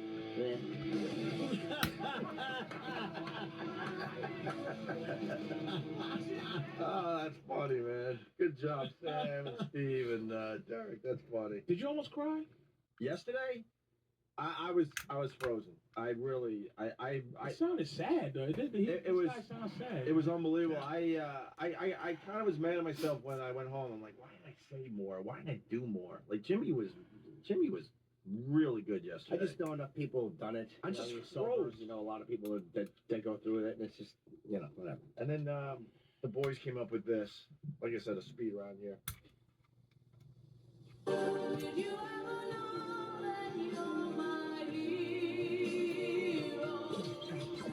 Greg Opie Hughes, a hero for our time. Why don't you say thanks in person, though? This is just kind of, it's kind of a stupid way to go out. I mean, you can't hold off for a couple of days. It's not like it's going to be 300 degrees tomorrow. I mean, why can't you hold off for a couple of days? There's no reason to not hold off. When peril is imminent, Opie will step in. Why don't you come into the studio? Not with the guns, obviously, but I mean, seriously, why don't you come in tomorrow, and we'll see what we can do to get a couple of broads down. For stepping up when no one else would. For acting the hero. Well, how about this? Is there any way, like, we have a tremendous platform here, that somebody, we have doctors that listen or whatever, anybody that knows anything that maybe you're not getting enough stuff, like maybe because you have insurance and they're not giving you the proper treatment, maybe somebody who knows more could suggest something or recommend something that would make your quality of life a lot better. For standing before the power of hell, Greg Opie Hughes. Well, we're off there. Would you give Travis a number? We're not giving your address or anything creepy about how to get out. Oh my God! Contact you. Greg Opie Hughes, our hero. Oh, Jesus. Thank you. Thank you. Someone else getting it right around here. Thank you. Fantastic. Thank you. That is Thank a you. prime example of what happened. Thank you. Norton did that? Norton was the guy yesterday, and the headline said Opie saves guy. He didn't even throw you in. You didn't even get a special guest star. No. You didn't get an introducing Jim Norton in there. Nothing. Give me the article. They had to mention Jimmy somewhere in the whole thing. Oh my And then we're going to end with Anthony's suicide hotline. Let me see if there's Jimmy in here. Jimmy. Holy moly, Jimmy. You stopped this guy from... Jimmy. Oh, man. 1, 2, 3, 4, 5, 6, 7, 8, 9. About 10 paragraphs down. Show host Anthony Cumia, Opie, and comic Jim Norton. Comic Jim Norton. Realizing Tom wasn't funny, man. Comic psychologist. Do you work? You obviously work for an animation house.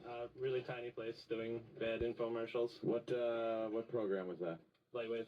Oh, Lightwave. Yeah, that's the cheap off-the-shelf one. Yes. Anything we would know that your employer did? No, not really. No? Unless you watch the Sci-Fi Channel. The really bad movies on there, too. Oh, my God, yeah. Yeah. Oh, Like you do. Beavis and Your Butthead. company does that. I love those movies. Those special effects aren't so special. Oh, they're great. Do you watch the Sci-Fi Channel movies? No, Oh, they're great. they always have, like, what's his name? Like, fucking La Bamba. What's his name?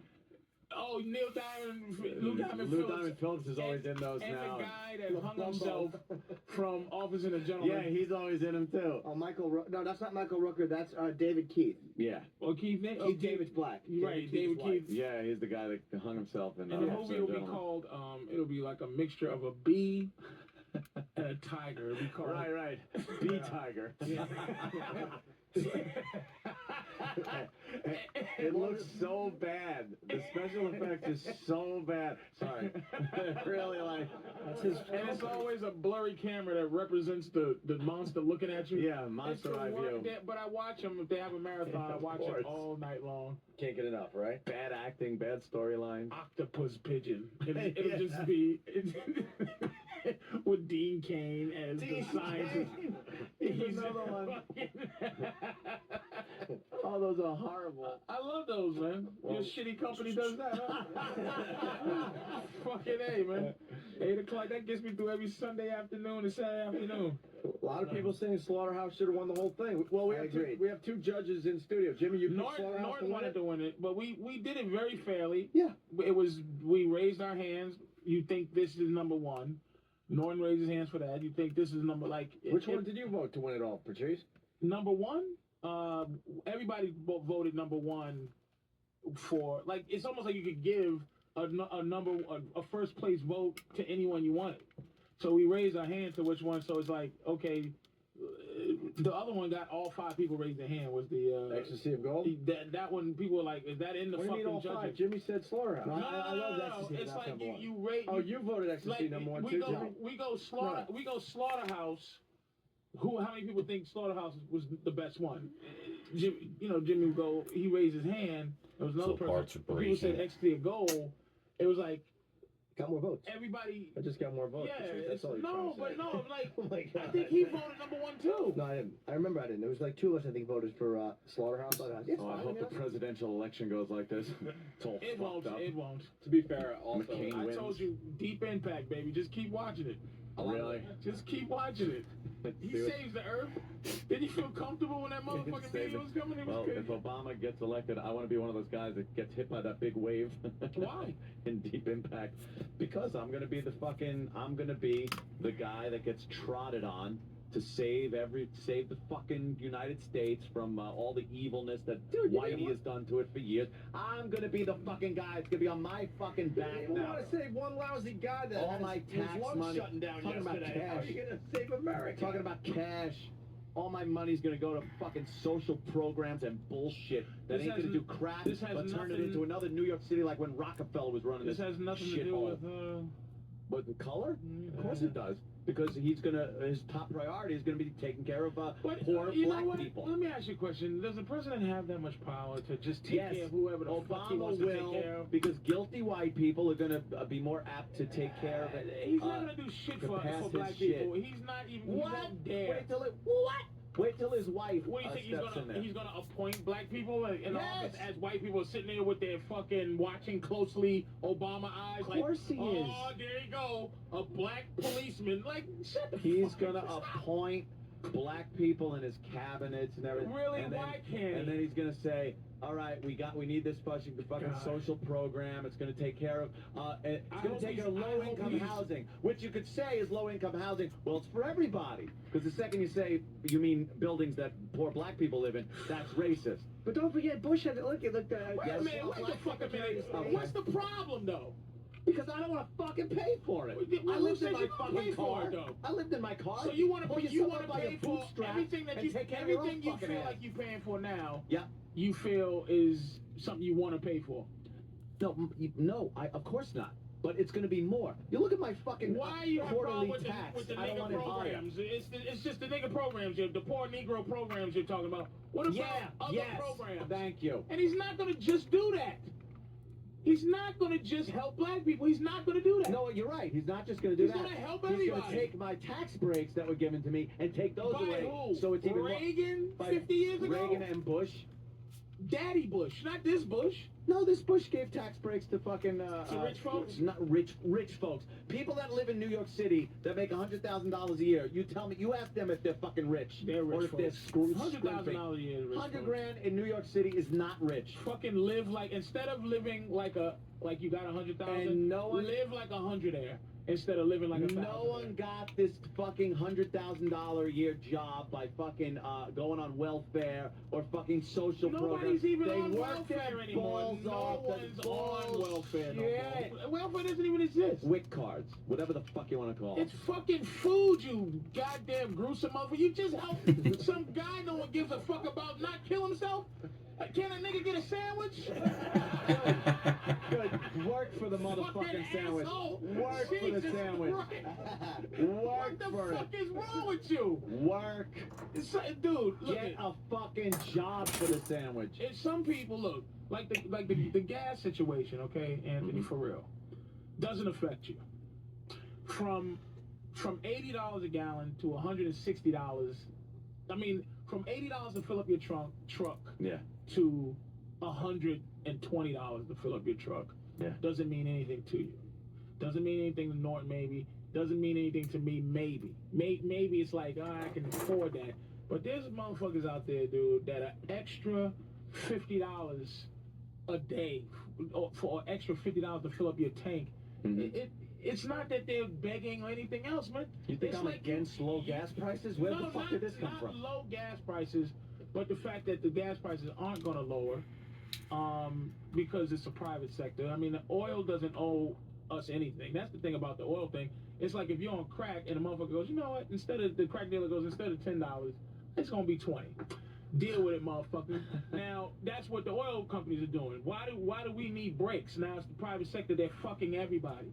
But as people, as humans, it's like somebody, just because they need help doesn't mean they're begging for help. It means you need some fucking help from your country. This country will ask you to go to war and ask you to do a lot of things for it. If you say anything wrong about it, you're not a fucking American. All this shit pressure this country places on you, and it can't help a motherfucker get a sandwich. I got a quarterly tax bill on my counter right now that is due on the 15th. You fucking look by large numbers, even when they knew she couldn't win. 19% of Americans say, I wouldn't vote for her no matter what. That's the 19% of Americans that come out and say it. So how many people, how many, here's the question. How many out of the 300 million white people, you figure how many can... It's not 300 million Well, there's 300 million white people in this country. No. Yeah. 300 million people. No, 300 million goddamn white people. Get the fuck out of here. Go look at the fucking thing. I'm not gonna just... I'm That's saying the a number. population Wait of a the minute. country. No, it's not. You're saying a number, and I'm saying a number, and I'm wrong. Fuck that. Maybe 200 Now, something. I don't think let's it's just 200. say how many That's more than that, Jim. how many of those people do Obama need? How many white people do Obama need to fucking win the presidency? Fuck the racist ones that ain't gonna vote for him or anyway. But the guilty, the white people that have white guilt, and the actual decent white people who go, all right, fuck that. You're gonna get. I don't know. He's gonna get. This is a great conversation. He's gonna get the Democratic vote. No, not necessarily. What you think it's so racist Democrats? What? Oh, there are racist Democrats. That will but- say fuck that. Well, When he's they go having in a the hard time curfew? connecting with the blue-collar rural Democrats who grow. Yeah. For some reason, whatever people grow shit, they don't like black people. Like, and farmers and black people, farmers used to love us. I don't know how we drifted apart. This is great. Because we're giving away all my tomatoes to WIC programs. We fucking asshole. I didn't even get my corn for free. It's awful. But I think people are getting, like, to me, like politicians, I don't even know why you want to be, like, you guys lost the governor just because he hired a hooker. And I didn't even know that was and he wrote a check for a hooker, which I think is, like, that's pretty much a cash and carry business right there. No write checks, no credit cards, right. And then you replaced him with a black dude who's black, blind, admitted he had several affairs and did cocaine, so he's basically Ray Charles. Like, because when you blind, you can get away with anything. You mean that wasn't my wife? That is true, you know. I think he gets away with a little more. So I think politicians in general, it's to me, America has a problem. Like, Congress's approval rating is down, but you ask everybody, do they love their congressman? And they do, and they're saying. DL, let me. It sounds like you're saying, and it sounds like you're saying Obama, and I agree with this on a level. I mean, you might not be saying this, but I'm not really into. What does it sound like I'm saying? It sounds like you're saying he ain't shit anyway because he's a politician, right? But I agree with it on that level. But the next level that I just want there I just want there to be a black president. Well, because you gotta get it out the way. Watch what you want. It's gotta get out the way. Okay, listen. But I agree with black that. quarterback. I agree with that. But what I'm saying is the transcendent. What I don't like is any politician telling any politician telling me how great things are going to be if he is in charge. But you know That's it's their you whole know it's selling not. point. I will vote for him. Jackie Robinson wasn't even the best black baseball player when he came. It's just like what happens is once he's the president, then black people, because black people really we're just one constituency. At least white people can be two things. You can be three things. White, you can be Democrat or Republican. Black people on this thing, we got to be black. You can be black, a Democrat, or an Uncle Tom. No. It's pretty much we if you're a gotta- Republican. But basically, we got to be black on this issue so that then we can be cut in half. Because like, there's enough black mayors for a black person to not have to vote for a mayor because he's black. Right.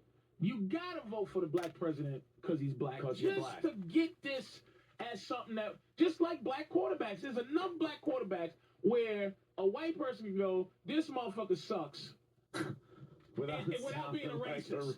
So you can't go Obama sucks, but you can go to mayor of Detroit sucks. Well, no, here's what you could do. I think that, just for me, I have a pragmatic kind of view. I don't believe that politicians by nature are good people. I think that they... And he to me is one of them. And he to me is one of them. I hate when everybody I hate that everybody's acting like he's not Jesus. He is a politician. Yes. And so I keep politicians, at bat. I vote for the person that's gonna fuck over come the on league. now. You are alive with possibly fuck all the logistics of politics, man. You may be alive, and if he's a fucked up guy. At least he's a black fucked up guy. We need to see a black president. I want to see a black president. We got to want to see that. My point is, what I don't want is for anybody to confuse the fact. Of course, I vote for him because I believe he's the best of what we have. But I don't place any politician in high esteem. He's the best of what we have, and I think that is in America. I think the problem in America is that we don't ever hold these people accountable. We kind of go, I'll vote for you because of this. I'll vote for you because you can make all the promises you want, but you ain't ever got to keep them because of this. The bottom line, this country is in the shape that it's in because people make dumb decisions. Right. And they constantly make dumb decisions for all dumb reasons. I'm not saying him. I'm talking about as a nation. We all make because it's basically a dude who's half black running against a dude who's half dead. Let me ask you this. Let me ask you this. If you thought, right, and this is as a black man, this is one of those questions, and I'm not one of these motherfuckers go, oh, you're this or that because you. I'm just asking if you thought McCain was really a better candidate. But I couldn't think that. I'm saying his politics, if you weighed each of their politics, Obama or McCain, if you weighed it out and you go, fuck, McCain stands for more things. I'm being hypothetical. Right. McCain stands for more things that I stand for. Would you vote McCain? If I vote, I wouldn't, motherfucker. If I believe in somebody, I'm not gonna. You know what? I'm never gonna do. I'm never gonna be somebody else I think that for the sake of expediency. Like I think we do too many things because we get caught up in the stream and go. I would vote for a guy who I believed in, regardless of what. I don't believe in McCain. I don't believe in the Republican Party. Right. So that I'm just being hypothetical in terms of. But it ain't no hypothetical for me. I'm gonna vote what I want, regardless of what. I don't hold. But how about you? just being racist? I do. You're being completely racist, man. Okay. But I know it sounds great. I just want their look. I don't think the motherfucker's going to change nothing. I don't think it's going to be the black dawn of anything. Let me tell you Whitey's point of view on this whole thing, though, is, and it's just what I said, black president, all bets are going to be off. And this is Whitey's point of view. Every white guy is going to say now, look, there's a black fucking president. Shut the fuck up. Shut the fuck up. No shit. I'm not shitting you.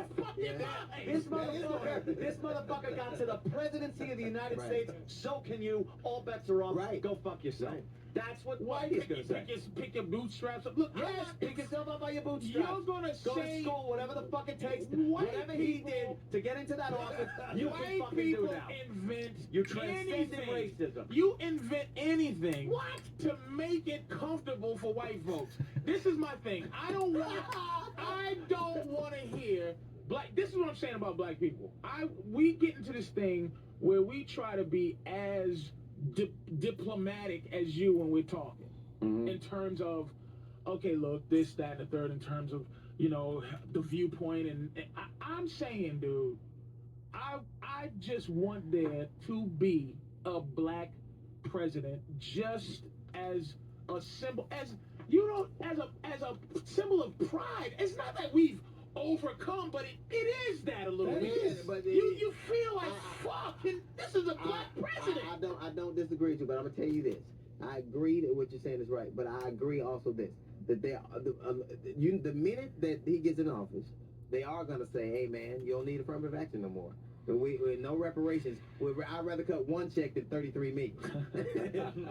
And I think that you can't have it both ways. You gotta you gotta say, you know what, this is what I want, this is what I signed up for. Me personally, I believe that he is better than McCain because I think he is a more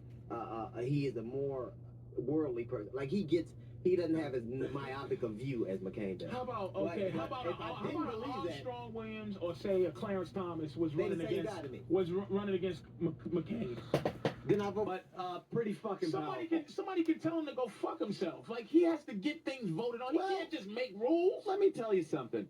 George Bush was powerful enough to have a fucking war going on over in Iraq. He had the backing of the country. No shit. How did he get that? How did he get that? But he duped Congress into giving him all the power. It's pretty powerful, isn't it? That's not power. Whatever he did was his fucking power. It was emotions from the country at the time. Not power. That's not fucking power. That is power. That's manipulation. Yeah, it's power. Is manipulation power? Yeah, you're right. He has veto power. The president can veto almost anything. He can say no, but he can't say yes. He can veto. He can't just make rules. He fucking But he did, but it was based on Colin us. Powell It was based on and that everyone fucking else. Based on our ignorance and fear. Right. And I'm going to say the same thing again. Thank you. Never will I ever give my vote to somebody just because somebody tells me. I'll never be pressured to think like anybody What's else. your gut feeling on Barack? I believe, honestly. Your gut. I don't Fuck know. all the politics. I don't know. You don't know? I don't know. I don't know McCain either, so I'll take the lesser. That basically you're saying what I'm saying, No. What you're saying is you would vote for a black person in any circumstances. What I'm saying Armstrong Williams and all that shit is a tough one, though. That's a tough name, I know. Just to test myself. This is my thing. How fucked up are you? This is the indictment of George Bush's presidency. How fucked up president are you when the option is we're gonna vote for the black guy? Wow. When they go, we want the black guy. Your library is gonna be. He really fucked up. Oh my god. But I have never believed. I've never believed that, and there matters when I believe race is the issue. If you ask me what I think on any number of things, but I will never vote for somebody just because they were a woman or they lived in my neighborhood or they were this or they were that. You don't come to me just having respect just because you walk up to me. I have you to think know you'd be you. emotional if he gets voted president? Sure I will. To see a black man go through the struggles that he's gone through and the stuff that he's gone through, but I've never seen here's my thing. I've never seen a person so lauded and so it scares me that people are putting you would think Jesus is here and he's a politician. But could he possibly be the dude? Let's say underneath all of that was Farrakhan Jr. Okay. Could he really, let's say if Farrakhan was the president, could he really do what white people are afraid he might do? Could he really? Well, as a newly patrioted French person, I wouldn't know. I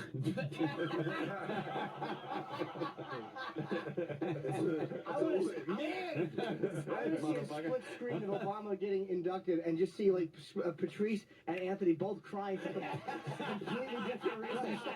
But I'll tell you this. It'll be like the OJ verdict. Just like the OJ verdict. Right. At the time, I believed OJ was innocent when I watched it. Oh. Now, it's true. I believe he was innocent. Wow. Now, seeing it now, I go, wow, that motherfucker did it. After that book, if I killed the bitch, when he wrote a book called If I Killed the Bitch, and this is what I would have done. I wouldn't have a problem saying out loud, I believe he did it. Like, but I didn't when I watched the trial. It's very emotional for me. I just kind of went, oh man, they that's so on. That proves there's a whole different way of looking. Because I looked at that trial and just said he's guilty. Totally guilty. You're politically savvy, man. You're a savvy guy. You're a savvy guy. Now, but I'm saying, you've never been racially. Things weren't racially motivated in terms of in your life, like the OJ verdict. Look, sure, things are racially motivated, man. You gotta have this thing. With, I'm just gonna take that lowest road, if you want to call it, where I'm like, fuck that, man. I want to see the black president because we've lived through some fuck. This nigga that's the president now, this goofy motherfucker that's got us in the war. Could he be worse than him? No. Come the fuck on, man. I want to see it. I want to see the black president. But that's it. That I want to see. I'm going like we get to the same conclusion. On you taking the 405 and I'm taking the 6. I believe that he's the best candidate we have now. And I believe that he is better suited for the gig than McCain. Probably because he'll live through the inauguration. But I'm not sure McCain would live through the swearing in. But I would never, me personally, vote for like OJ. I had to believe he was innocent. I had to really believe it. And for whatever reason. And when I learned, when I looked at other things, I went, maybe it isn't what I thought it was. I have no problem admitting whether I'm wrong or right. Race plays a part in a lot of things I do. But as far as me voting for somebody, or as far as me looking at a situation objectively, I just try to be as human as possible. Do you think that the people that fought in the civil rights movement, Jim Crow days and all that, do you think, okay, that they would be happy if he became the president just because he was black? I think of course. Sure. So why? I don't. Well, you asking me. That's apples and oranges. Really. I'm not giving anybody anything just because they're anything. Is my point. No, I nobody get your ever point. gave me one thing because I was anything. So I would never give that. He walks the same earth I do, puts on his pants the same way I do. I got to go out and earn respect. He got to honor God. We do agree.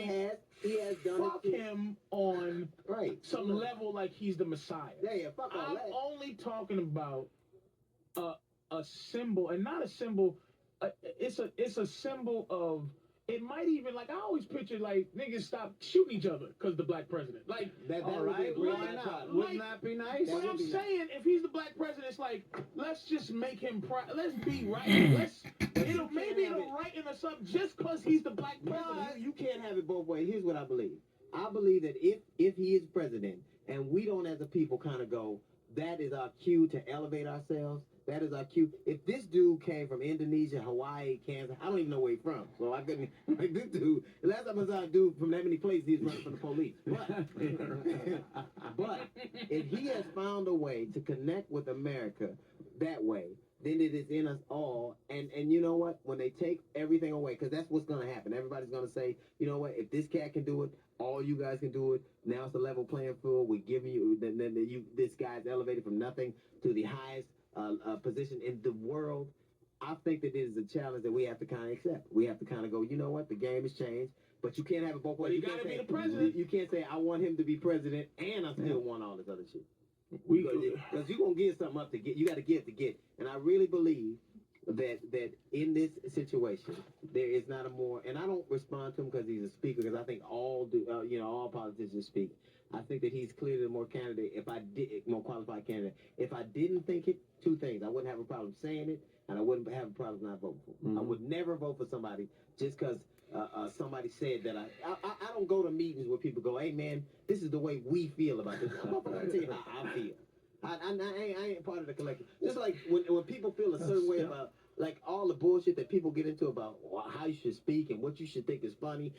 Ain't no collective for me. But you got to understand now that there is an outside effect in terms of, okay, black people aren't really, the toughest thing I think to being black as you're younger is to be individual, is to say, this is what I think, fuck the other shit. And really, I'm saying what I think, because I know there's a lot of black people who are like, fuck that, I'm not even voting for him now.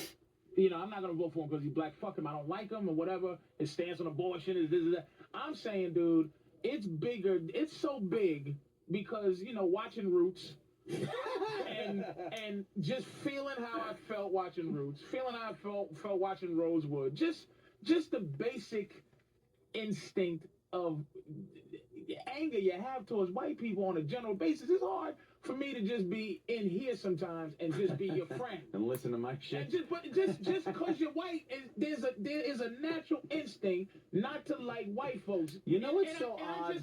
I just want I just You want guys to are a just lot go. alike. But you and- know what? you and I Anthony look at are a lot Patrice. alike. I look at Patrice and go, I don't even think of you as a black guy. And But this see- is the God's honest truth. I don't look at you. And yet, if you're walking down the street, I'd fucking be on the other side of the street.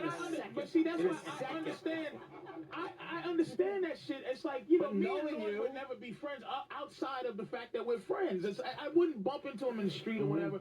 There is I just would love to feel something that I know I've never really felt before. Externally. But that's just like, different though, Patrice. That's the system. That's different. I want to see a black president. I get it, but I would never vote for somebody just because they were anything. And you said something that was absolutely true. The hardest thing for a black person to do is to be an individual. Is to say, this is how I feel. This is and Michael Vick, dude, I fucking hated that motherfucker for that. But people, you know, you get a preponderance of the media where black people go, nigga, black people don't give a fuck about no dogs. Right. And I'm like, I love dogs. Yeah. But I didn't. That's nuance for me. Like with the whole Don Evans thing. I thought it was a dumb joke, and I thought it was, you know, I don't think what I do is I go, how the fuck do I feel? I don't go on the Black America website. I don't. And go, that's I a don't read hard. Emily and That's a Jen. hard thing I to go, do. I I'm do okay that how I too. feel. It's very fucking difficult. When I was defending Don Imus, Right. Shit. I'm telling you, And it's not even him, I motherfuckers are defend, it's the MySpacing.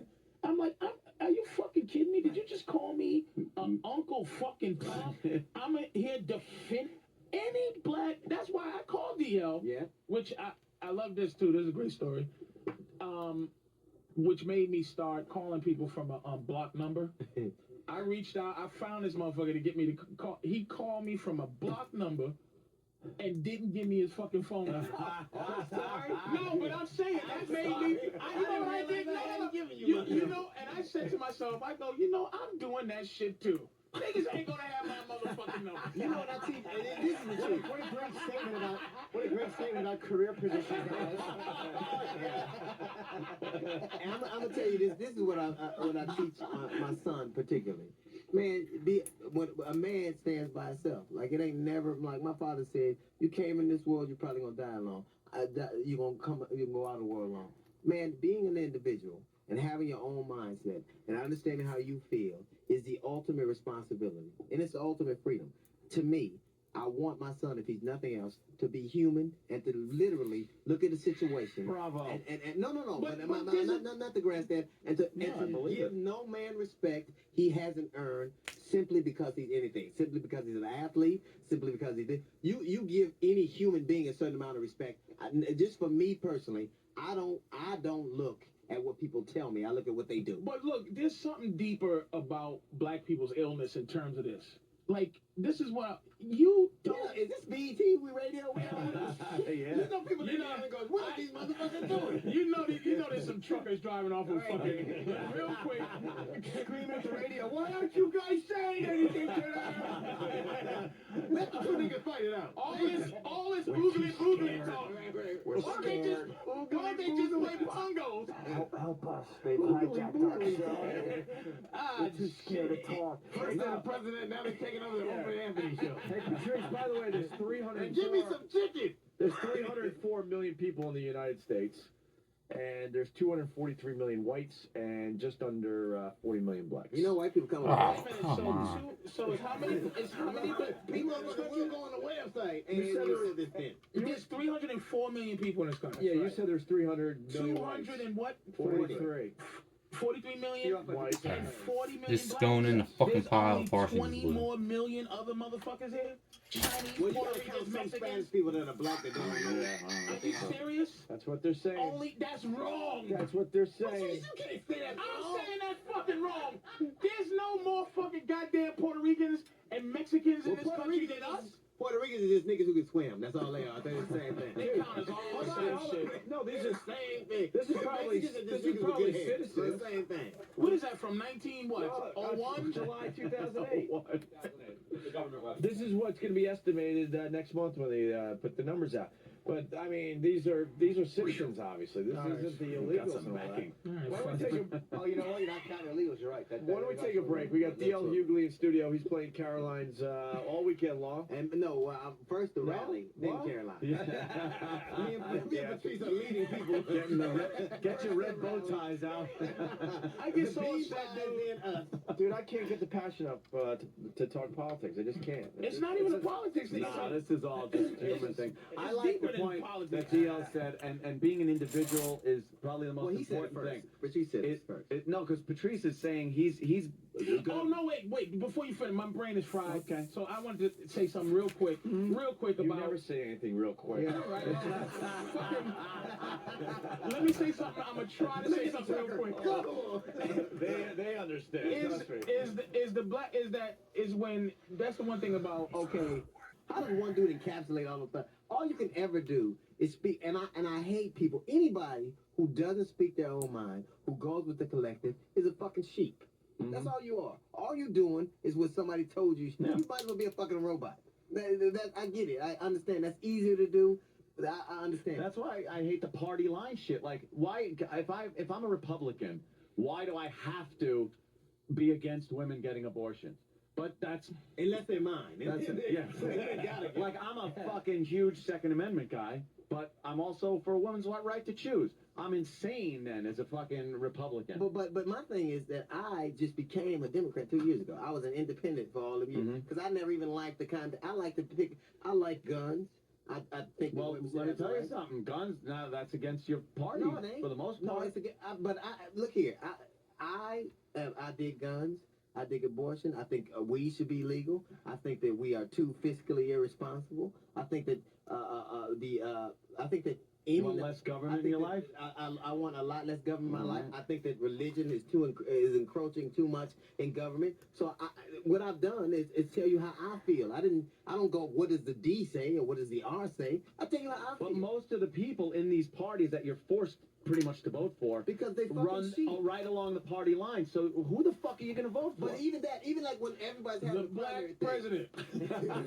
I got all that confusion out, motherfucker. The black president. Even when everybody was having the primaries, when they was having the primaries, I don't think that America responds to inferior talk. I think that America people are, we're not going to respond to the politics of fear. Your whole country is going to have to do some of the things that actually expire. So people are, so then everyone is entitled, by just being an American, you're entitled to certain things, whether you work for them or not, whether you're lucky enough to have. I don't think any human being, I think that we place such a value on we love money so much in this country, we put God on our money. So we can have everything in the same space. But to me, I just am from a human standpoint, I just don't believe that your care should be better than some people because you can afford it. So, everybody should eat. Everybody should eat, because if you don't eat, you'll be dead. So if everybody can't eat, you're just dead. Some motherfuckers they don't have enough food to fucking eat. Why? What? Because they're lazy pieces of shit? No, I don't know. I'm asking you why. Fucking look, man. Of course, I touch this fucking paper and a little tiny part just flings out. Goes flying in my carpet. I will never find that thing. Ain't worth my fucking time. Stupid little fucking parts, dude.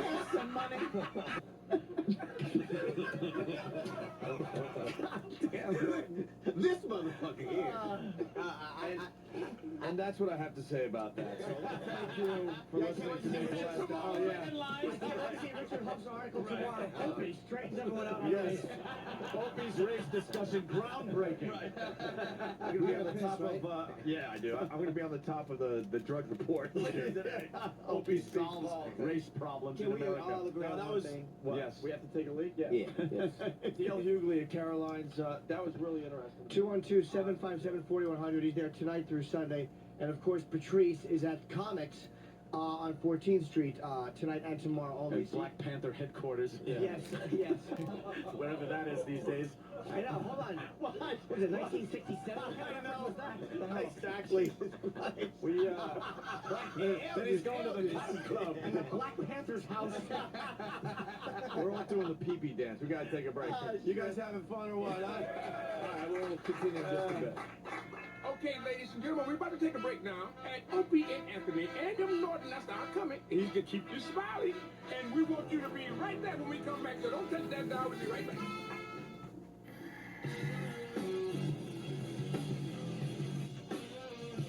No matter what he do. Oh my That's God. his legacy. It never That's his ended. getting shot in the head. Oh my He's the God. black president. I need a nap. Oh my God. I agree with Patrice Patrice on on that. you. All right. I agree with Patrice on that. What we talked about during break.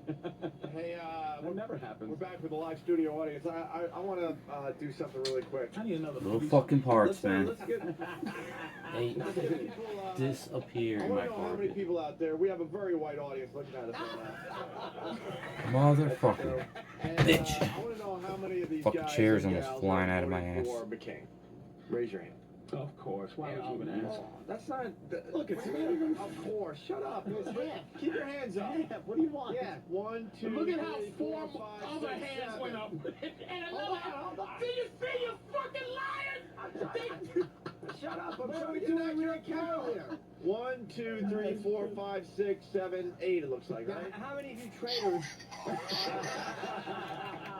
So we got 8 for McCain. How many for Obama?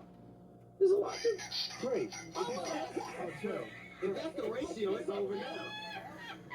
Wait, out of 11. Hold on a minute, bro. What? That's over 25% though. I mean, when you look at it like that, 3 and 8 is that out of 11 people, that is over 25%. Yeah, but there's more than 11. So what's going on with the other guys? You're just That's not what I'm voting? saying. Maybe they're waiting. Some of them kept their hand down and then left. It's a dangerous thing. What? What happened? Oh. Who's? They're on. Everybody's on. What happened? Yeah. No. So what did that guy? He jumped up. What? Oh, I'm definitely not voting for John McCain. No way. It's ludicrous. We've already lost 4,000 men in this war. We definitely need a change in America. And I think Obama's pretty optimistic. I certainly think he's qualified. Since Deal mentioned before about... Where somebody had some thoughts while that discussion was going on. The hand went up. When the hand goes up, it's going to be a fucking Everybody's got to just be themselves. You know what, dude? Black and white. Fat Bob Kelly. You made a point about Obama not being there for votes and voting present as opposed to voting yes or no. A friend of mine made a point about that. A lot of times things go through and you don't want to go against the party, but you don't want to support it either. And that's one of the reasons Obama did have that voting record. At least the guy was there.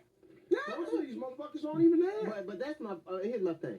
I think politics do what they do to get. It's like I said earlier. Everybody's filling out. This is the biggest job application. I don't know one motherfucker that tells the truth on a job application. I don't know one. So I don't look at politicians. I judge them and I kind of go, they serve a purpose, they good. But I don't look at them as being agents of change or goodness or what. All they care about is what gets them elected. That's just it. And gets them to the next gig. I agree with that shit. I agree Obama's doing that the same way as everybody else. I have a high sense of self-esteem, of esteem for them. If they're good at their job, but people can say whatever they want about George Bush. This is the one good thing I'll say about him. I don't even know what I can say. But is that he didn't use slick talk and great rhetoric and lilting rhetoric to get shit done. He bullied people, and he was politically effective. Like, he got shit done. It was all the wrong shit, but he wasn't in there talking nice to those people. He's like, motherfucker, you do it, or I'm going to make it politically hot for you. He got a lot of Democrats, they lost their jobs. So I think that he was politically effective, just all the wrong shit. So I don't think you have to be nice. I think that the people are putting politicians in places I don't think they belong. I think they're just, they're not civil rights workers. They're not humanitarians. These motherfuckers are trying to get a library. And that's why I keep him. I mean, he might be a great dude. He could be great. I'm going to vote for him, but don't expect me to suck his dick. I hope he's good at his gig. Ask them, Obi, ask if anybody's voting that knows nothing about politics. What he said. I don't think anyone's going to step up to know nothing That's about what I'm politics. saying. There's a bunch. You think there's a couple of guys over here that's just voting because they just vote because that's who they gonna There's at vote least for? 2 or 3 dummies over I there. think that's more people than you fucking realize, man. Let's go to Stalker Patty. Who are you voting for in the upcoming election? I think Obama's the only candidate out of the 3 who were out there three? that's capable of doing the job. Who's the Well, 3? Hillary She and dropped out. McCain. Hillary's out. Yeah. You know, McCain's. Hillary's out. She just said, fuck that. I'm gonna go on my rant. I should just keep talking. Another part needs to be fucking I weird. think that Hillary. I think Gary Hart's in trouble. That's optional. I ain't fucking doing it. She's still talking. Patty, I was interjecting humor. do you know that Hillary's out of it? Yes, I know that. So what why'd did you you say say the three three? candidates? Well, I've been with Obama all along because he's strong enough to handle. No, you weren't. You badmouthed him because you were for Hillary. No, I wasn't. I remember that. You were like, Obama, I wouldn't vote for him. He's too racially motivated. You said all that. Did I? No. Oh, God. Finally, you had a doubting her. Totally made that up. You Jedi mind tricked her. But that exactly is who's voting. She had no idea. Sting you, looks Jim. badass. Perfect example. Perfect example, Patrice. Can you vote? You're allowed to vote? That's it. Patty? Yeah. Exactly. Why not? That's what the fuck. That's who's voting. Excuse me. That's You want who's to vote. voting. Well, Some parts in here I have no idea what they're for. Hillary got out because Strong enough. the race was taken. She started to look like Willie Nelson, didn't she? It's pretty cool. It's gonna take some modifications, but that's pretty dope. Hillary Clinton. She looked like Willie Nelson, but less fuckable. I'm like, baby, go down, take a nap. I wanted to marry her so I could cheat on her. But I didn't know. She's not happy with a man if his dick smells like someone else. It smells like Mentos. I'll stay with him.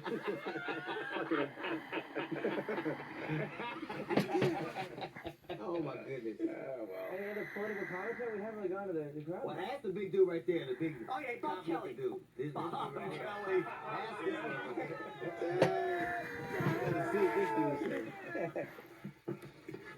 dude. What do you got, buddy? Who are you voting for? McCain. Okay, what do you like about McCain? Other than his wife. Yeah, exactly. Look at Patrice.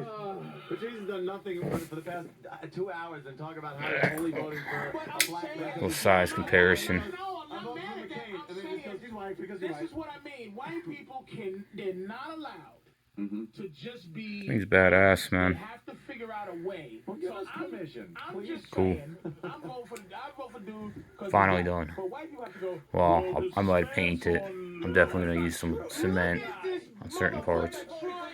to make up some shit. I'm trying to give you an answer here.